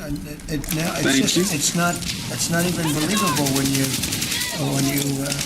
think the 20,000 drops to 12 children. So that's induced by something that's given or taken, and it should be able to be stopped. And you were talking about the Pennsylvania Dutch. You were talking about the Amish, where they don't take any of this stuff, and they have virtually none, right? They have no autism.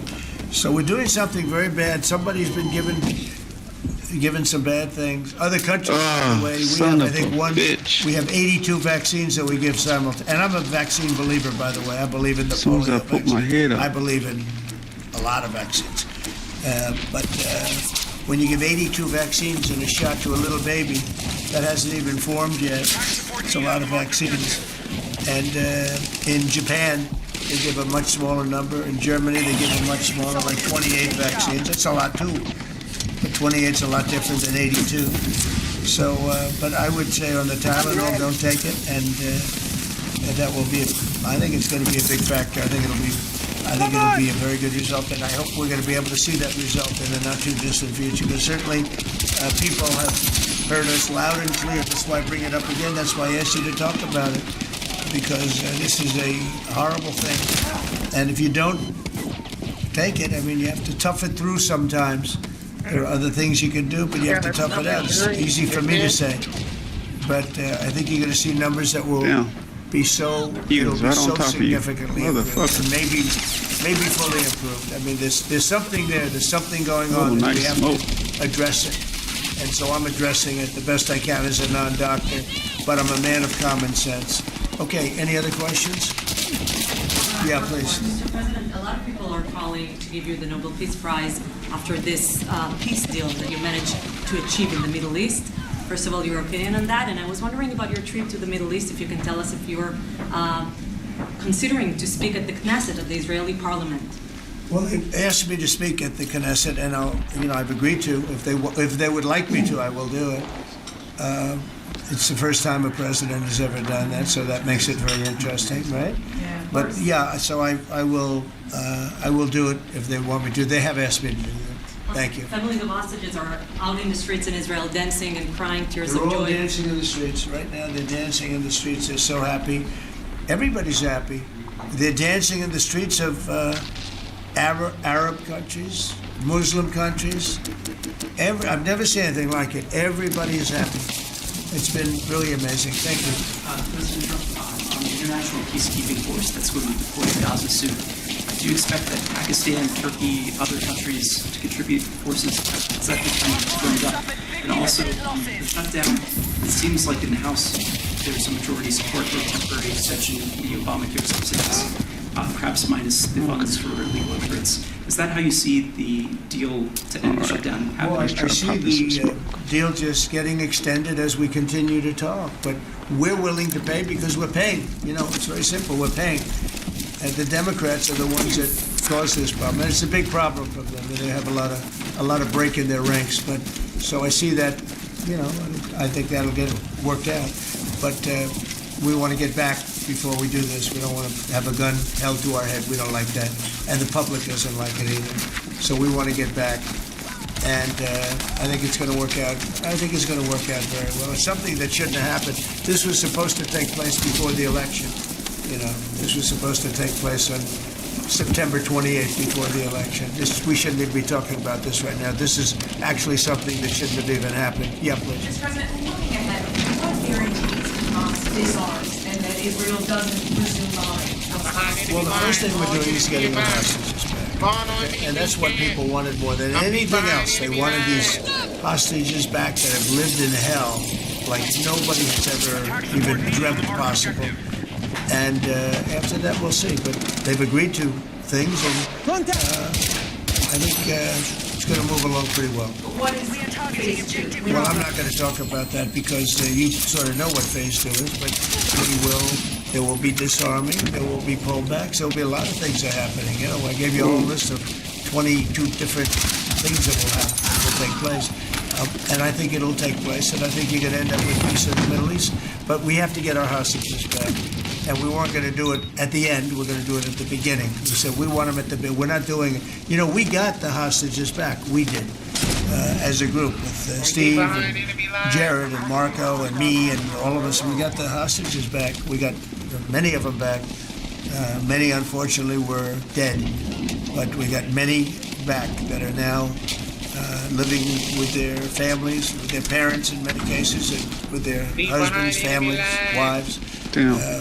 Many of them. They celebrate all of them. They're the ones that are celebrating the loudest. We got people in the buildings and on the roof. We got out. But the last 20, and I always said the last ones are going to be the most difficult. But it's been a very big deal getting the hostages out. But the rest is going to take place too.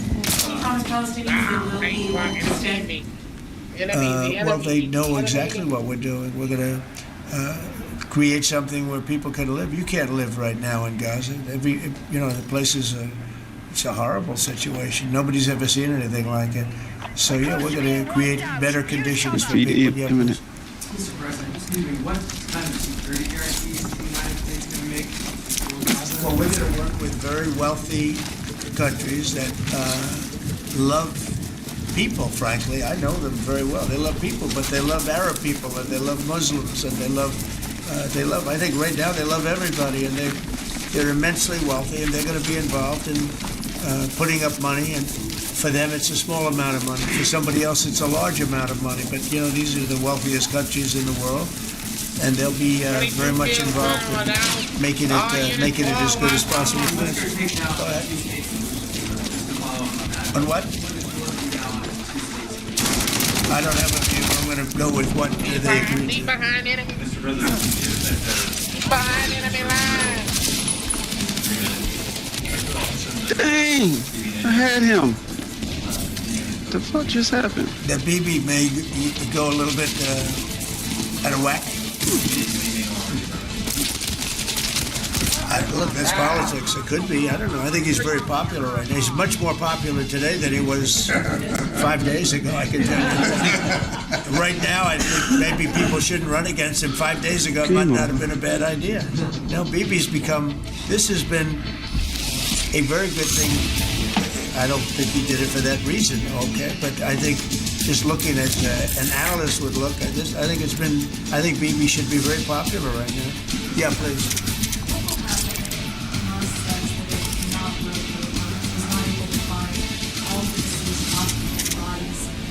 Well, we'll have to see. I think that's going to be, it's largely been answered. We know where most of them are. Actually, the bodies are a bigger problem because some of the bodies are going to be a little bit hard to find. It's a terrible thing to discuss even, but you understand, we're all people, we're grown-ups, we understand life. Nobody can understand this stuff because this could have taken place, but we have the hostages for the most part, and so I don't think it's going to be overly big. The situation with the bodies, you know, they say 28. Some are going to be a little bit hard to find, but we're going to do the best we can. Yeah, please, behind you. Yeah, behind you. Please. Thank you, sir. Regarding Jared Kushner's role in the negotiations, can you explain a little bit about why he came on at the last minute? And then in regards to the WIC program that the Vice President mentioned, do you know when the funding that you promised through the tariff revenue will actually go through to communities? Because there's reports that WIC providers are actually setting to close down today. Well, okay, let me just answer the Jared. So Jared's a very smart guy. He did the Abraham Accords. As some people say, the Abraham Accords, which I love the way that sounds, but he did the Abraham Accords. It was a great thing. 4 big countries joined. If I were president, if the election would have been a correct election, which it wasn't, you'd have every country in there. Maybe even Iran would have been in there, frankly. But you'd have every country in. Now, by the way, that's going to be filled up rather quickly. People want to join the Abraham Accords. And I put Jared there because he's a very smart person, and he knows the region, knows the people, knows a lot of the players. And the combination of him and Steve Witkoff and Marco and Cooper, who, as I hear, has been fantastic, and others that were involved. JD was very much involved. I mean, we had a very smart group of people working. We had a lot of different players, different countries, and very diverse countries, very different from each other. They had certain things in common, but they had a lot of things, mostly things that were not at all common to their countries. So we had a very smart group of people. These are high IQ people. Okay, you know, I talk about how many low IQ people we have in our government. We got some real low ones, but some shockingly low. But these are very high IQ people, and that's what we want. I like high IQ people. Yeah. Mr. President, thank you. Can I ask you about the China?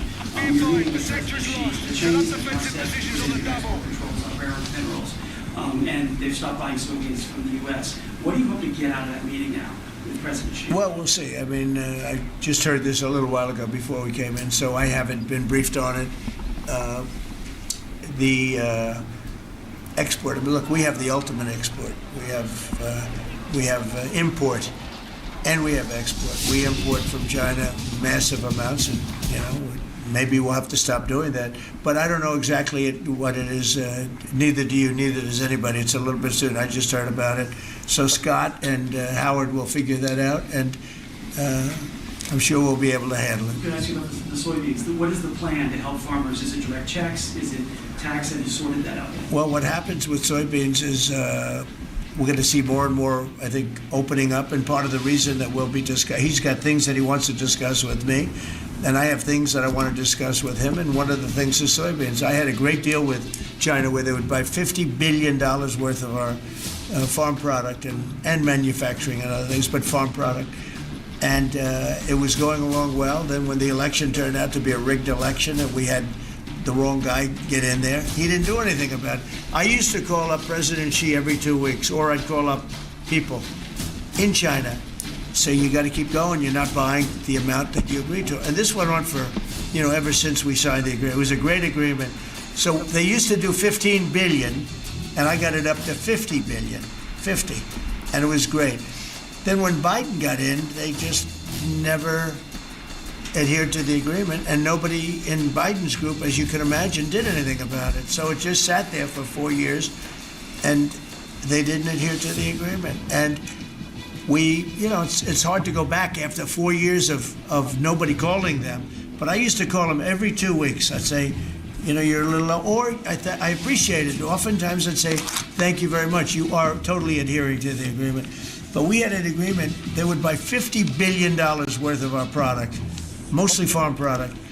And remember I said to the farmers, buy larger tractors and more land. And that's exactly what happened. They did well.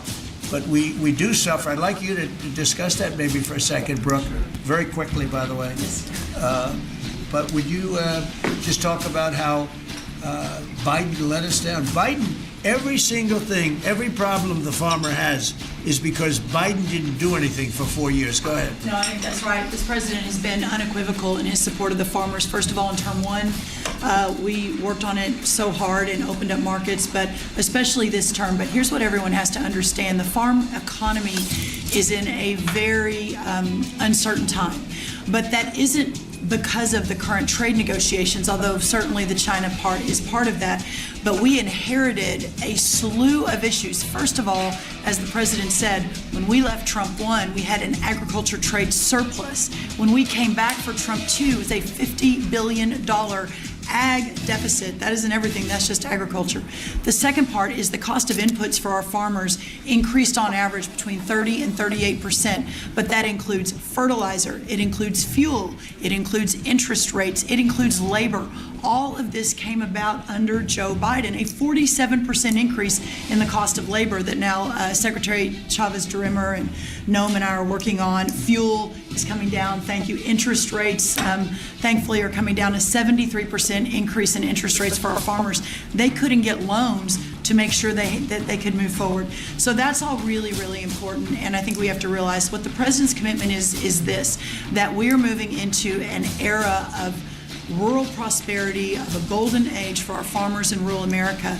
The trade renegotiations and the trade realignment that Jameson and Scott and Howard have led with the president's leadership is unlike anything that's happened in the history of our country. And those that will benefit the most are the original Americans, our farmers and our ranchers. The president has committed, if we need a bridge, he has talked about that to get us from the Biden years to the new Trump era. That's what we're working on every day. We've got to get the government reopened so that we can move forward on that. And once we do, we'll be able to move out a significant program to help our farmers. Long term, we have to change this hamster wheel of government. We've got to ensure that the farmers have the market to sell, and it's a national security issue and onshoring a lot of the food as well. So, thank you. Thank you, everybody. I think that's enough. Thank you, Press. Thank you, Press. Let's go. Thank you, guys. The country is doing very well. Thank you very much, everybody. Thank you, Press.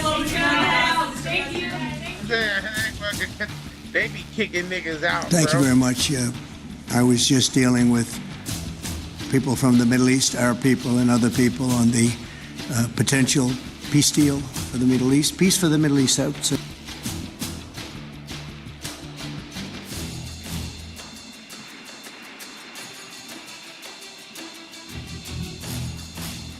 right, everybody. So as you know, we are down here in Florida. Typically, we live in the Midwest in Ohio, and cost of living there is significantly lower than it is down here in South Florida. So I think it'd be a good idea to kind of get into one of the more popular local stores and actually have a look and see what the prices are in comparison to back in Ohio. So I'm not in Miami Beach or anything like that. I think I'm in a place called Margaret or Hollywood. I don't really know, but it's still really expensive. I've been looking at things in the area as far as rent goes, as far as the cost of homes go, and of course, what the typical job pays, just looking at local job listings. And from what I've seen so far, I have no idea how people are actually able to make it down here. We went to the store yesterday just to get some baby stuff, and 2 bags ended up costing $100. I've seen that on TikTok and stuff, and I've never really believed that. You know, I'm someone who can stretch money normally, but baby stuff's expensive. But anyway, let's go have a look. We'll say like Jamaican patties and empanadas is not really something we have in Ohio at the stores. And they're not a bad price either. Donuts are like $1 each. Fresh bread, $3.99. I feel like most prices are kind of like standard no matter where you go. I don't really see anything too different. Of course, the thing's always going to be eggs. Dressings are good. Produce seems pretty much the same. Is it expensive? Yeah, but everything is these days. So, I mean, what are you really going to do? Just try to survive. Salad is pretty much a luxury at this point. But I will say, this store in particular, it's Publix. There's a lot of buy one, get one free deals, which are nice. And that's always good. Anywhere you can find a deal these days is really what you want to do because everything's so expensive. Because the cucumbers are 99 cents. Fancy cucumbers being $3.99. Now I will say the big thing is we are in Florida. You do have things that typically we don't have. We have avocados, but you know, $4 to $5 is great. You'll never see me buy pomegranates in America simply because they're so expensive here, and I'm used to them being 50 cents each in Europe. But like persimmons and things like that, definitely not something we have in Ohio. But I don't like the taste. But things aren't too bad, honestly. I mean, like I said, you have all these like $2 for $5 deals. Juices typically are going to be really expensive. One of the things you see anytime, you know, if you have any of these videos, it's always how expensive juices are. But juices are full of sugar and you shouldn't really want them anyway. $5.99 for blueberries. $5.99 for blueberries. 3 for $10 for raspberries. Nobody eats blackberries. Grapes, kind of expensive everywhere you go. It's on organic or anything. They're still $4.99 a pound. Cherries here are $7.99 a pound.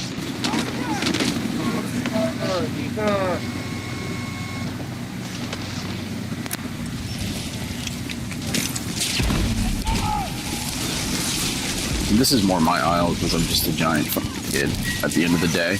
I love cereal. And everywhere in the country it's pretty expensive right now. $5.89 for Kix, $5.89 for Reese's Puffs, $7.29 for Lucky Charms is pretty insane. But $10 for Honey Nut Cheerios. So what it looks like is like the more sugary cereals, $8.99 Frosted Flakes, just more expensive. But yeah, it's definitely more pricey than it would be in Ohio for sure. But I need to get some cereal anyway. We'll say that the store brand alternatives are actually really reasonable price. You're seeing that kind of everywhere right now. Like we go to Acme where we live typically, it's the same thing. The store brand's still really cheap. So I don't know what the deal is really between the name brand and the store brand. I mean, quality's kind of on par these days. The coffee's the big one right now when they're not on sale. They're looking at like, for 10 K-Cups, $13. That's crazy. I mean, we actually stopped using our Nespresso just because the cost has been going up so much lately. I mean, on sale, yeah, you can get that, but you know, $13.29, $12.99, $12.95. Go over to the regular coffee. I mean, that's really what people are talking about now. $15.99 for 12 ounces, 10 ounces for $14.99. I mean, these prices are out of control when it comes to coffee. but it is an addictive chemical and people are still gonna buy it. Nothing wrong with little Nescafe, nothing wrong with drip coffee.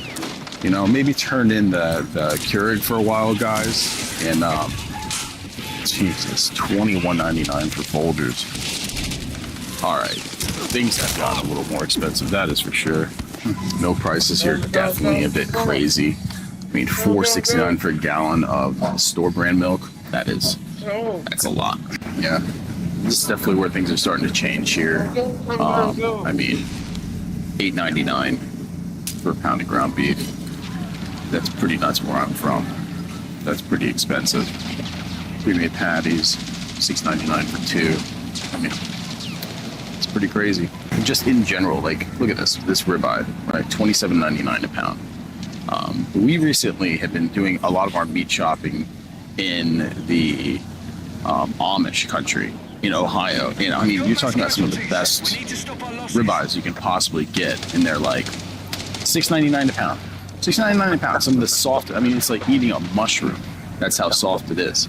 So you really cannot beat the prices at places like that. And I would advise, if you have the ability to do so, you know, look for places that are more rural, look for places that are more, you know, closer in this, as far as supply chain goes, to the farm, because, you know, the less in between travel it goes, the less cost there is. But in general, maybe it's because Amish people don't pay taxes. I mean, you're not going to beat the meat prices there, and the quality is always going to be absolutely solid. But $4.99 a pound for chicken wings, $3.99 a pound for chicken breast. That's actually not too bad. Of course, $1.59 for leg quarters. That's not a bad deal either. The thing is, really, it's just kind of like, it's beef, really, that's getting so expensive. And honestly, trying to eat sandwiches now. Sandwiches are always like the budget food when I was a kid, you know. But I mean, now you're looking at beef bologna, $8.99 a pound. Well, what are you supposed to do with that? At what point did beef bologna become a luxury item? Crazy. Hot dogs, $8.99 a pack, $10.99 a pack. Even the shitty Oscar Mayer ones are $4.99 a pack. Beef, of course, $8.89. It's bacon down here is definitely more expensive. $9.99, $10.99. Like I said, it's really the things that we love. They've just become like luxury goods now. Nobody can afford it. Like I said, it does have an impact on quality of life. You know, if you can't afford the things that you love, you know, that sucks. And cheese, I mean, I feel like it's one of those standard prices no matter where you go. It's definitely increased the price like 100% over the past couple of years. Carolina Reaper pepper, cheese, love it. My body cannot digest the spicy cheeses anymore, the spicy foods. It is a real shame, but absolutely delicious. But your Sargentos, which are like kind of your premium cheeses, $5.26. Ricotta. I mean, try to make a lasagna these days. That's something that gets me. Like, we grew up on lasagnas because they were cheap to make. Try to make one now, it's like $40 to make a decent lasagna. Eggs are crazy. $13.99, $7.99. I mean, $3.29 for kind of the lowest brand. That's not bad. It's still cheaper in Ohio, obviously, but your premium eggs are really where you're seeing the price differences. I mean, $11.99, $13.99. Honestly, it should just be considered kind of criminal at this point. But I know one of the things that everyone kind of drinks, I don't drink it, but everyone loves it, soda. Everyone complains that soda's so expensive. Number one, don't drink soda. Don't drink soda at all. I mean, it's so bad for me. And looking at the prices, I'm happy I don't drink it anymore. It's like 2 for $8 for a Dr. Pepper. And that's the sale. So what is it normally? $5 for a 2-liter? Lord. You want a 12-pack of soda, you're looking at like $12, so $1 each for that. Going down the last aisle here, have a look at butter and bread, maybe some yogurts. So butter, pretty expensive. Kerrygold, it's usually what we try to keep in the house just because it's kind of, you know, the purest stuff. That's looking at like $11.29. I mean, oof. Butter in general has definitely gotten expensive over the years. Agriculture in America is getting hit pretty hard. So $6.79 for Land O'Lakes. a $4.79 for the Publix brand. I don't know the quality, but if you're gonna get English muffins, Bay's always a solid choice, that's for sure. But $4.02, doable. Bread's the big thing though, obviously. Bread has civilization's built on bread, so let's look at cheap bread. $4.99, $4.11 for Nature's Own. Wonder Bread coming in at $3.63 down there. Keto bread, no idea. Move over to the store brand. Even store brand, which you can see the quality is bad just by looking at it, but $2.85, $2.99. Of course, premium breads looking at like $4.99, $4.69, and your super premium is like Dave's, all the way up to like $7.99. So of course, you have the glorious, most American aisle there is, which is the Little Debbie's aisle. You cannot beat Little Debbie's. I don't care what people say. The Swiss rolls, the Nutty Buddy, Cosmic Brownies, the Star Crunch, the Christmas trees. Extra value meals are back. That means 10 tender, juicy McNuggets and medium fries and a drink are just $8. Only at McDonald's. For limited time only. Prices and participation may vary. Prices may be higher in Hawaii, Alaska, and California, and for delivery. Even the knockoff moon pies, the marshmallow banana pies, not bad. They'll destroy your waistline. They are delicious. They're terrible. Had no idea that Wonder Bread makes them, but these used to essentially be like $1.50 for one of these big packs, right? You go to the store, you can get, an individual one for like 25 cents, but those days are just kind of over. That's the reality of it now. It's all just gotten so expensive. Now between Ohio and here, it's definitely a lot more, for sure. But some things are doable. If you live here, you definitely have to adjust, what you buy. Even peanut butter for what we have usually natural at $5.59. Like I said, you definitely have to make some adjustments. I mean, almond butter, cashew butter, they're pushing $10 if that's something that you're into. But yeah, bread's more expensive. Meat's the big one. I mean, pushing $10 for ground beef is absolutely insane. $27, $28 a pound for a quote unquote good steak should be absolutely criminal. Like I said, $6.99 in Amish country. Make the trip. It's worth it. Stock up, fill your freezer and you'll be good. But Florida, expensive place, and the jobs don't pay that well, if we're being completely honest. I think it's something like in the South Florida, almost 20% of the population here actually exists under the poverty line. So, definitely have problems down here. And if the cost of this food keeps going up, it's going to be a lot more problems. But you got that all over the country right now. So, it's kind of lose-lose for everyone. Now, we'll say for mid-November, Florida definitely wins as far as weather goes. It's beautiful down here. I know that the Midwest right now in Ohio just got slammed with cold weather. I think I was complaining about it being like 68 degrees here the other day. I had to look at the weather where we live, and it was like 24 degrees. 24 degrees. So, I mean, maybe a couple dollars is worth it if you have it, but the thing is, a lot of people don't have it now. We can talk all day, really, about what's causing the value or what's causing the prices of the groceries to go up as much as it is. And I mean, you can argue about it all day. Is it tariffs? Is it the devaluation of the dollar? Is it less market competition that maybe we should have in America?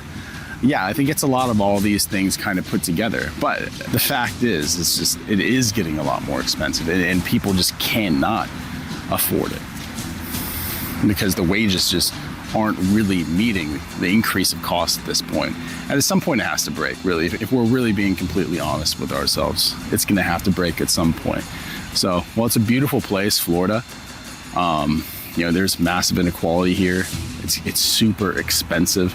I don't really know what you're gonna do. I know the wife wants us to move here, but the fact that you have HOA fees pretty much everywhere that are like between $500 and $1,500 a month.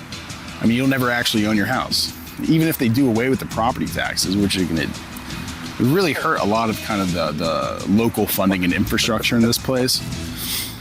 They're doing that just because we are getting to that point where people can't afford things, afford a decent lifestyle.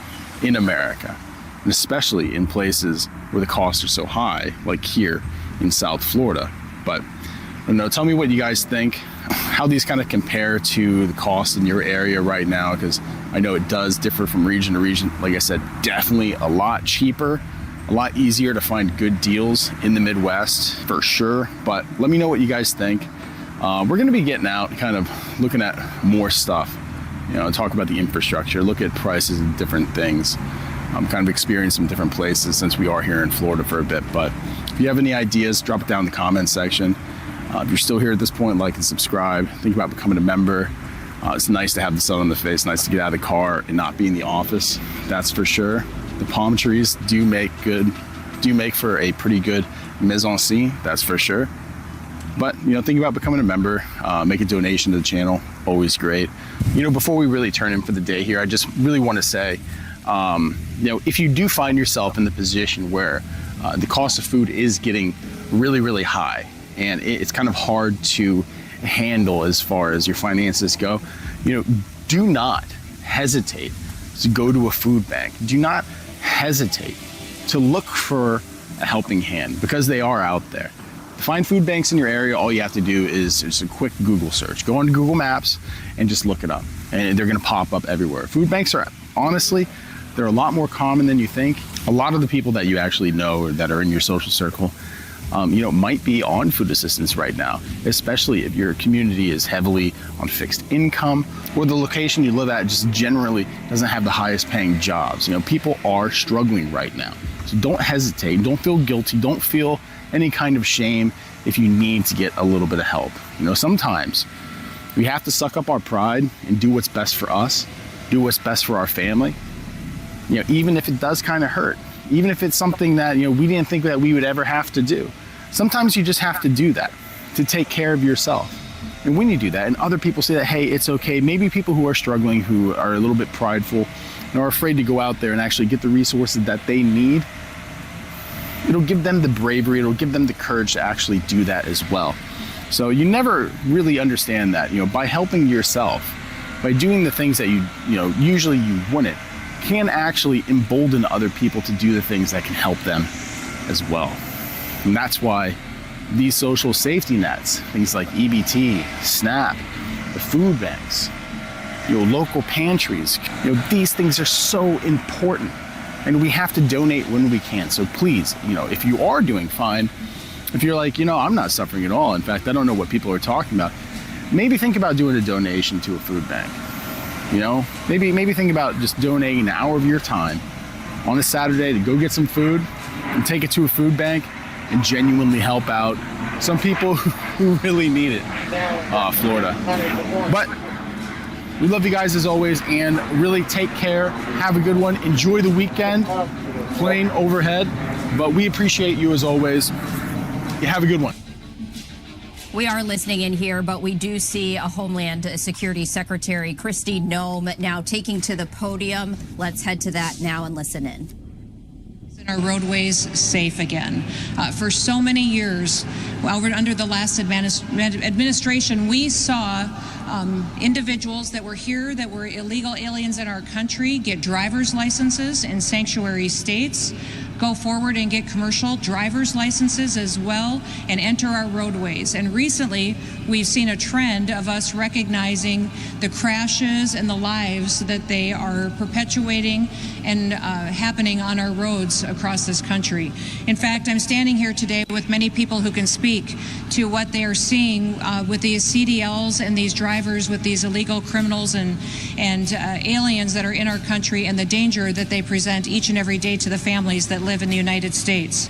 As you all know, I'm Kristi Noem. I'm the Secretary of the Department of Homeland Security, and we do have some special guests with us. We have a unique partnership here in the state of Indiana with the governor. So I want to thank Governor Braun for being with us today, and we'll speak to how his law enforcement agencies are working with the Department of Homeland Security and with our ICE officers to bring safety to our roadways again.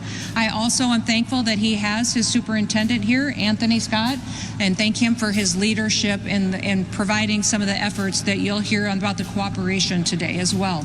Also, off to my right, I have the Acting Director of ICE, Todd Lyons, is going to speak today about how we are doing this across the country and compounding the efforts that we're putting forward. And then Deputy Director Madison Sheehan will share with you some insight on what more people can do to ensure that our laws are followed in this country. Now, many of these individuals that come into our country illegally may commit criminal acts as well beyond that, but then go to a state and get licensed and receive a commercial driver's license, many times are challenged in how they put that forward and how they do their work every day. We've seen over the years that they don't speak English, they can't read our road signs, that when they have enforcement activities with law enforcement officers, that they can't communicate with them, and it presents a danger many times over. In fact, putting these foreigners in tractor trailers like the ones you see behind me becomes extremely dangerous. I have driven semis over many, many years and 18-wheelers and understand they're difficult to stop, maneuver. You have to have a skill set, but also communication with those around you. And certainly in your training, that's important to make sure you're operating it safely. Putting them behind the wheel of these tractor trailers weighing tens of thousands of pounds loaded with explosive fuel down the highway endangers every single citizen that is on our roads.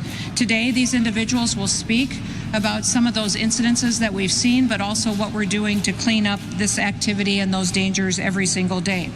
Now, through our 287G partnership that we have with the state of Indiana, we have run an operation recently which has allowed to hundreds of arrests that has brought people in that are breaking our laws.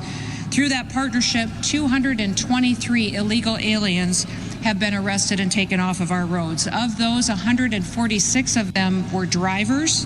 That includes 46 semi-truck drivers and another 82 of them that were either box trucks, buses, moving vans, vehicles such as that.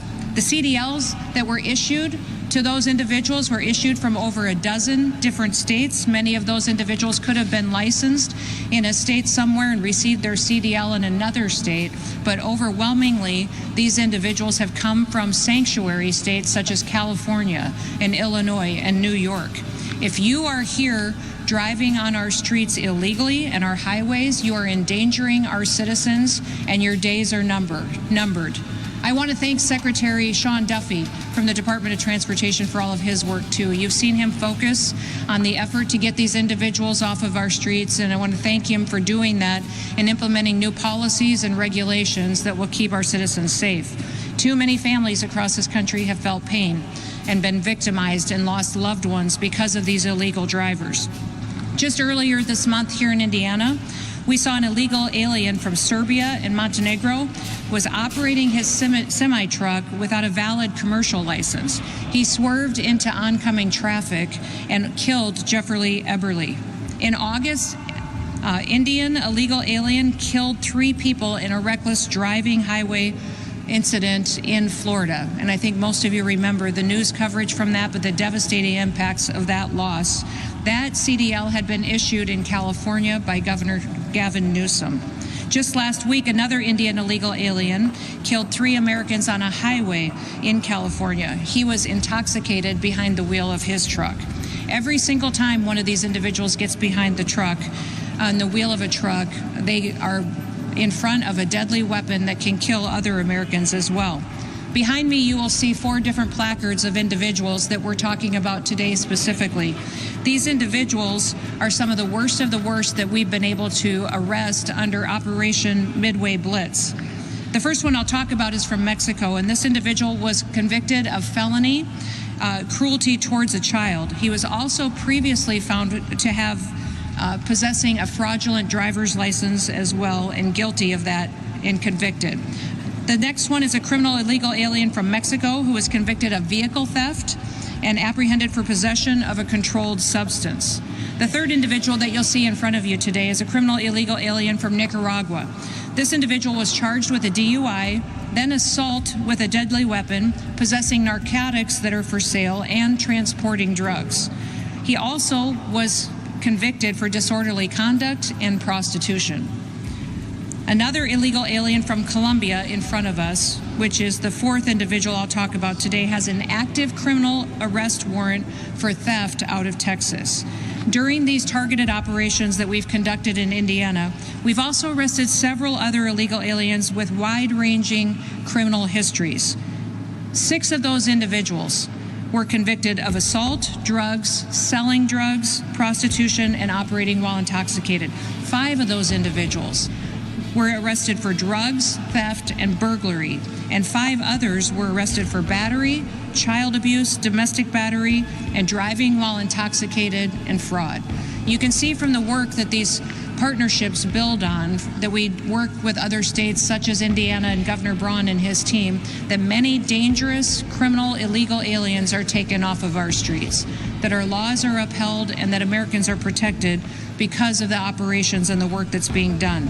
Since the beginning of Midway Blitz, ICE and CBP and our state partners have arrested more than 3,000 illegal aliens, including rapists, murderers, and gang members that have been brought to justice. And listen, we don't want any of these individuals out on our roads, and we don't want them in our communities, and we especially don't want them behind the wheel of an 18-wheeler when they can't speak our language, they don't understand our laws, they can't follow our roadway signs, and they can't interact with law enforcement or our citizens. It's dangerous, and it's not going to happen under the Trump administration like it did under the Biden administration. Thousands and thousands of Americans are protected because of the work that's being done with states such as this. United States Citizenship and Immigration Services is also working to fix some of the safety issues that we've been seeing across our country. They just ended a policy that allowed illegal aliens work permits that automatically renewed those work permits without any additional vetting. That will help us get some of these CDLs out of the hands of individuals who may be driving these trucks right here today. And the illegal alien that was charged with throwing an anti-Semitic Molotov cocktail earlier this year in Boulder, Colorado, got a work permit. He got it renewed under the former policy, and he got it with an expired visa. This policy is now changed because of the good work of USCIS. Now people will be re-vetted and have to be reapproved in order to get that work permit that could potentially be used to garner a CDL and get on the street. Law-abiding Americans should be able to use the roads without being scared for their safety. They shouldn't have to worry about themselves or their children or what they're doing when they're going to church, going to work, or going to activities every single day. No father should have to fear being rear-ended by a semi-truck at full speed while he's simply on his way to work to provide for his family. No mother should have to be afraid of an illegal alien running into her with her children when she's got little kids in the back seat in her car seats. I'm a mother and I'm a grandmother, and I can't imagine what would happen or how I would feel if one of my children or grandchildren were hurt by someone who was never supposed to be in our country in the first place, much less behind a truck like this and given permission from an irresponsible, reckless governor like Gavin Newsom or Pritzker or anyone else in this country that chooses to ignore our laws and put illegal criminals ahead of our American citizens. With state partners like Governor Braun and like the state of Indiana, people will be safer, people will be protected, and our laws will matter. That's what's special about this country. It's what's amazing about President Trump and what he's doing to make our streets safer. And I'm so grateful for all of his work and the ability to protect our law enforcement officers as they go out and do their work every day protecting American citizens. And with that, I will turn it over to Governor Braun to make some statements for all of you.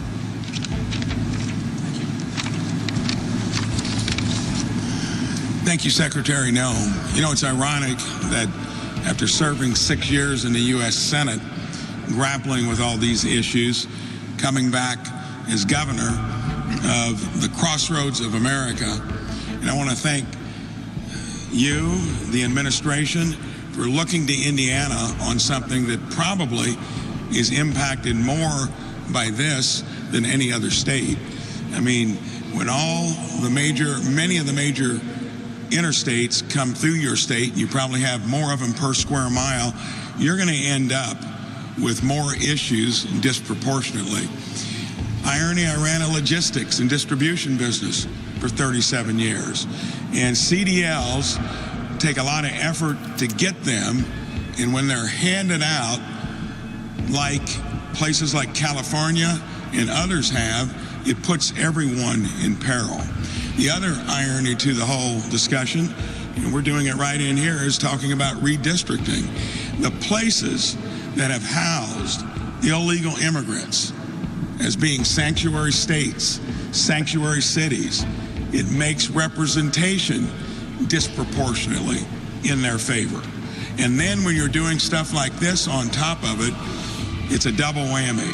So I am thankful that we got an administration that took the same template that the last administration had, and instead of inviting people at their own peril into this country, creating the issue, you can see how easy it was to fix it in a short period of time. This is going to take a joint effort. You know, every state is a border state when you got to contend with stuff like this. Operation Midway Blitz is working to make our highways safer. You're going to hear from our superintendent in a moment, and we are going to be partners to help make that happen. You heard some of the stats. Since September 17th, 200 illegal aliens arrested, 22 truck drivers without a valid license here in Indiana, most of them with criminal records including drug possession, assault, and drunk driving. ICE is working with the Indiana State Police to expand this program by incorporating additional state troopers assigned to the Commercial Vehicle Enforcement Division in our own state. I want to thank all of you for coming in. We are going to work with DHS. We're going to work with ICE to keep our communities and our highways safe, even though other places are making them the opposite. Thank you. Now you'll hear from our superintendent, state police. Are you? Okay. Good morning. First off, I want to say thank you to Secretary Noem, ICE Acting Deputy Director Lyons, for being here today and for their commitment to public safety and to making our communities and roadways safer. I also want to say thank you to Governor Braun for his consistent support of the Indiana State Police, not just regarding this operation, but for supporting all that our troopers and detectives do on a day-to-day basis. I want to say thank you to the ISP staff, and specifically Major John Smithers, who's in the room today, and the Commercial Vehicle Enforcement Division for their dedication to this partnership with ICE. In addition, I have just a few brief comments. As you know, over the past several weeks, our Commercial Vehicle Enforcement Division has partnered with federal immigration authorities in an effort to identify dangerous trucking practices on Indiana highways. Trucks come through Indiana hauling everything from produce to hazardous materials to nearly every other type of commercial goods. Millions of pounds of freight moving on the highways every day. For the Indiana State Police, this is not about immigration status alone. It's about public safety. An 80,000-pound truck in untrained hands is a dangerous thing. It's important to note that we are enforcing existing federal and state trucking laws at weigh stations across our state. For us, this is not new. We've been implementing, there's no new implementation of new laws. This is what we do every day. In a normal year, our troopers and motor carrier enforcement officers weigh or inspect about 1.5 million commercial vehicles at our permanent scale facilities or utilizing mobile inspections. Consistent commercial vehicle enforcement is necessary to protect the motoring public in Indiana, but it is also important to protect the overwhelming majority of lawful truckers and trucking companies who follow the rules and keep our roads safe for every motorist.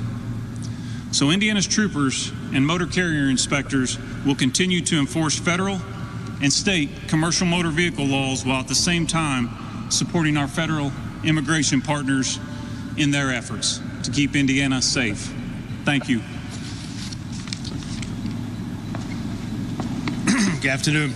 I'm Todd Lyons. I'm the Acting Director of ICE. First, I want to start out by thanking Secretary Noem, Governor Braun, and State Police Secretary Scott.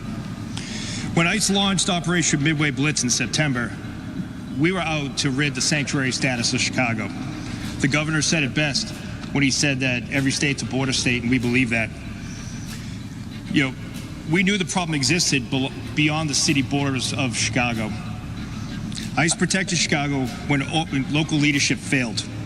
With our officers arresting 1,800 criminal aliens from Chicago's streets, the interstates leading from the city were a key part of this. With the help of our federal partners, we've arrested over 3,000 criminal aliens with Operation Midway Blitz. And thanks to our partnership with the Indiana State Police, ICE is proud to say we were able to arrest 223 criminal aliens in this roadway operation. Our partnership with the state police is amazing, and there are way too many times elected officials try to put a wedge between law enforcement. But this is the key of law enforcement working together and being partners. It's unconscionable that illegal aliens have CDLs and driving 18-wheelers across our nation. Just because some sanctuary cities want to gamble with motorist lives and let these dangerous people on the roads driving dangerous vehicles. On August 12th, an illegal alien driving a semi-truck attempted to make an illegal U-turn in Florida. The minivan behind him couldn't stop in time and crashed into that truck. The state of California issued him a CDL, although he was present illegally in the United States. Then again, on September 22nd, another illegal alien who shouldn't have had a CDL caused a deadly crash in California, and he killed 3 people because he was under the influence of drugs. Of the 223 illegal aliens ICE arrested with the Indiana State Police on these roadways, over 140 of those were truck drivers, including 50 semi-trucks. That includes over 50 illegal aliens that had been issued CDLs. As we've talked about, many of these illegal aliens had significant criminal histories: drug dealing, assault and battery, drunk driving, child abuse, rape, domestic violence, fraud, and prostitution. Most of these illegal aliens we arrested in this operation received their CDLs from sanctuary states, including California, Illinois, and New York. This operation is a real-world example of how sanctuary policies negatively impact the whole country. What happens in one state, like the issuance of a CDL to an illegal alien, spills over to other states, which is exactly what happened in California and in Florida. It is also part of our national security mission with ICE because millions of illegal aliens that came to the United States under the last administration were unvetted. The problem is we don't know what they're carrying across state lines in an 18-wheeler. Terrorists will stop at nothing to harm the United States, and it's well within the realm of possibility that some of these trucks and some of these semi-trucks that are traversing our nation's highway could be carrying toxic chemicals, bombs, or God knows what. Our agency was formed out of the aftermath of 9/11, the largest terrorist attack on American soil. I'm extremely proud of the hardworking men and women of ICE as we led this critical operation in and around Chicago. Again, this operation would not have been successful without our partnership with the Indiana State Police. With that, I'd like to introduce the Deputy Director of ICE, Madison Sheehan. Good morning, I'm Madison Sheehan, the Deputy Director of ICE. I'd like to thank Secretary Noem and Director Lyons for allowing ICE officers to get out on the street and do their job every single day. Today, we have a historic partnership with the state of Indiana. Thanks to Governor Braun and his superintendent and his entire team at the state, we were able to delegate them 287G authority, which gives immigration authority to state and local law enforcement. In the state of Indiana, we have over 14 agreements with over 200 officers trained in the task force model.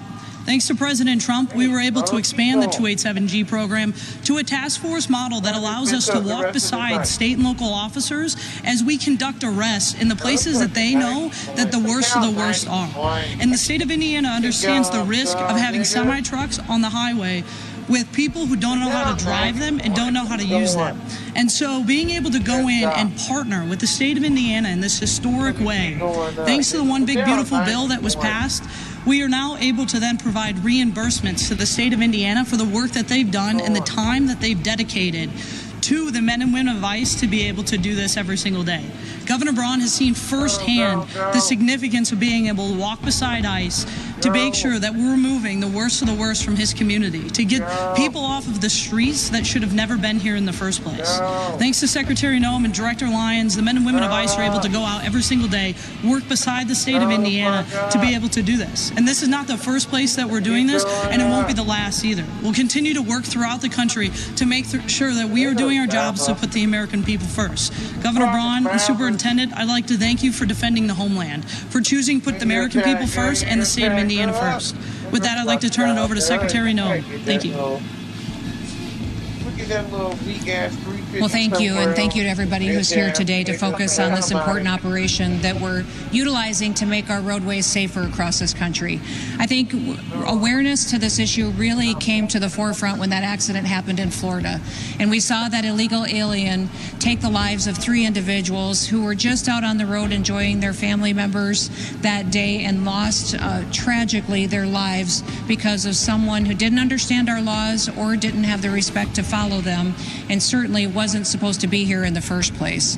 That's when we really started to focus on illegal aliens in this country who have CDLs, who they were granted those CDLs by, the damage that sanctuary states can do when they give driver's licenses and CDLs to individuals who don't understand our language, don't understand our laws, and then they give them the latitude to get behind a truck like this. And we recognized that we needed to do targeted operations across the country like the one that we've done here in Indiana. 223 illegal aliens have been taken off of these roads because of this work that was done under Midway Blitz with the partnership of Governor Braun and his team.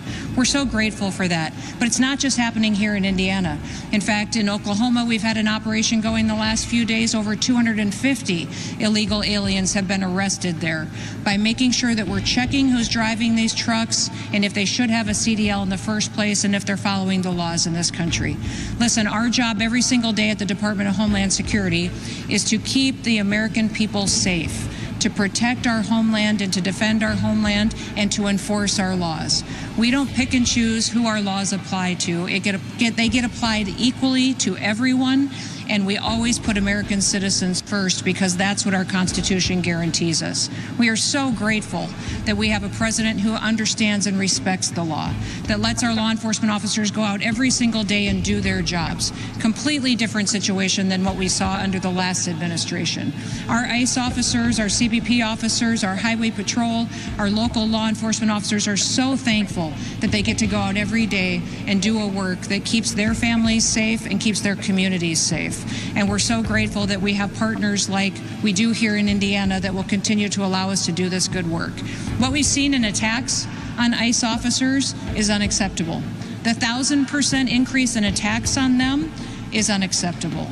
We just recently have learned that death threats against our ICE officers is up 8,000%.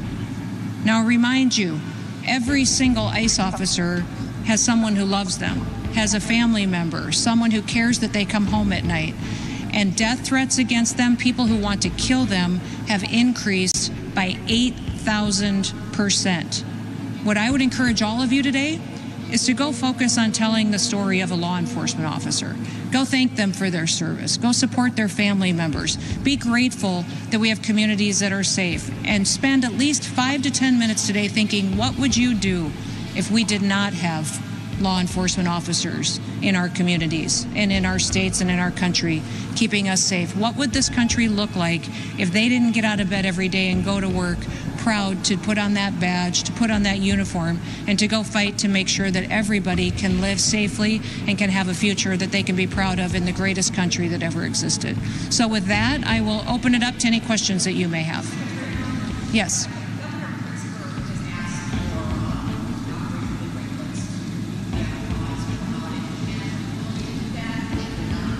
No, we're absolutely not willing to put on pause any work that we will do to keep communities safe.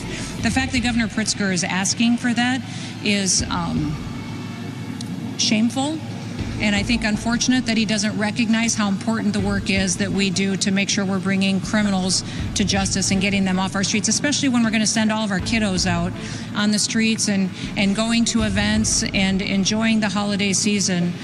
We want to make sure that they're safe. And if you see, even up here, we have individuals that we've picked up off the streets with our ICE officers and CBP officers that have assault against a child pedophiles, rapes, those individuals don't deserve to be on our streets, and we're certainly not going to let our kids be victimized by them.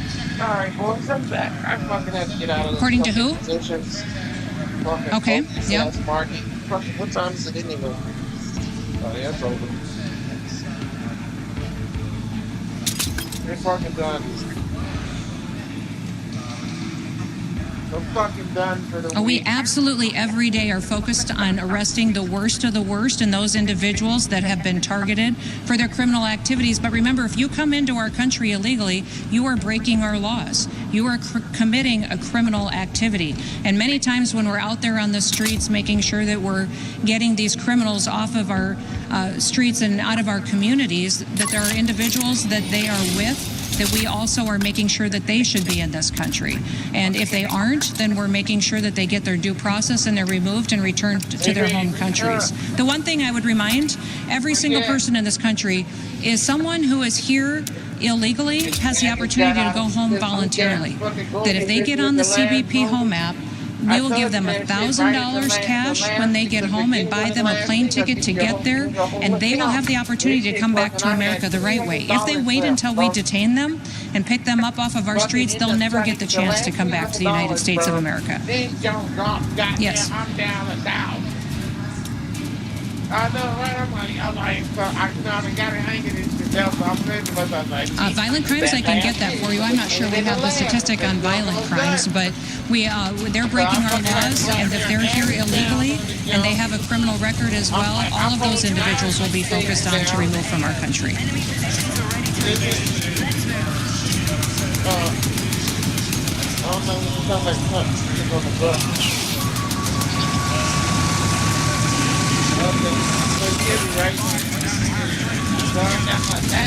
Oh, absolutely not. I would say the White House and I am and our leadership team is thrilled with all the work that ICE and Border Patrol are doing to help clean up our streets. In fact, giving people an opportunity to leave is fantastic. Giving people an opportunity to step up and take up on more responsibilities is a wonderful thing that you see happening in this country right now. As you see more and more operations get built out, we're calling on more people to use their skills and their talents to help enforce our laws. So I've read some of the reporting that talks about some dissatisfaction between the entities. Is just absolutely false. In fact, I think it's shameful for individuals to be quoted and used as sources for these news articles without their names being used. If you don't have a source and somebody who's willing to go on the record, then they're simply not telling the truth, and that's where I've seen most of it. That's that last week. The last week, you know what I'm saying? No, I would say that we actually are using our ICE officers and our CBP officers everywhere. Some of our CBP individuals that have been called to duty have been retired, and they wanted to come back and join the team. I think that's fantastic. Some of these individuals will be deployed to other field offices that weren't as active before, and we need their leadership there. So this is making sure we have the right people in the right seat on the bus to make sure that this is Can you do me a favor? Talk even louder, please. Thank you. Yes, sir. Please scream. Oh my God, man. So I got out of here on the shit, man. So I'm like, goddamn, so I got out of here. I said, I can get on. Okay. So I will refer to the operations that are on the ground. Through the 287G program, it allows state law enforcement to do enforcement actions on immigration laws. And so many times these stops are happening at way stations along your freeways and highways, and then those individuals can do traffic enforcement and inspections and then carry out immigration enforcement as well. That's in partnership with our ICE officers and with those under the Department of Homeland Security. And I can let Madison or Todd talk to a little bit more of the details on that if you would like to, and speak to the detention facility. They gave me the money back. Yeah, so as far as the 287G program goes, we're able to then partner with the state entity. They're able to go out and conduct arrests in their day-to-day duties. When they come across somebody that is a criminal illegal alien, they're then able to turn them over to our custody. At these way stations, we're able to walk beside these officers and have this joint partnership thanks to the Indiana State Police. That is a truly historic opportunity for us to do something that we can look at expanding nationwide. And as Governor Braun said, this is really a model that we can use all throughout the country thanks to his leadership and his team's leadership. What's that? It's in the Midway Blitz operation, which includes Indiana, Chicago, Illinois, and that area that field office is covering. Yes, sir. Okay.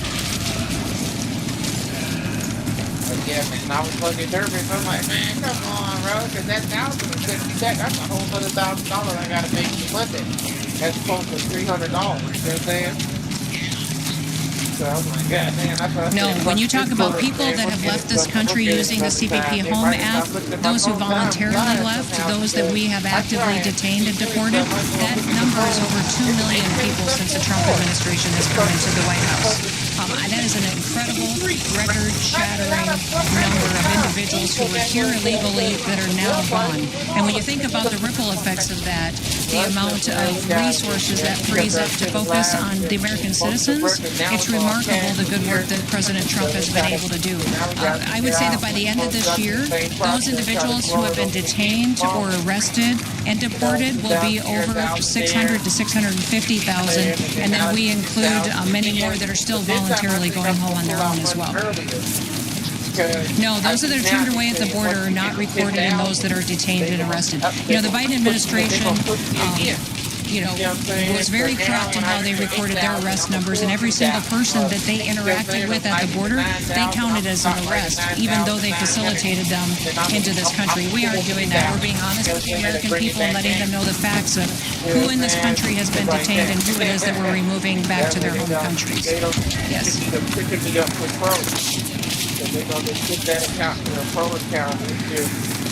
Well, we're pushing sanctuary states to stop issuing driver's licenses to people who are illegal aliens. Many of them are doing it. In fact, we've seen over a dozen different states that actively hand out driver's licenses to individuals who should never get one. As you know, the Department of Homeland Security is implementing the 20-year-old law that requires a real ID, which requires legal status in this country. It requires you to show where you live and who you are.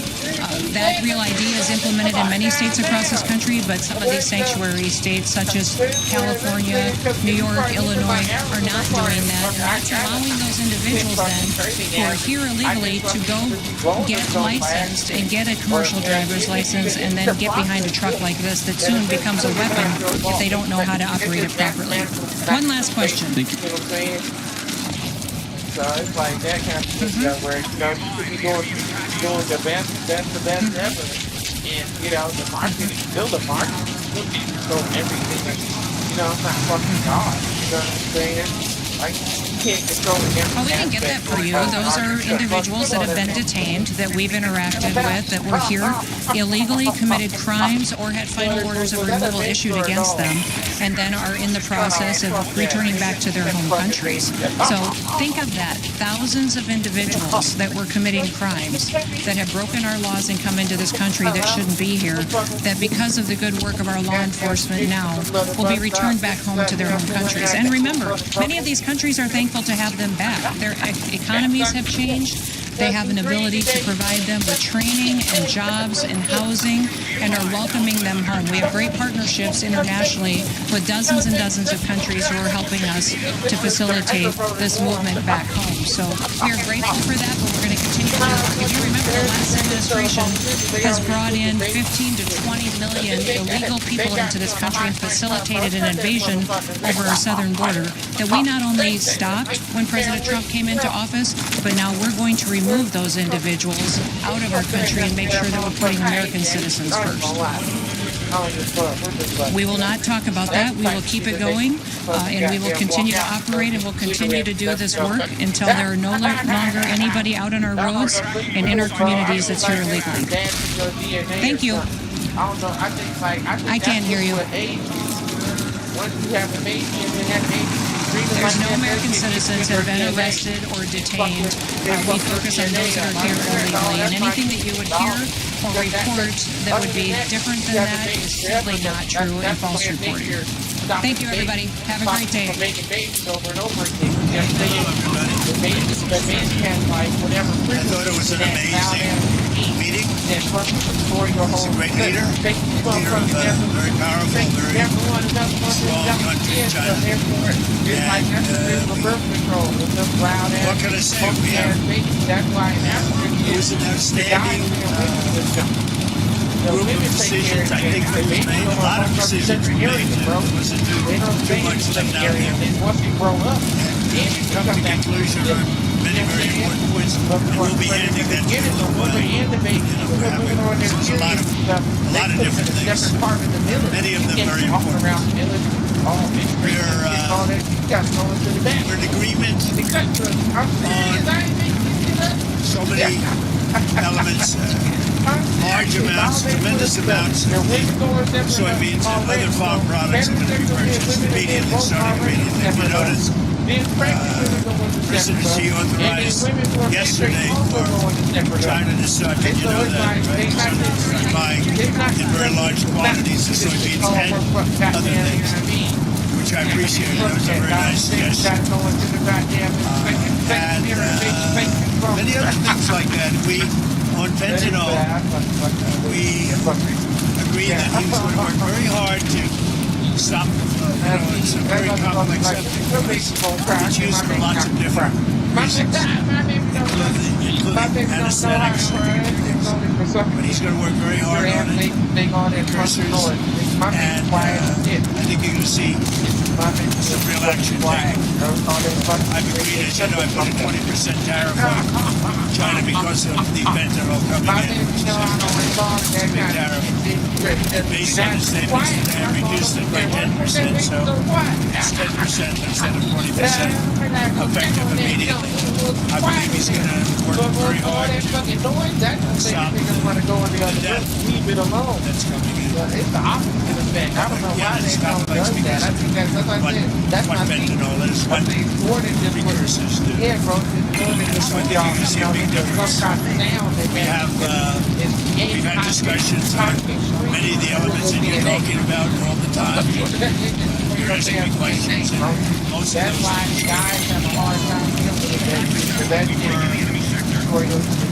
I think agreed to most. I think we agreed to almost everything. Very acceptable. I wouldn't say everything was discussed because of the things that probably, in retrospect, we could have discussed and we didn't. For some reason didn't come up. But if you have any questions, let me know.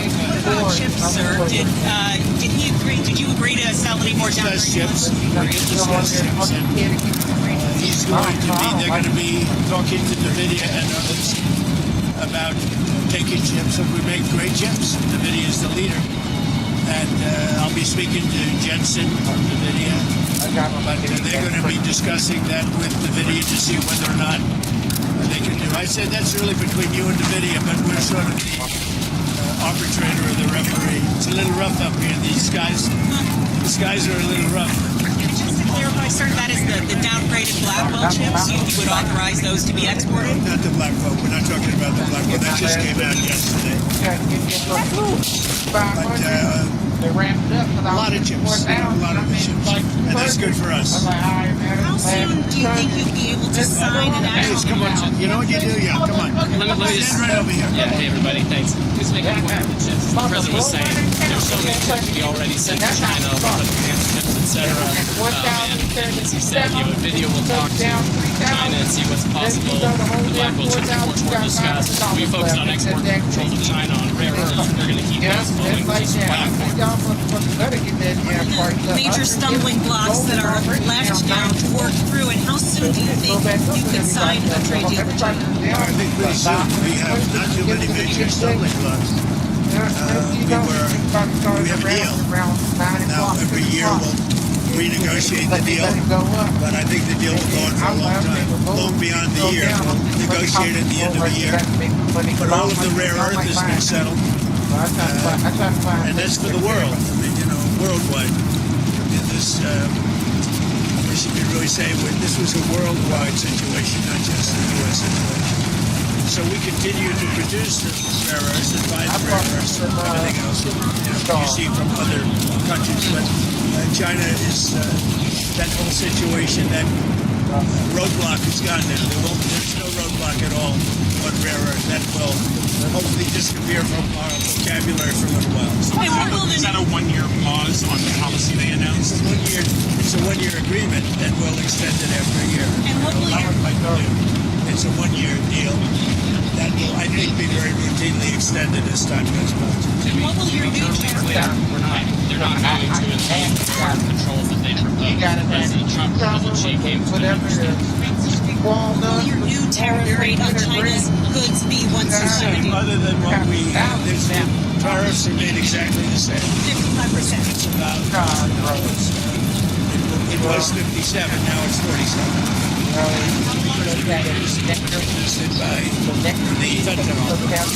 Because I believe they are really taking strong action. We've already seen the action on fentanyl, and they're taking very strong action.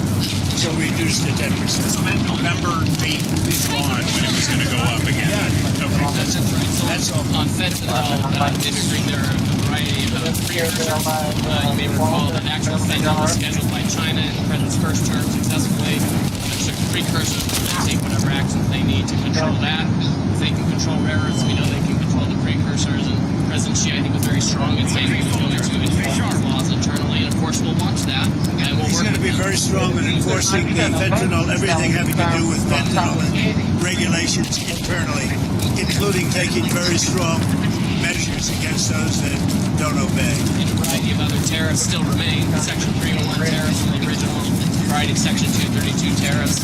Some of these tariffs are, as the President mentioned, around 40%. Some individual products it may go up to 100%, but as a general matter, it's about 45, 47%. Sorry, it sounds like we might be going to China then after the successful meeting. That's another thing we agreed. I'll be going to China in April, and he'll be coming here sometime after that, whether it's in Florida, Palm Beach, or Washington, D.C. Read anything on the shipping fees, the 301 shipping investigation? Well, that's been. We're going to postpone that while we negotiate with them about that issue.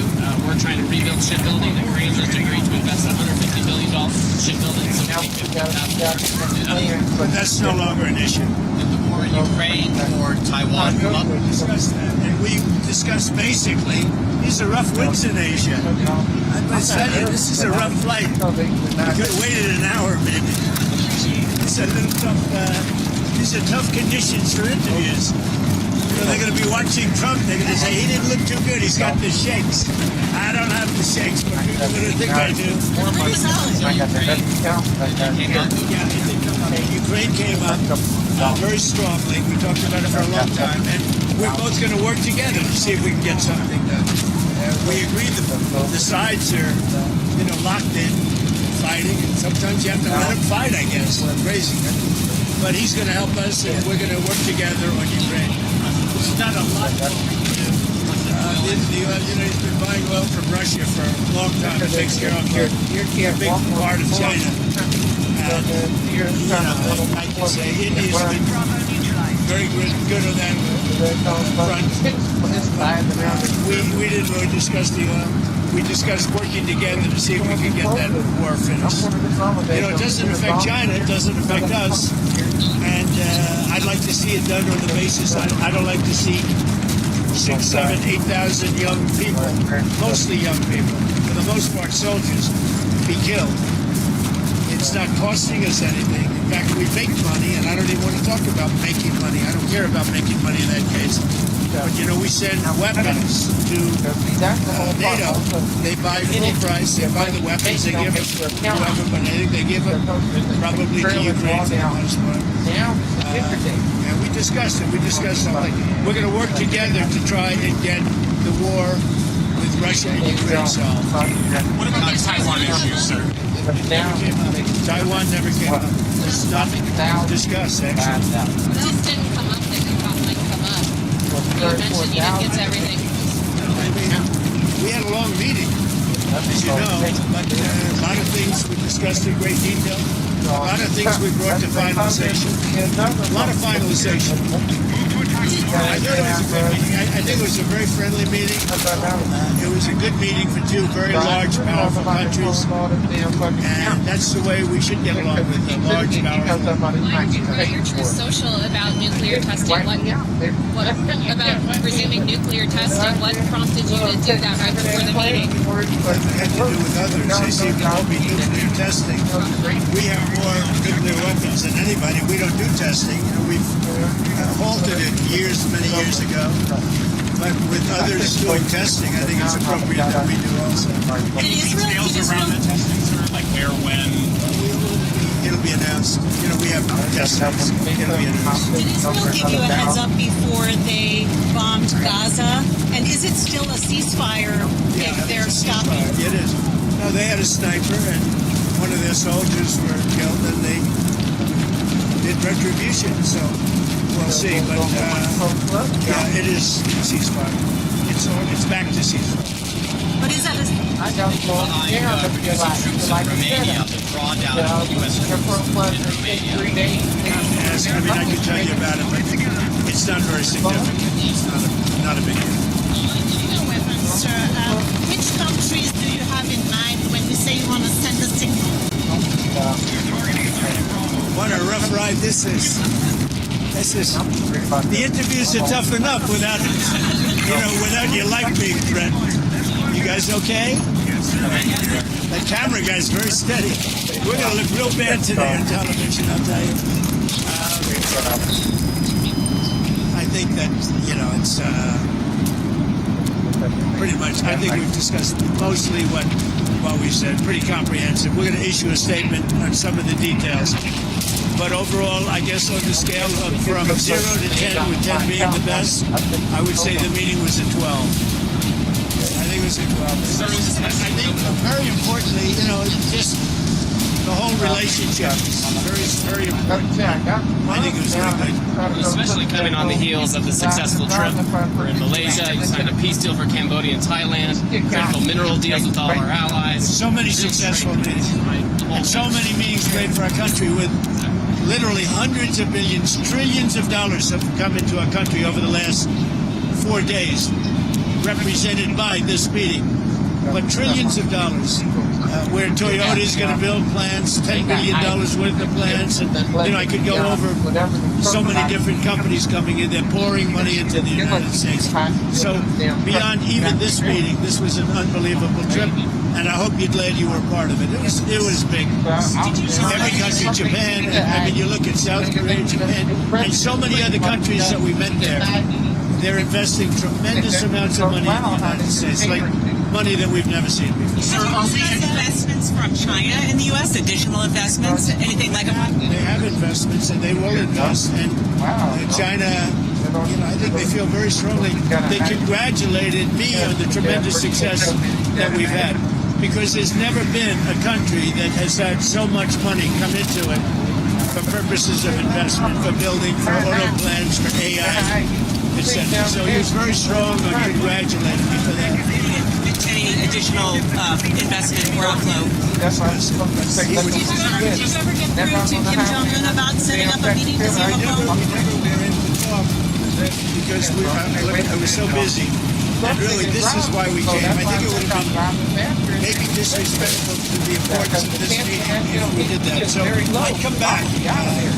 With respect to Kim Jong-un, I'd come back. What do you want to talk about? I had a great relationship with Kim Jong-un. I think if I didn't get elected, he would have had.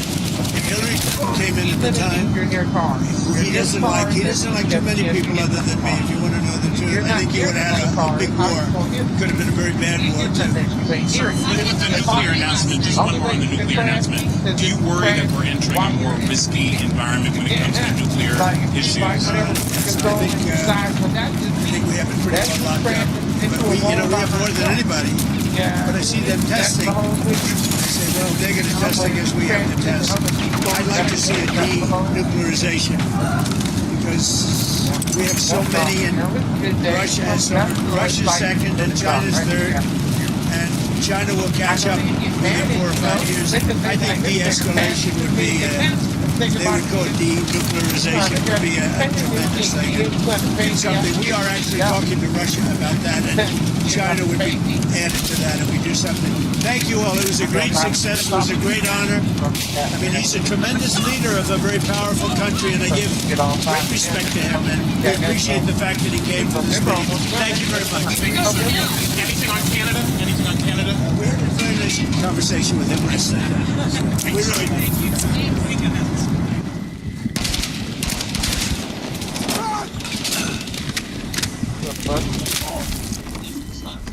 Okay, let's get on.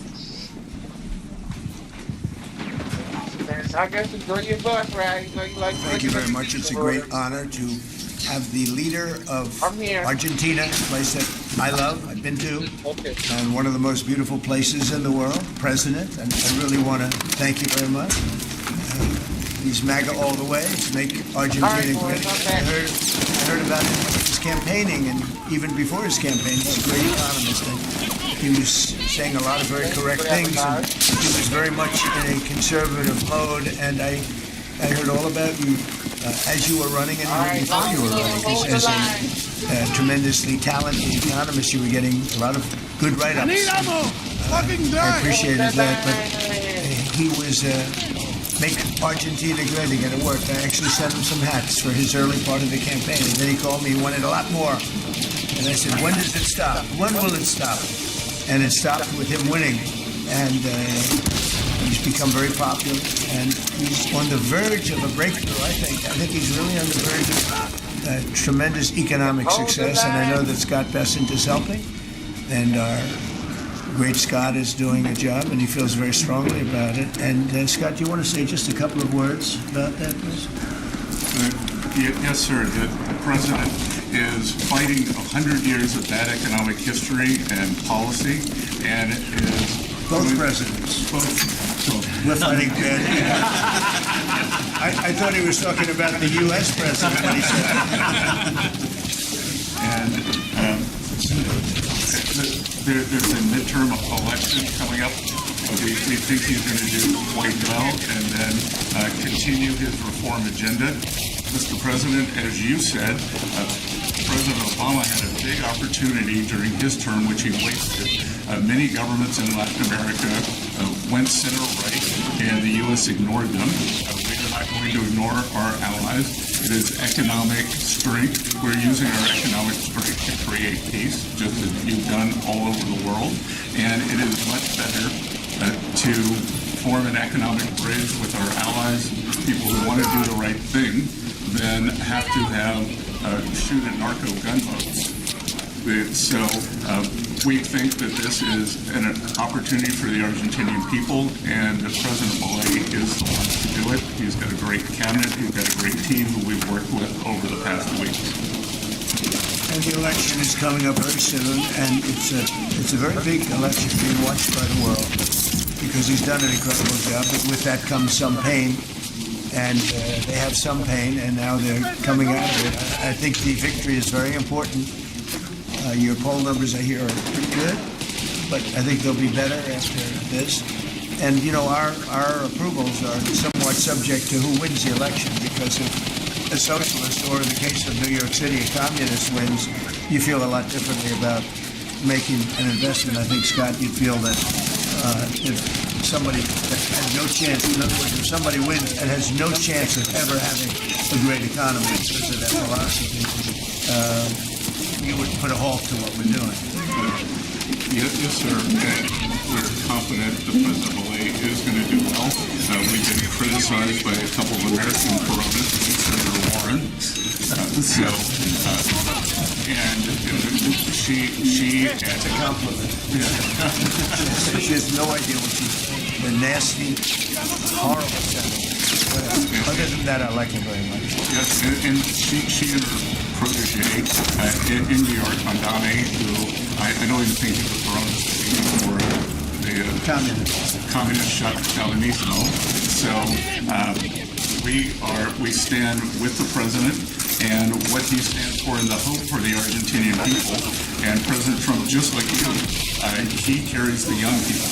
So it's hope for the future. Our Argentine Times have made the decision to shake off 100 years of bad policy. They went from one of the richest countries in the world to a ton of debt.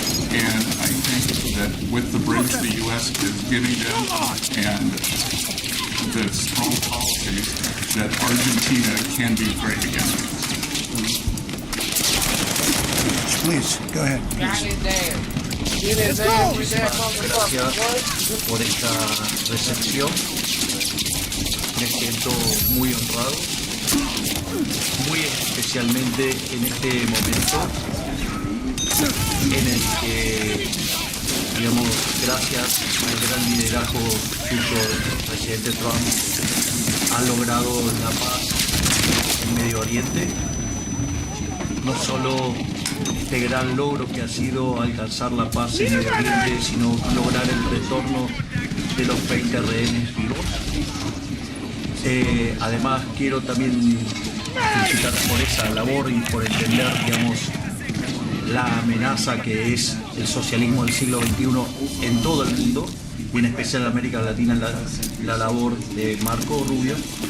Y también quiero agradecer profundamente el enorme trabajo que ha hecho el secretario Bessel, digamos, para ayudar a superar este problema de iliquidez que tenía Argentina como consecuencia, digamos, de los ataques políticos que hemos sufrido por nuestros opositores, que no quieren que Argentina vuelva a abrazar las ideas de la libertad y que quieran volver a abrazar ideas perimidas, fracasadas, que en el fondo no son ni más ni menos que caminos que conducen al socialismo.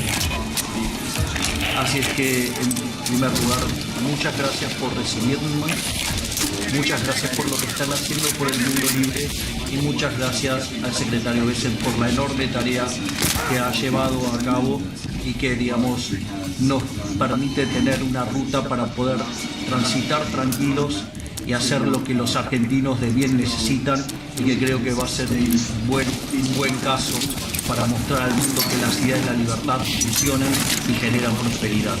Muchísimas gracias. Thank you very much. Do we have an interpreter that wants to, you all either have that, has everyone understood? Because I think you made a very important, profound statement, actually. But we could have it interpreted if you want. Does anybody want it interpreted? Would you like that? Would you like it? Can the interpreter speak what, we have somebody set up for that? You want?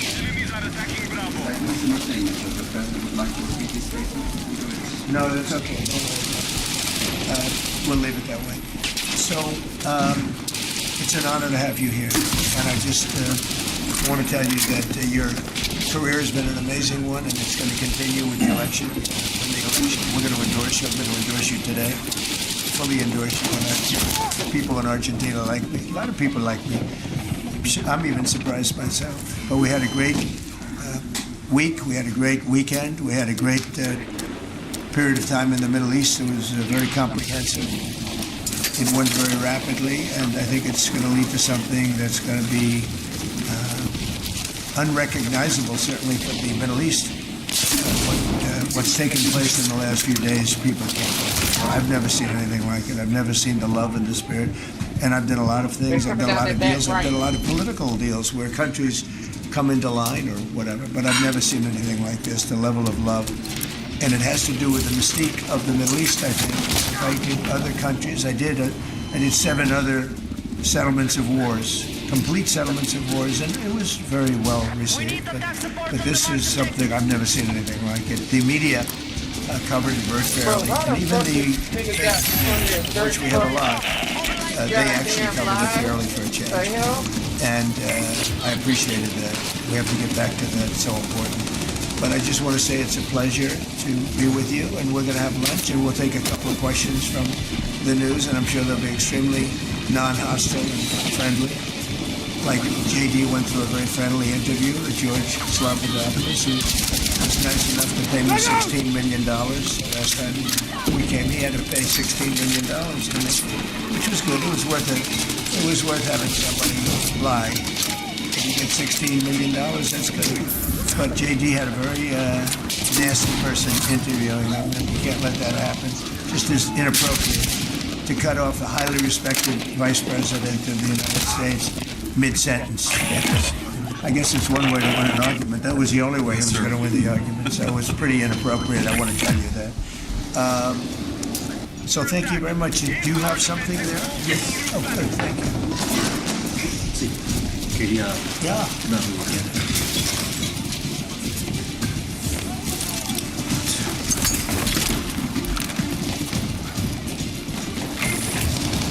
That's fantastic. Thank you very much.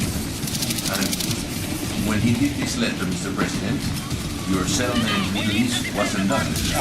So we had to do a new letter to include that, because this is a very important. And one extra sentence. Exactly. That's great. Thank you very much. This is such a beautiful statement. Thank you very much.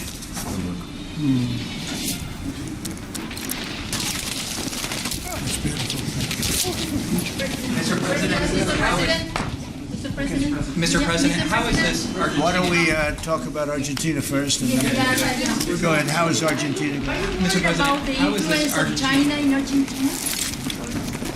How is this Argentina rescue package America first?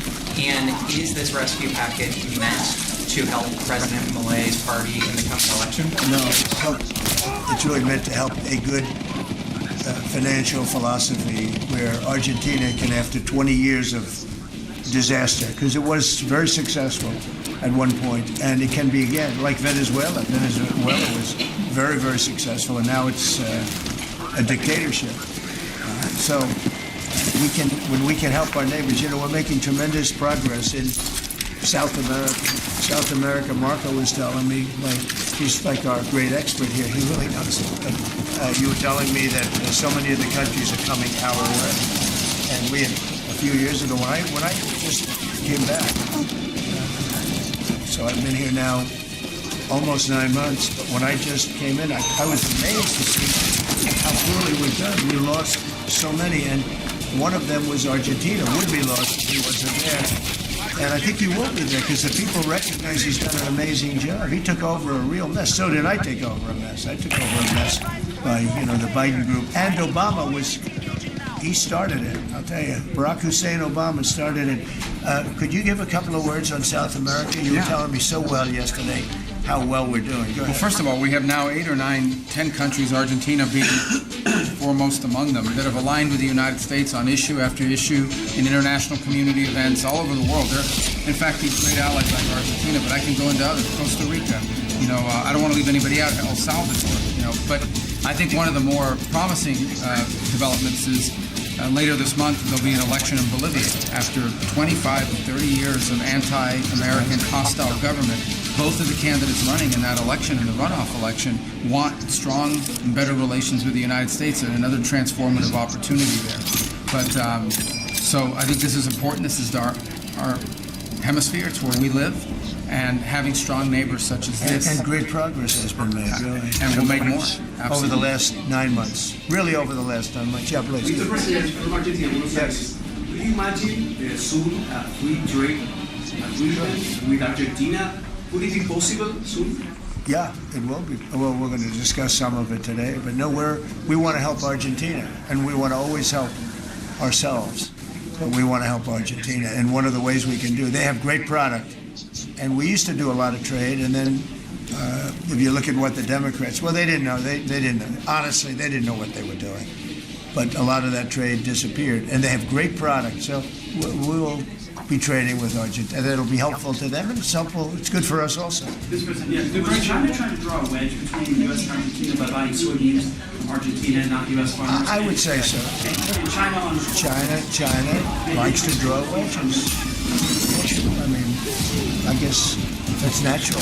It's China, and it's natural, but it's not gonna mean anything in the end.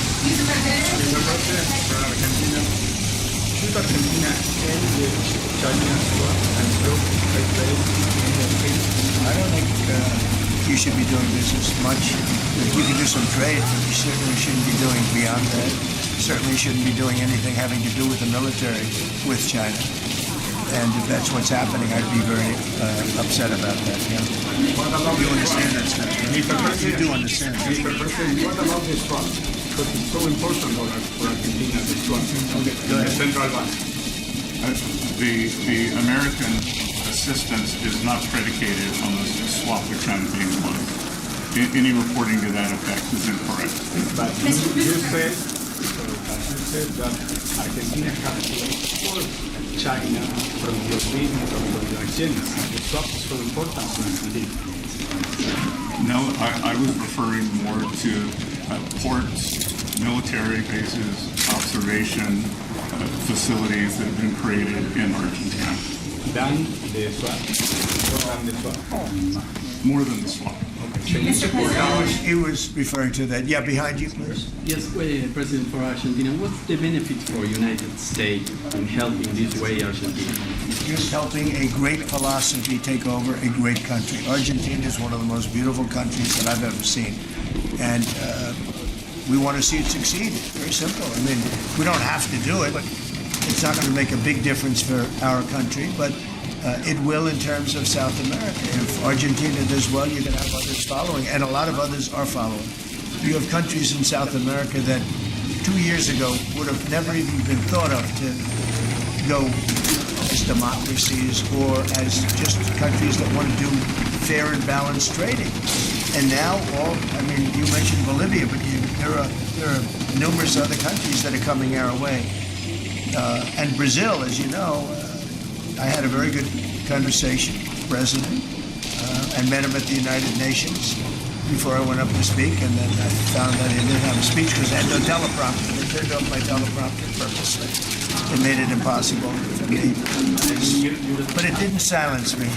I spoke without, and it was a good speech. I mean, it was a good speech. But no, think of that. You go into the United Nations, I'm speaking in front of 158 leaders and the whole world. And I look at my teleprompter, and it's dead. They killed my teleprompter. They wouldn't let the man that operated into the booth. Can you believe that? You don't have any specific interest in economic I do have. No, I want to see it succeed. I think it's going to be great, and we will benefit also. But it's not that big a benefit because it's not that big a country, but it's a very important country, and it's a country that can be very successful. There are some countries that will never be successful. This is a country that has great potential if it has the right leadership. And you have the right leadership with this man right here. Okay? Mr. President, will you support dollarization? I would say that I'll leave that up to my economic people, but I like the dollar. I'm very strong on the dollar. And anybody who wants to deal in dollars, they have an advantage over people that aren't. But for the most part, we're keeping it that way. I think if Biden would have, Biden and the group would have gotten elected, meaning Kamala, you wouldn't have the dollar as your currency anymore. You wouldn't have a world domination by the dollar if I didn't win this election. And now the domination, like BRICS. I told anybody wants to be in BRICS, that's fine, but we're going to put tariffs in the nation. Everybody dropped out. They're all dropping out of BRICS. BRICS was an attack on the dollar. And I said, if you want to play that game, I'm going to put tariffs on all of your product coming into the U.S. They said, like I said, we're dropping out. And BRICS is like, they don't even talk about it anymore. Scott, you want to add to that? We're very happy with the current currency arrangement. Your ABC fake news. I don't want Brian, please. I don't take questions from ABC fake news. After what you did with Stephanopoulos to the Vice President of the United States, I don't take questions from ABC fake news. Brian, go ahead. Yes, sir. First of all, congratulations on achieving peace. You're indeed the peacemaker. Hard to believe, right? Did you ever think I was going to be called a peacemaker? Actually, I did. I did. I did too. Go ahead. What a fighter does so far, she is one of the hosts of ABC's show. She said a while back, quote, if Trump gets the Israeli hostages out, I promise I will wear a MAGA hat for one day on this show and say thank you for doing it. What did she put the hat on? Well, she had to tell. Who is it? Which one? Well, she used to work for him. So she used to work here. I'll tell you about Alyssa. She worked here. She gave me the most beautiful letter when, the administration, the time came up, the election was rigged, I left. She gave me the most beautiful letter you've ever seen. I was a great president, won a great job. Some of the letters been quoted. This is Alyssa, who I never thought was very outstanding. I figured she would not make it. And she didn't have a big role here either. And then we had January 6th, and she left. She left after that or before that. But she gave me the most beautiful letter. And then even months after she left, and while we weren't here any longer, she sent another letter, glowing letter, beautiful letter. And then she got hired by the View, and they gave her a couple of bucks, and she changed the View very quickly. I never thought she'd make it. Never thought she had what it took in any way. You know what that means. But she's on the View. But it just shows what a fraud the View is, because this woman gave me letters and statements. She said I was the greatest president in her lifetime. Now, she's not that old, so I didn't consider it a great compliment, but I've had better. Well, recently I've had the greatest president of them all. I like that much better. Because I said, does that include Washington and Lincoln? Yes, sir, it does. I said, I like that person. So I think she's a total, I think she's a joke.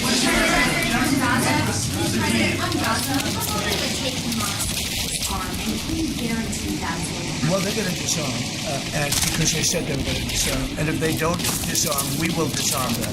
How will you do that? I don't have to explain that to you.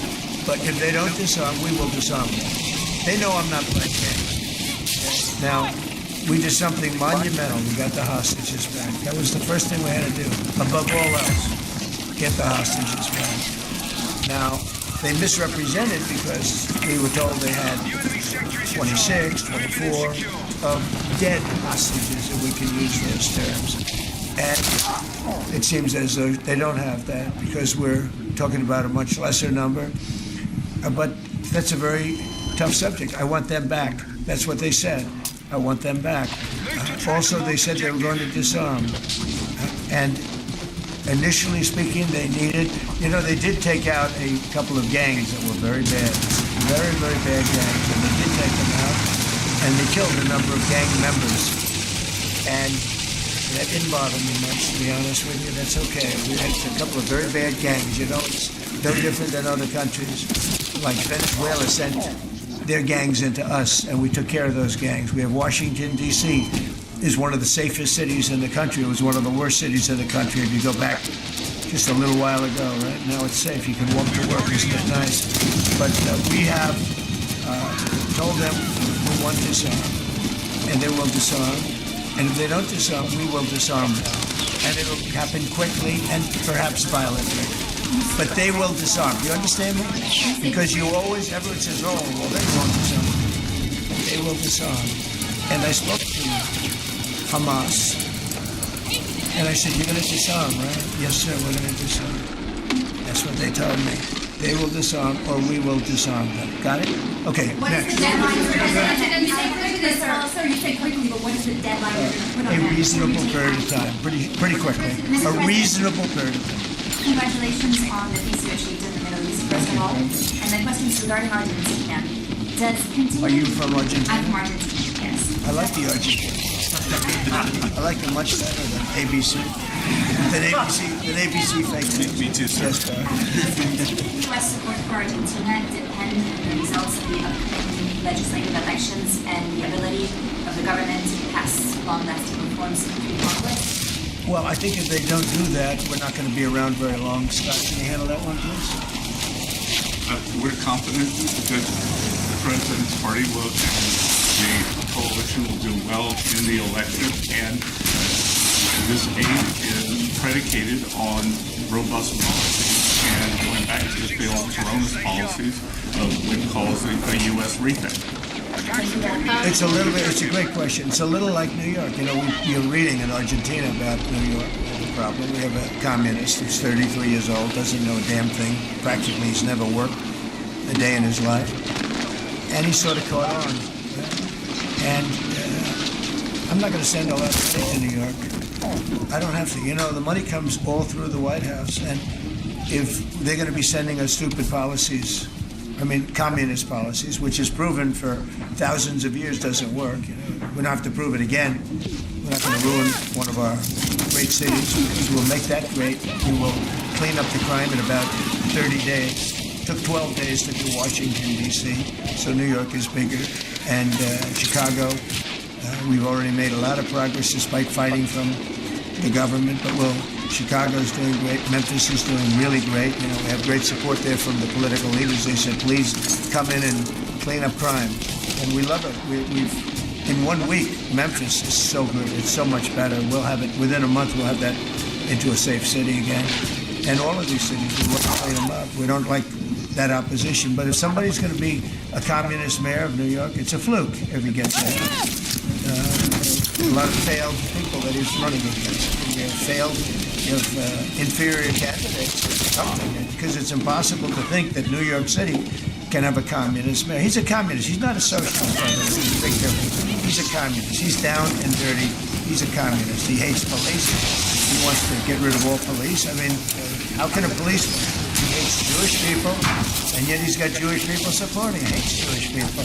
So it comes through the White House. The funding for New York and for every place comes through the White House. And I'm very generous, and I was always very generous with New York, even when you had opposition there, but I was always very generous. But I wouldn't be generous to a communist, a guy that's going to take the money and throw it out the window, because you're talking about hundreds of billions of dollars. And we're not going to let somebody get into office and squander the taxpayer money from this country. We're not going to let it happen. So it's a little bit like that with, if you take a look at Argentina, if the president doesn't win, I know the person that he'd be running against, I believe, probably, we probably have the person. The person is extremely far left and a philosophy that got Argentina into this problem in the first place. So we would not be generous with Argentina if that happened. If he loses, we are not going to be generous with Argentina. Mr. President, you talk about the Argentina and important in the Latin America. What is your plan for Venezuela? What is the terrorism, the narco-terrorism in the President Maduro? What is your plan? Well, Venezuela's done a couple of things very badly. Number one, we get drugs and all of that. But we get something in a way worse, because they're a big purveyor of drugs, but we have worse. What they do very well is they send their criminals into the United States, and they send Tren de Aragua, that you know very well. You're from Venezuela, I assume. And they send them in by the thousands. These are the worst of all. They empty their prisons into the United States. They empty their mental institutions into the United States. And because we had a president who's low IQ, he didn't realize what was going on. And the people that are high IQ that surround him, but they happen to be lunatics, radical left, they're highly intelligent, radical left lunatics. So in a way, that's worse than having a guy like Biden. But they ran the show. You heard about the Autopen. The person that really operated the Autopen, but it was really the people that told the person that operated the Autopen what to do. Those are the people that really were president, okay? So we're not going to stand for it in this country. And by the way, that Autopen thing is under serious investigation. I don't think you care, because you're from Argentina. You couldn't care less about that. But I just want to say, because I do the weave, the weave, cover a lot of different subjects. But the people that are involved in that Autopen scam, because he barely signed anything. This guy, I don't know how you can be president. He barely signed it. But the only thing we can find for sure is that he signed Hunter's pardon, his pardon.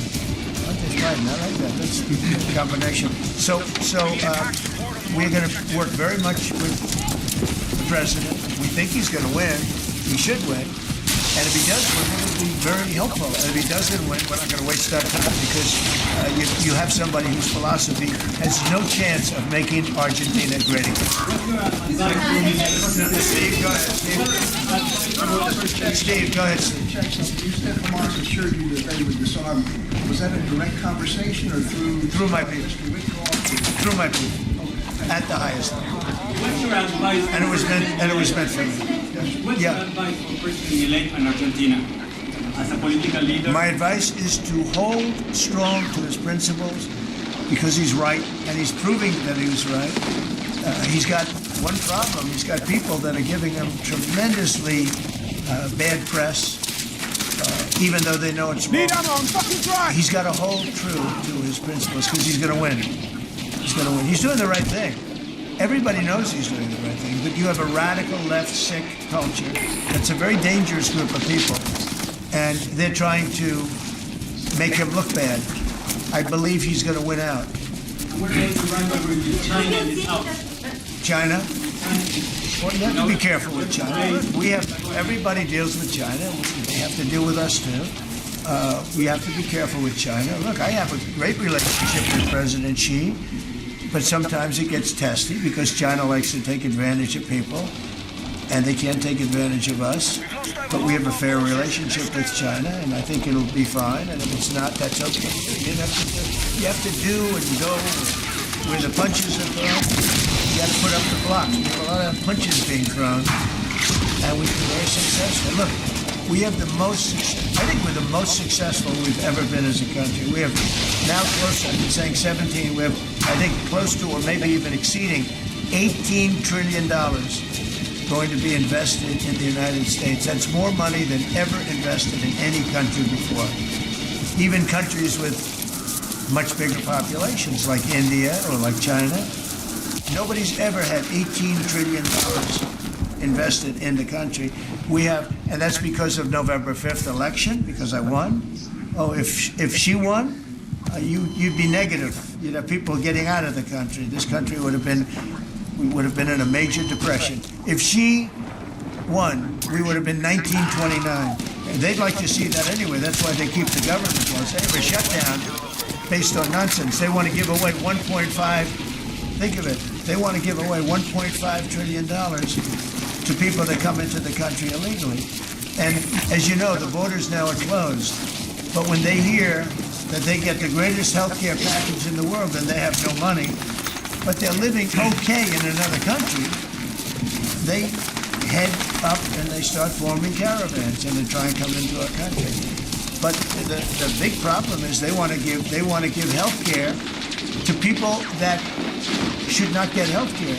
They want to give health care to illegal immigrants by the millions. Look at Gavin Newsom, what he's done. He's ruined California. He gives health care to anybody.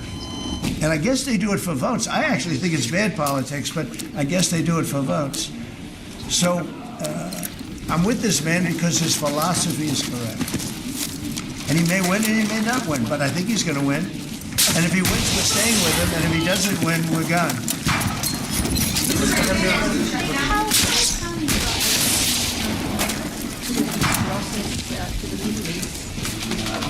They could help by doing well. If Argentina does well, that's helpful because they know we help Argentina. So if Argentina is successful, that's great because they view us as somebody that helped Argentina and they did well, and the United States maybe will help them and they're going to do well. So the success of Argentina would be a great feather in the cap of the USA because we're helping them. Right? You understand? Yeah, please, behind you. Behind you. Thank you, Mr. President. Last week you said that NATO should consider expelling Spain. What? You said that NATO should consider expelling Spain. Would you support that? NATO consider expelling Spain. Oh. I'm very unhappy with Spain. They're the only country that didn't raise up their number to 5%. Every other country in NATO raised up to 5%. And Spain is doing very well off our backs. So I'm not happy with Spain. Spain gets protection, and they know, look, they're sort of in the semi-middle of it, so they're going to get protected automatically. Even if you don't want to protect them, you're protecting them because of the way they're located. And I think what Spain did is a very bad thing for NATO. I think it's very unfair to NATO. It wouldn't matter if you said you're not going to protect them because they're pretty much protected. What are you going to do? Go through the other countries and let's go attack Spain, right? So I think what they did is not nice. I think it's very disrespectful to NATO. In fact, I was thinking about giving them trade punishment through tariffs because of what they did. And I may do that I think, unbelievably disrespectful. Spain, the only one out of all the countries in NATO, the only one that said that is Spain. And I think that's, I think they should be punished for that. Yes, I do. You have the money to pay the troops on... I do. Okay. I actually have a man who is a very wealthy person. You'll know that when I tell you. Who called a donor, a great gentleman, and he said, if there's any money necessary, shortfall, for the paying of the troops, then I will pay it, meaning he will pay it. How about that? I said, look, we're not going to need it. We're going to take care of our troops, but this was a position that's being forced upon us by Democrats, and all they have to do is just sign a piece of paper saying we're going to keep it going the way it is. You know, there's nothing. It's not like, it shouldn't even be an argument. They've signed it many times before. I don't want to bore you with the fact that Schumer said 100 times, you should never close up government. But Schumer's a weakened politician. I mean, he's going to finish his career as a failed politician. He's a failed politician. He's allowed the radical left to take over the Democrat Party. So if they write books about that, if they write books about him, they're going to have to say that his career ended by allowing the radical left to take over the party. I mean, I won an election in a landslide because people are not into the radical left, and the Democrat Party is. People didn't want to see men playing in women's sports. They didn't want to see transgender for everybody. They didn't want to see all of the different things that they do that's so crazy. Open borders. I mean, the worst thing that he did to us is not inflation, because we fixed inflation. Prices are way down. I don't know if you saw that gasoline went to 58 just now. Did you see what's going on with gasoline? No, $58 a barrel. Nobody can believe it. I'm very proud of it. You know why? Because we're pumping like we've never pumped before. Because if you get the gas price down, everything else comes down. It's very simple. And he went away from my policies, and you had the greatest inflation. The last administration had the greatest inflation in the history of our country. And now, as you know, groceries are down. It's all down. We're doing good. You're settling in for a long. This is going to be a long term. It's up to them. All they have to do is just vote to extend. We don't need it. We're not saying we want money. All we need is a right to extend. They want a right to extend, but they want $1.5 trillion so they can give it away to illegal immigrants, the people that are invading your cities. And many of these people, for whatever reason, I mean, I understood this. I called it a long time ago. These countries are run by people I know, friends of mine. Like, I know this gentleman. I hope you haven't sent. He probably did too. Why not? They send up their worst people. They send up people that are criminals. They send up people from jails. And at best, the best ones they send up are people that don't work very hard and that are on a social form of welfare. And they're sending those people into the United States. I don't blame them. I'm angry at them, but I don't blame them. But I'm really angry at Biden and Kamala and that group of lunatics for allowing it to happen, because it's the hardest thing. Now, you know, we're sending them out. It's incredible the job that Christie and Tom Holman and the whole group is doing. But we shouldn't have to be doing that. We're doing a lot of work on getting people out of here. Trendeiragua has caused tremendous damage. And our soldiers are great. You know, our soldiers are now based on merit. They're not based on woke, because we won the case in the Supreme Court, which was the bravest case. I have such respect for the Supreme Court because of what they did with merit. Because our country was built on merit. Countries are destroyed on woke. You know, I made a statement, and I hated to make it because it sounded bad. But everything turns to, you know what, when it goes woke. You remember the term. I don't like to use it because you might have some children listening, but it turns bad. And no, we have the hottest country right now anywhere in the world. That's why he's here. That's why every other country wants to meet here too. But we only have so many hours in the day, days in the week. But the hottest country, think of it. We were a dead country a year and a half ago. And now we have the hottest country in the world. Did a good job. Okay, any other questions? Go ahead. What does that mean? Would you like to visit our I do. I would love to. I'm just a little busy. I would love to. I'd love to go to Argentina. I'd like to be like Biden. I'd like to go to the beach. You know, my legs are not quite as thin as his. My legs are slightly heavier. My arms are slightly larger. My body is a little bit larger than his. I'm not sure it would be appreciated on the beach, but I'm not going to take a chance. You won't see me in a bathing suit. You won't see in a bathing suit sitting on a beach in Argentina, falling down, and not being able to lift a 3-ounce chair, meant for old people to lift, and he couldn't lift it, so he had a problem. He spent too much time on a beach. Somebody told him that he looked good in a bathing suit. And you'd see this guy on the beach all the time. I never quite understood it. Steve, go ahead.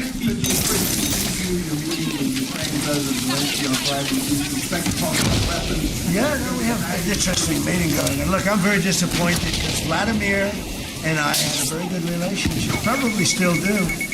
I don't know why he continues with this war. This war's been so bad for him.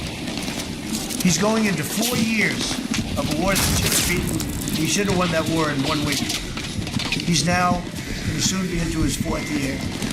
He's lost 1.5 million soldiers, probably plus. Certainly in terms of wounded and no legs and no arms and all the things that happen in horrible wars. It's a horrible war. That's the biggest thing that's happened since World War II in terms of death. It's bigger than any of them. I settled 8 of them. The biggest is that in terms of death. Incredible. I think India, Pakistan had great potential. We did a great job in that one, but he's got to really settle this war. And you know, they have long lines waiting for gasoline in Russia right now, right? They have long lines. Who thought that was going to happen? And all of a sudden his economy is going to collapse. And I'd like to see him do well. I mean, I had a very good relationship with Vladimir Putin, but he just doesn't want to end that war. And I think it's making him look very bad. He could end it. He could end it quickly. And I have to tell you, I give credit because who would think that Ukraine could have fought Russia for 4 years to essentially a standstill? Now, there has been some early, you know, before they knew what the hell was happening, because it happened quick. Biden should have never let that happen. That's a war that should have never happened, but it did. But it's not making Russia look good, I will tell you that. What are we talking about Ukraine? I mean, I have the president coming in on Friday, and I know what he has to say. He wants to have, he would like to have tomahawks.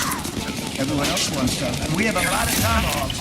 Tomahawks. Do you need any tomahawks in Argentina? You need them for your opposition, I guess, because see, in this country, they'd use tomahawks for the opposition. I don't do that. I'm much nicer. The Democrats would use them if they had the chance. They're sick people. Go ahead.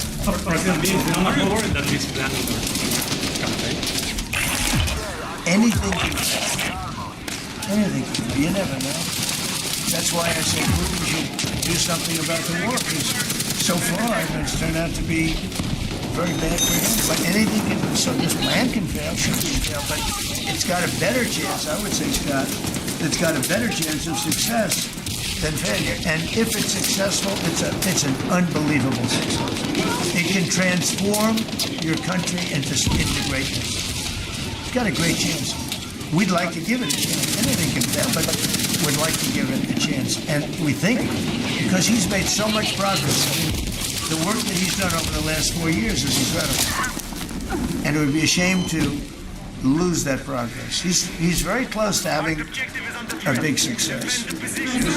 President, will you consider removing restrictions on the press that report on the Pentagon? And have you spoken to Secretary Hincks about this? I have, yeah. Well, he's finding, I mean, I think I can speak for him. I'll let him speak for himself, but I think he finds the press to be very disruptive in terms of world peace and maybe security for our nation.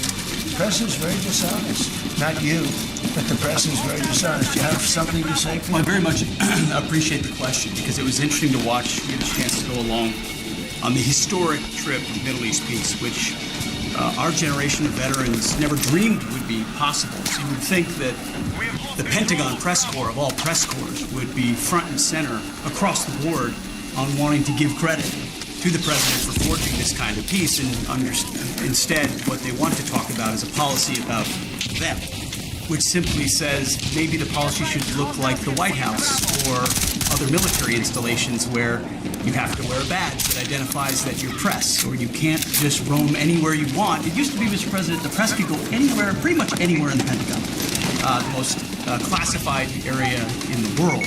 Or also that if they sign on to the credentialing, they're not going to try to get soldiers to break the law by giving them classified information. So it's common sense, Mr. President. We're trying to make sure national security is respected, and we're proud of the policy.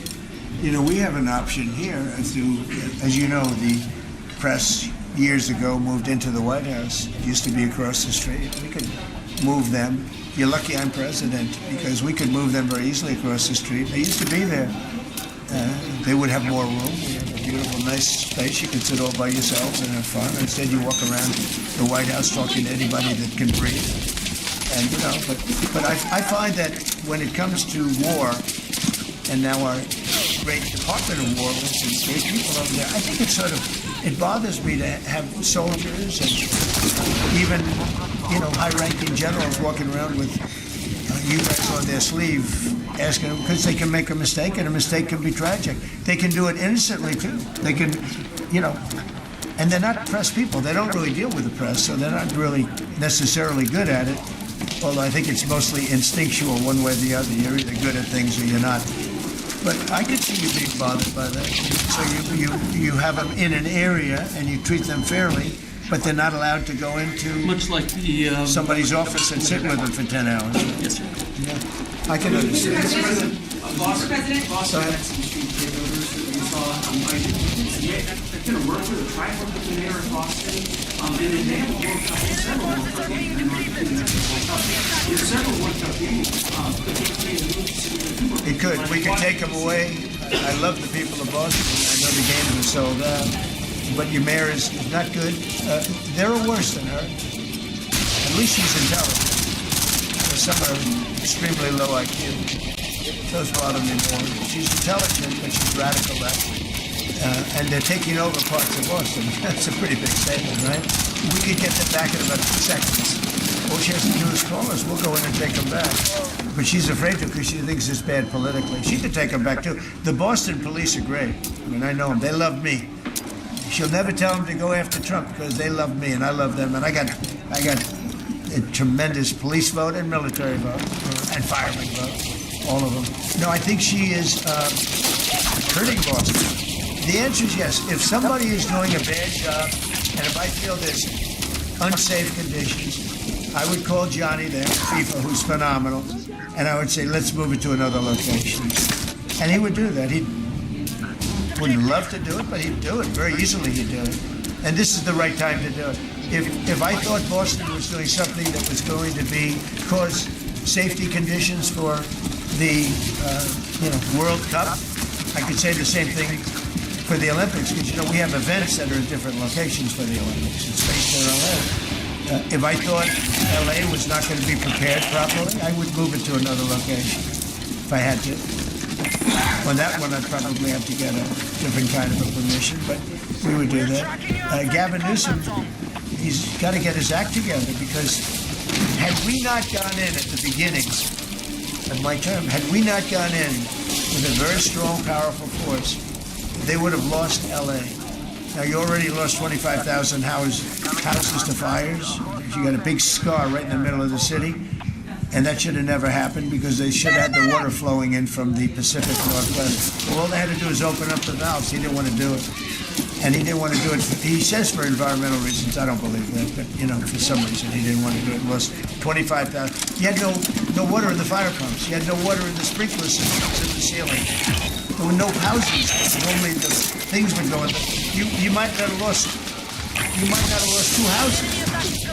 So if he If he doesn't play ball, we're going to have to be very tough. He's done a bad job. You know, just to finish off that, so when we went in, we did a phenomenal job. We went in with great force, and that was the end of it. We put it out. We extinguished that fire, which is agitation, and it was a very dangerous position to be in. And we went in and did a great job. But the head, the chief, said we could have never done this without President Trump and without the federal government. That was it. He said that. Now, 2 or 3 weeks later, he said, oh, we could have done it. He knows he couldn't. The city was going to be taken over if I didn't go in. And you have to remember that Los Angeles was going to be taken over. And we have it where the chief said it, I believe numerous times, but that was as it was happening. That was a rough one. That was nasty.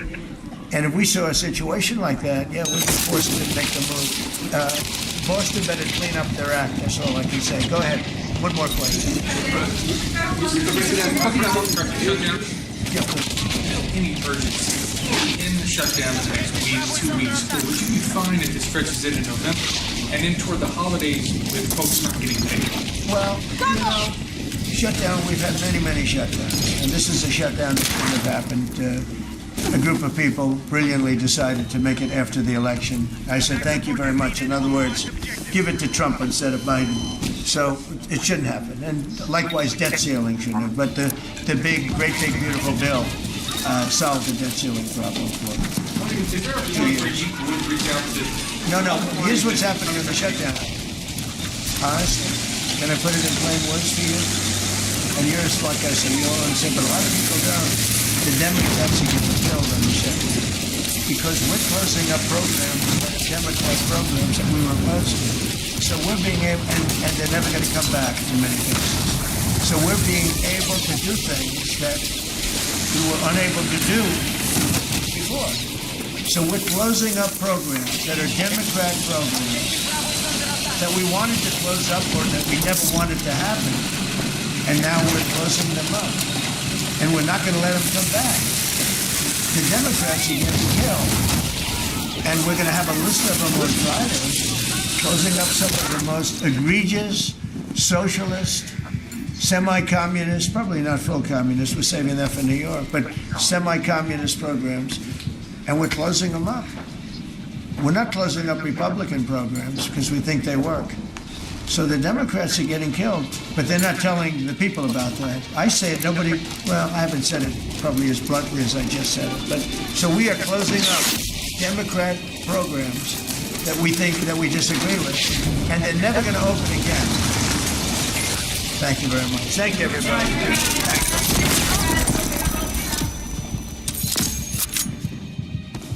Everybody, we've just completed what many are saying is the most successful. What was that noise?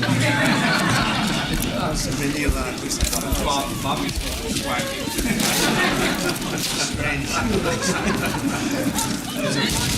That's all right.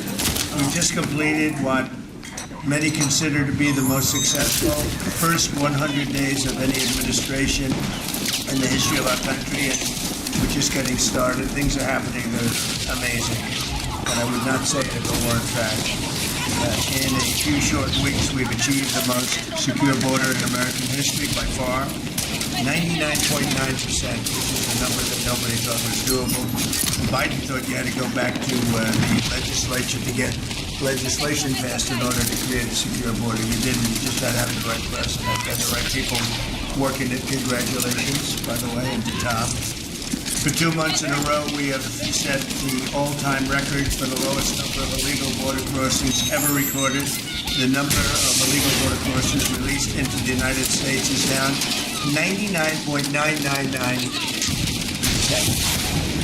That is usually 100%. So I think it's an amazing tribute, and Christy, congratulations, and Tom and everybody else. It's an amazing job, actually. And it was done very quickly. We officially designated Tren de Aragua, MS-13, and the Mexican drug cartels as foreign terrorist organizations, and we're expelling these monsters from our country rapidly and working with the Department of Justice. Pam, you're doing fantastic. You people are amazing.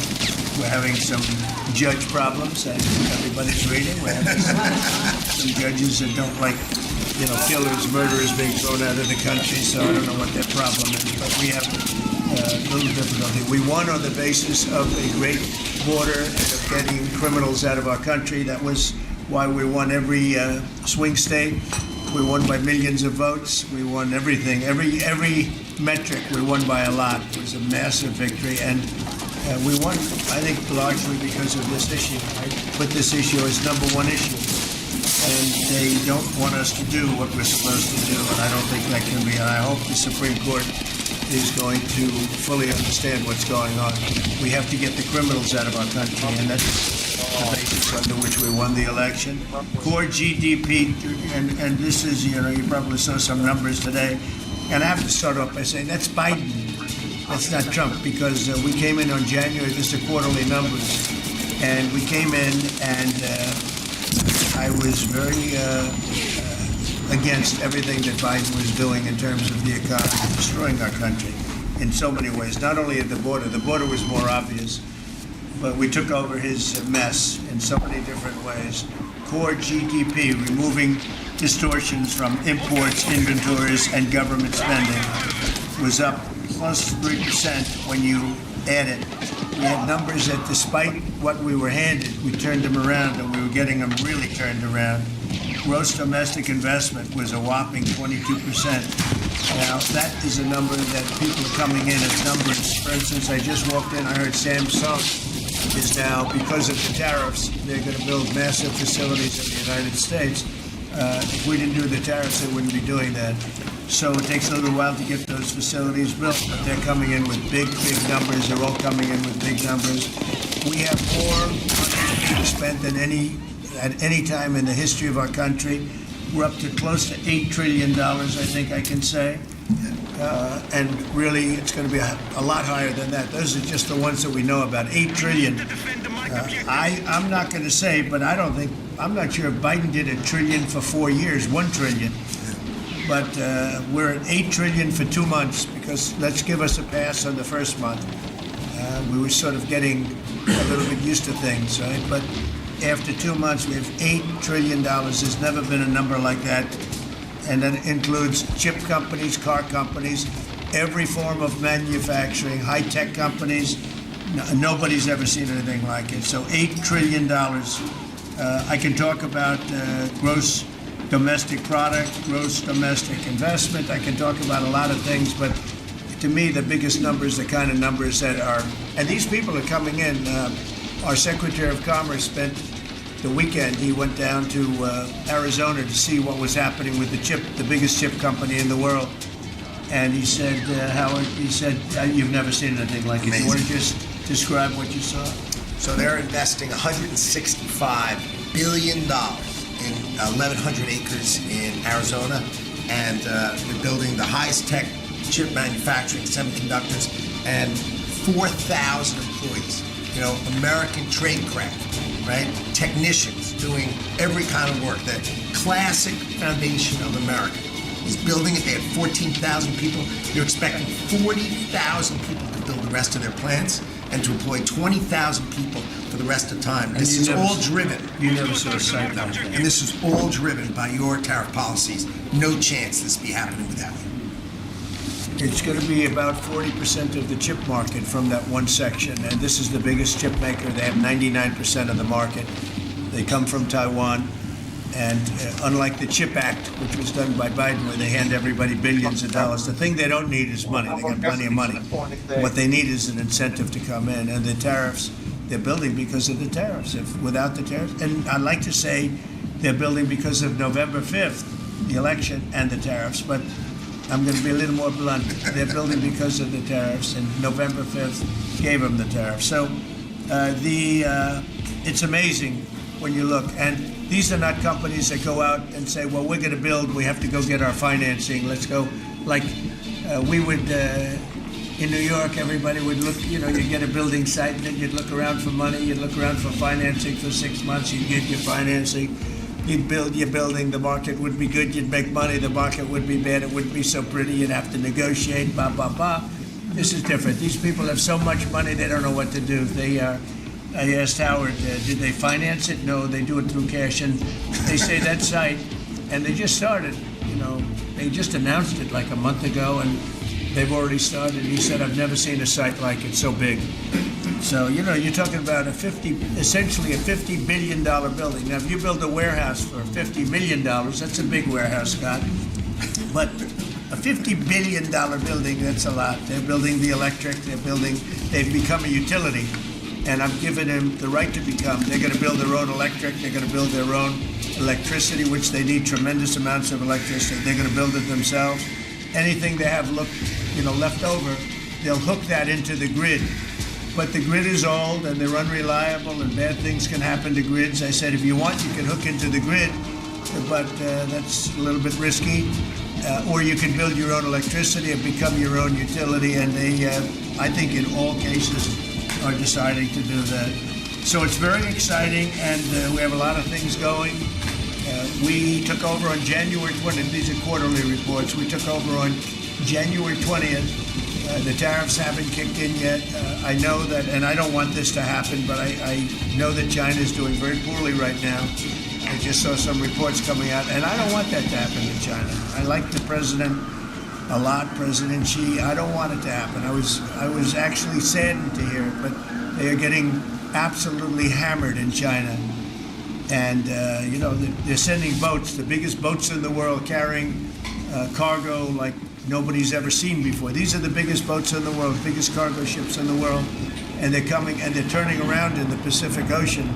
They're doing a big U-turn and going back because they don't want the goods, because 145% tariff. But at a certain point, I hope we're going to make a deal with China. We're talking to China, but their factories are closing all over China because we're not taking their product. We don't want their product unless they're going to be fair with us. And that includes intellectual property and other things. There are a lot of things far beyond just buy, sell.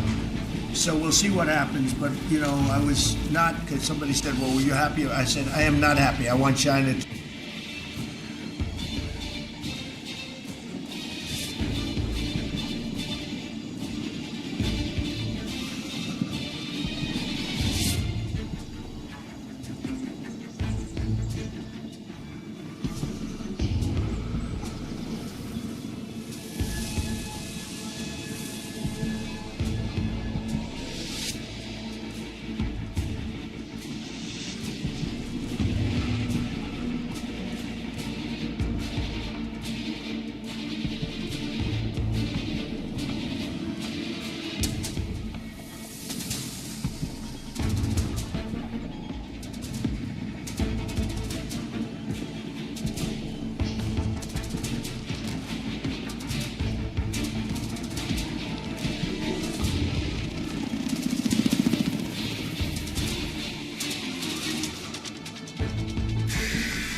You ladies. She moved out of state and shit that went left. She's seeking forgiveness. Showing me I can request a payout on all my 5 accounts. Start up a business. As we made the New York Street Press. But you can see here, we are up. We requested the payout. I make it rain in this bitch. I make it snow in this bitch. She trying to get out of the mix. Shawty is going to G. Shawty is going to G. Me, I'm supporting this shit. This is a story, came from my life, and I'm just recording this shit. I'ma just give it to you direct instead of me throwing this shit. You know you important this shit. You know I'm supporting this shit. We used to do pornos when you would come over. What's up, guys? We're in New York. You can see there's the New York Stock Exchange behind me. And this video is going to be a day in the life as a trader in New York. I'm like, it's about time I should visit Wall Street. Being a trader myself, this is like my roots. So, real quick, we already made a trade at the airport right before a flight, which we lucked out on. I'm going to pop up a clip of that for you guys, and then we'll get to the video. Alright, update. We did take a loss on that, 600, but right now we're up 3,500. Boom, top tick. And full target is going to be, if it focuses, about 9 racks. So yeah, we're about to just first TP. Bang. Alright, bang. That's my position. 8 RR. Go to top step. 3.2 thousand times 5. That's about 15K USD. full payout. The balance is 10K, so I'm gonna request a full payout. That's 35,000 Canadian. And let's take a look at my winning days. One loss of $87, and we already did the 5 winning days. 35,000 in literally a week. There's all the proof. 60% win rate, not bad. All right, we're at the 9/11 Memorial Pool. Check this out, guys. This thing is crazy. Like in person, this thing is so crazy. New York's just a crazy city, I'm not gonna lie. Shit goes deep. And we're gonna go check out Wall Street, of course, being a trader. New York feels like a movie, bro. Like these buildings are just insane. I'm telling you guys, you have to move out of your hometown, or at least visit places other than your hometown. It just gives you that energy. Like I need it every so often when I feel like, not motivation, but you know, you need that little boost. Travel. Pack the bag and travel. Literally just brought a backpack with me and literally made our first stops just walking around. No luggage, that's how we do it. Guys, check this out. We're checking out, I think it's called the Trinity Church. This is crazy.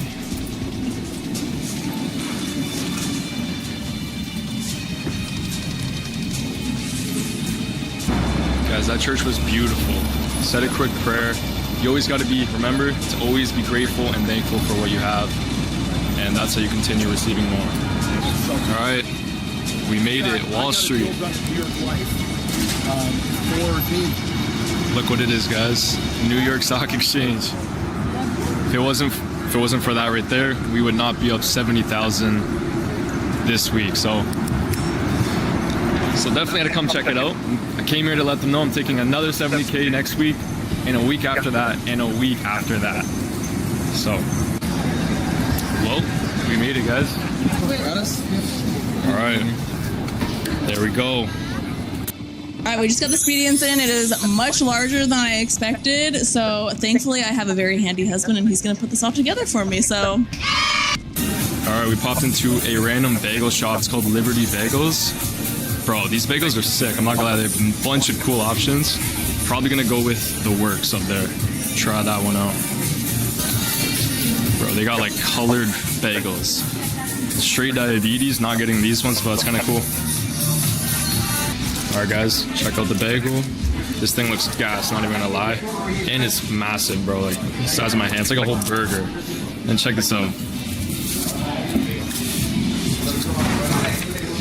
Check this out, guys. We made the New York Street Press. I'm just kidding. All right, boys. Long day. I think all the excitement got to me. Took a huge power nap. Did what I had to do. But now it is payout time. So I'm gonna go to the local Lifetime because I have a membership. Go to the New York Lifetime and then request that juicy payout with you guys. Let's get it. All right, guys. We found some cool little spot. Let me show you guys. I don't even know where we are right now, but that don't matter because the point is we were requesting $35,000 to my bank account. Let's do it. Let's look at those juicy stats one more time. $10,000 max payout balance, 10,000 in 6 trading days. 1 small loss. 6 trading days.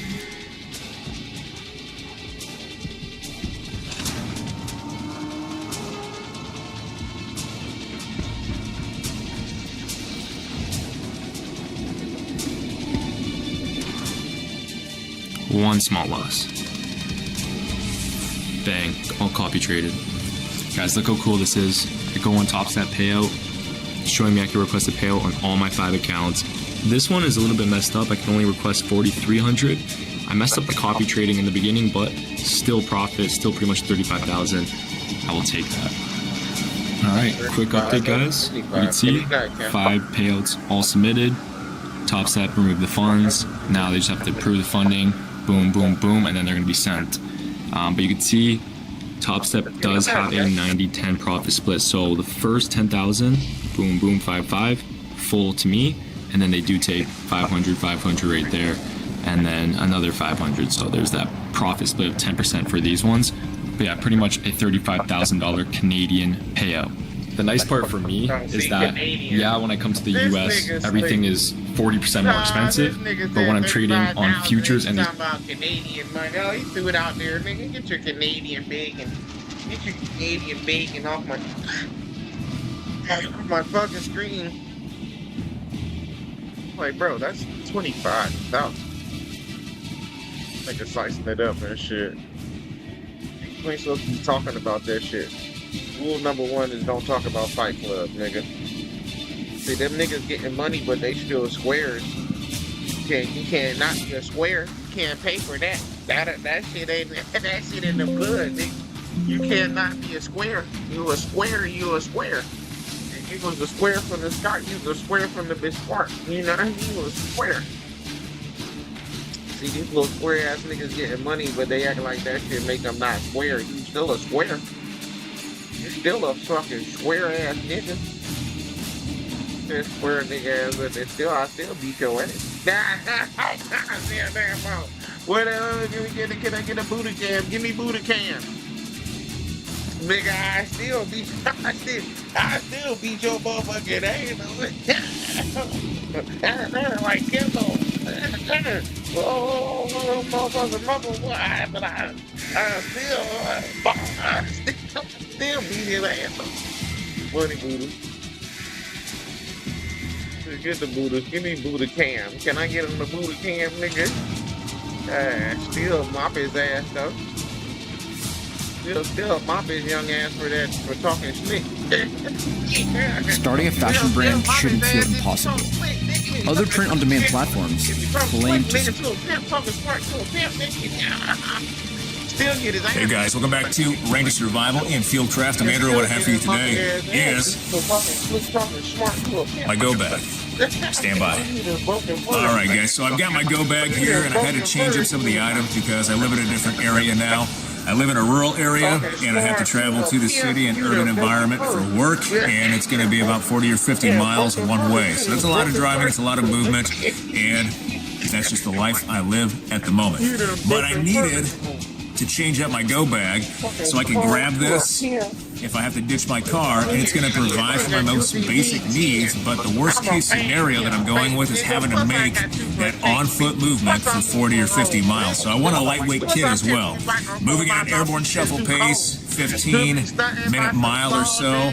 That 40 or 50 miles could put us anywhere from 12 and a half hours to 24 hours, depending on terrain, linear danger areas, maybe have to circumvent obstacles, or stopping to get resources, stopping for a hide site to pull up for the night, get some sleep, get some rest, rehydrate, get some food, and then continue movement. So something that's lightweight that can handle a situation like that, because my goal would be to get right back to the house and continue pushing on foot. I'm not going to stop unless I find some sort of other means of travel that is safe and I can move on roads and I'm not worried about getting rolled up or whatever. So this is just going to be that one-way ticket, bug out bag, or the go bag.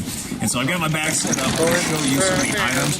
There are different items in here as opposed to the previous videos, just because of the situation that I live in right now. So let me open this up. I'll show you guys the items and why I have them packed the way I do. Actually, the dumbest thing.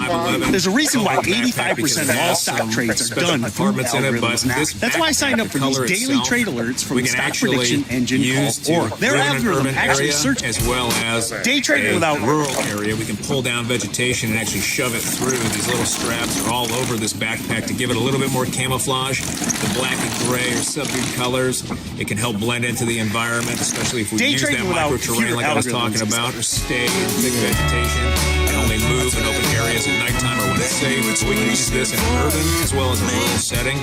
Plus, this bag really doesn't give off that much of a threat detection to other people. It doesn't signal that we're maybe a threat, or that we have a certain amount of training, or that we may have resources on us or defensive weapons that somebody else could potentially grab. This signals just kind of a book bag type of bag to carry with us, something that's normal and everyday, kind of a gray man approach. Things for a go bag that we want to grab routinely should probably be at the top of our go bag in these smaller pouches. Things that we're going to need to go to for emergency items. Things that are larger can go in the main Imagine being able to build an app with your name on it. Like a raincoat, just by if it's not raining, it's actually raining right now.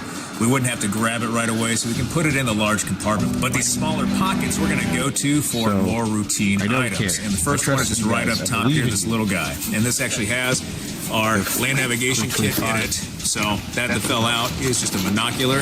The reason we would have this is so we can scan the area and actually look across distance. I live in a rural area, and the corn is down now. There is minimum vegetation. The leaves are starting to drop, and so you can see for a long ways. You're also going to have micro terrain, which is just small little hills and different low-lying areas where you can actually hide really well, climb up to that military crest, use this to scan the area to make sure it's clear before you start moving into that open area. So a binocular like this or binoculars is going to be one of the most important tools for maybe an urban to rural escape and evasion scenario or just a bug out. This thing is going to be worth its weight in gold to scan the area and make sure it's safe before you cross an open area. You can also take this and scan for resources, or you can look maybe at homesteads or houses to see if the lights are turned on, and then plan your movement based off your assessment. This first strike ration, got a way to see in the dark headlamp. Obviously, this will have a spread setting, but we want something to be able to see at night. I would recommend, in most evasion scenarios, call for movement at night, so you can use the red lens on this to check our map and compass and continue movement. But we want to turn this off, or we're not using it unless we have to cross some sort of obstacle to see clearly, or if we're in low-lying terrain or thick vegetation. That red lens isn't going to go as far as a white light, but we can use this to help see our way or even to potentially signal. Next, GPS. You can plan your route in here. And then, if you get rolled up, military style, just break this or pull out the batteries or destroy the SIM card, whatever it is. But you can use this, obviously, to check where you're at in combination with map. We have a waterproof map right here. This is made of Tyvek. So waterproof map, always waterproof your map. If it gets wet, it's not going to be any good. It's going to disintegrate, and then you're just going to have to go based off memory. And then a compass, so we can get that right bearing and travel in the right direction.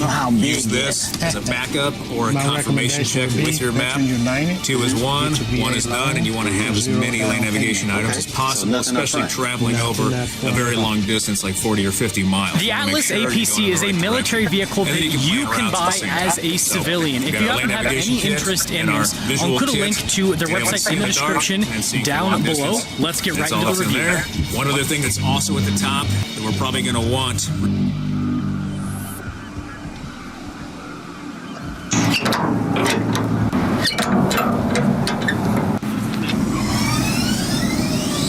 This is built off of the F600, so it has a detuned version of the 6.7 liter Power Stroke diesel. It goes through a 10-speed.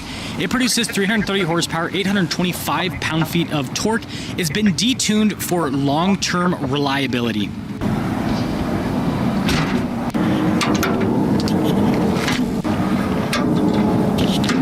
Closing in on 500,000 subscribers. I'd really appreciate it if you'd help out with that. And quick side note, this one is military spec, so it's going to be a little bit different from what you would order as the civilian spec. Just barely different. First item are the lights up top. These lights are remote operated, and yes, they can actually change direction. This is one of the coolest things that I have seen on a vehicle. Obviously gives you a lot of utility in terms of where the light goes. Now we're going to use a little bit of armoring lingo here. The windows are a B7. And that is an option on this particular one. The highest that you can go in the armoring world is a B7 Plus. The rest of the truck is, of course, armored as well at a B6 rating. And I mean, you guys can just hear how solid this is. Pretty crazy. Some other elements here on the top are the hinges that are actually top mounted, and then down below, you guys saw this when I opened up the hood. This is really cool. It makes a Wrangler hinge feel absolutely flimsy and pathetic. With the lights on this particular one, they are regular LEDs, but you can get an upgrade with an infrared kit, which I have never heard of that on a vehicle before. And then we do have little strobe lights here, which you can make those do whatever coloration you're looking for your use. At the very bottom, we've got the winch box, and the standard that this will come with is a 17,000 pound winch. There are also very rigid recovery points right next to the winch box.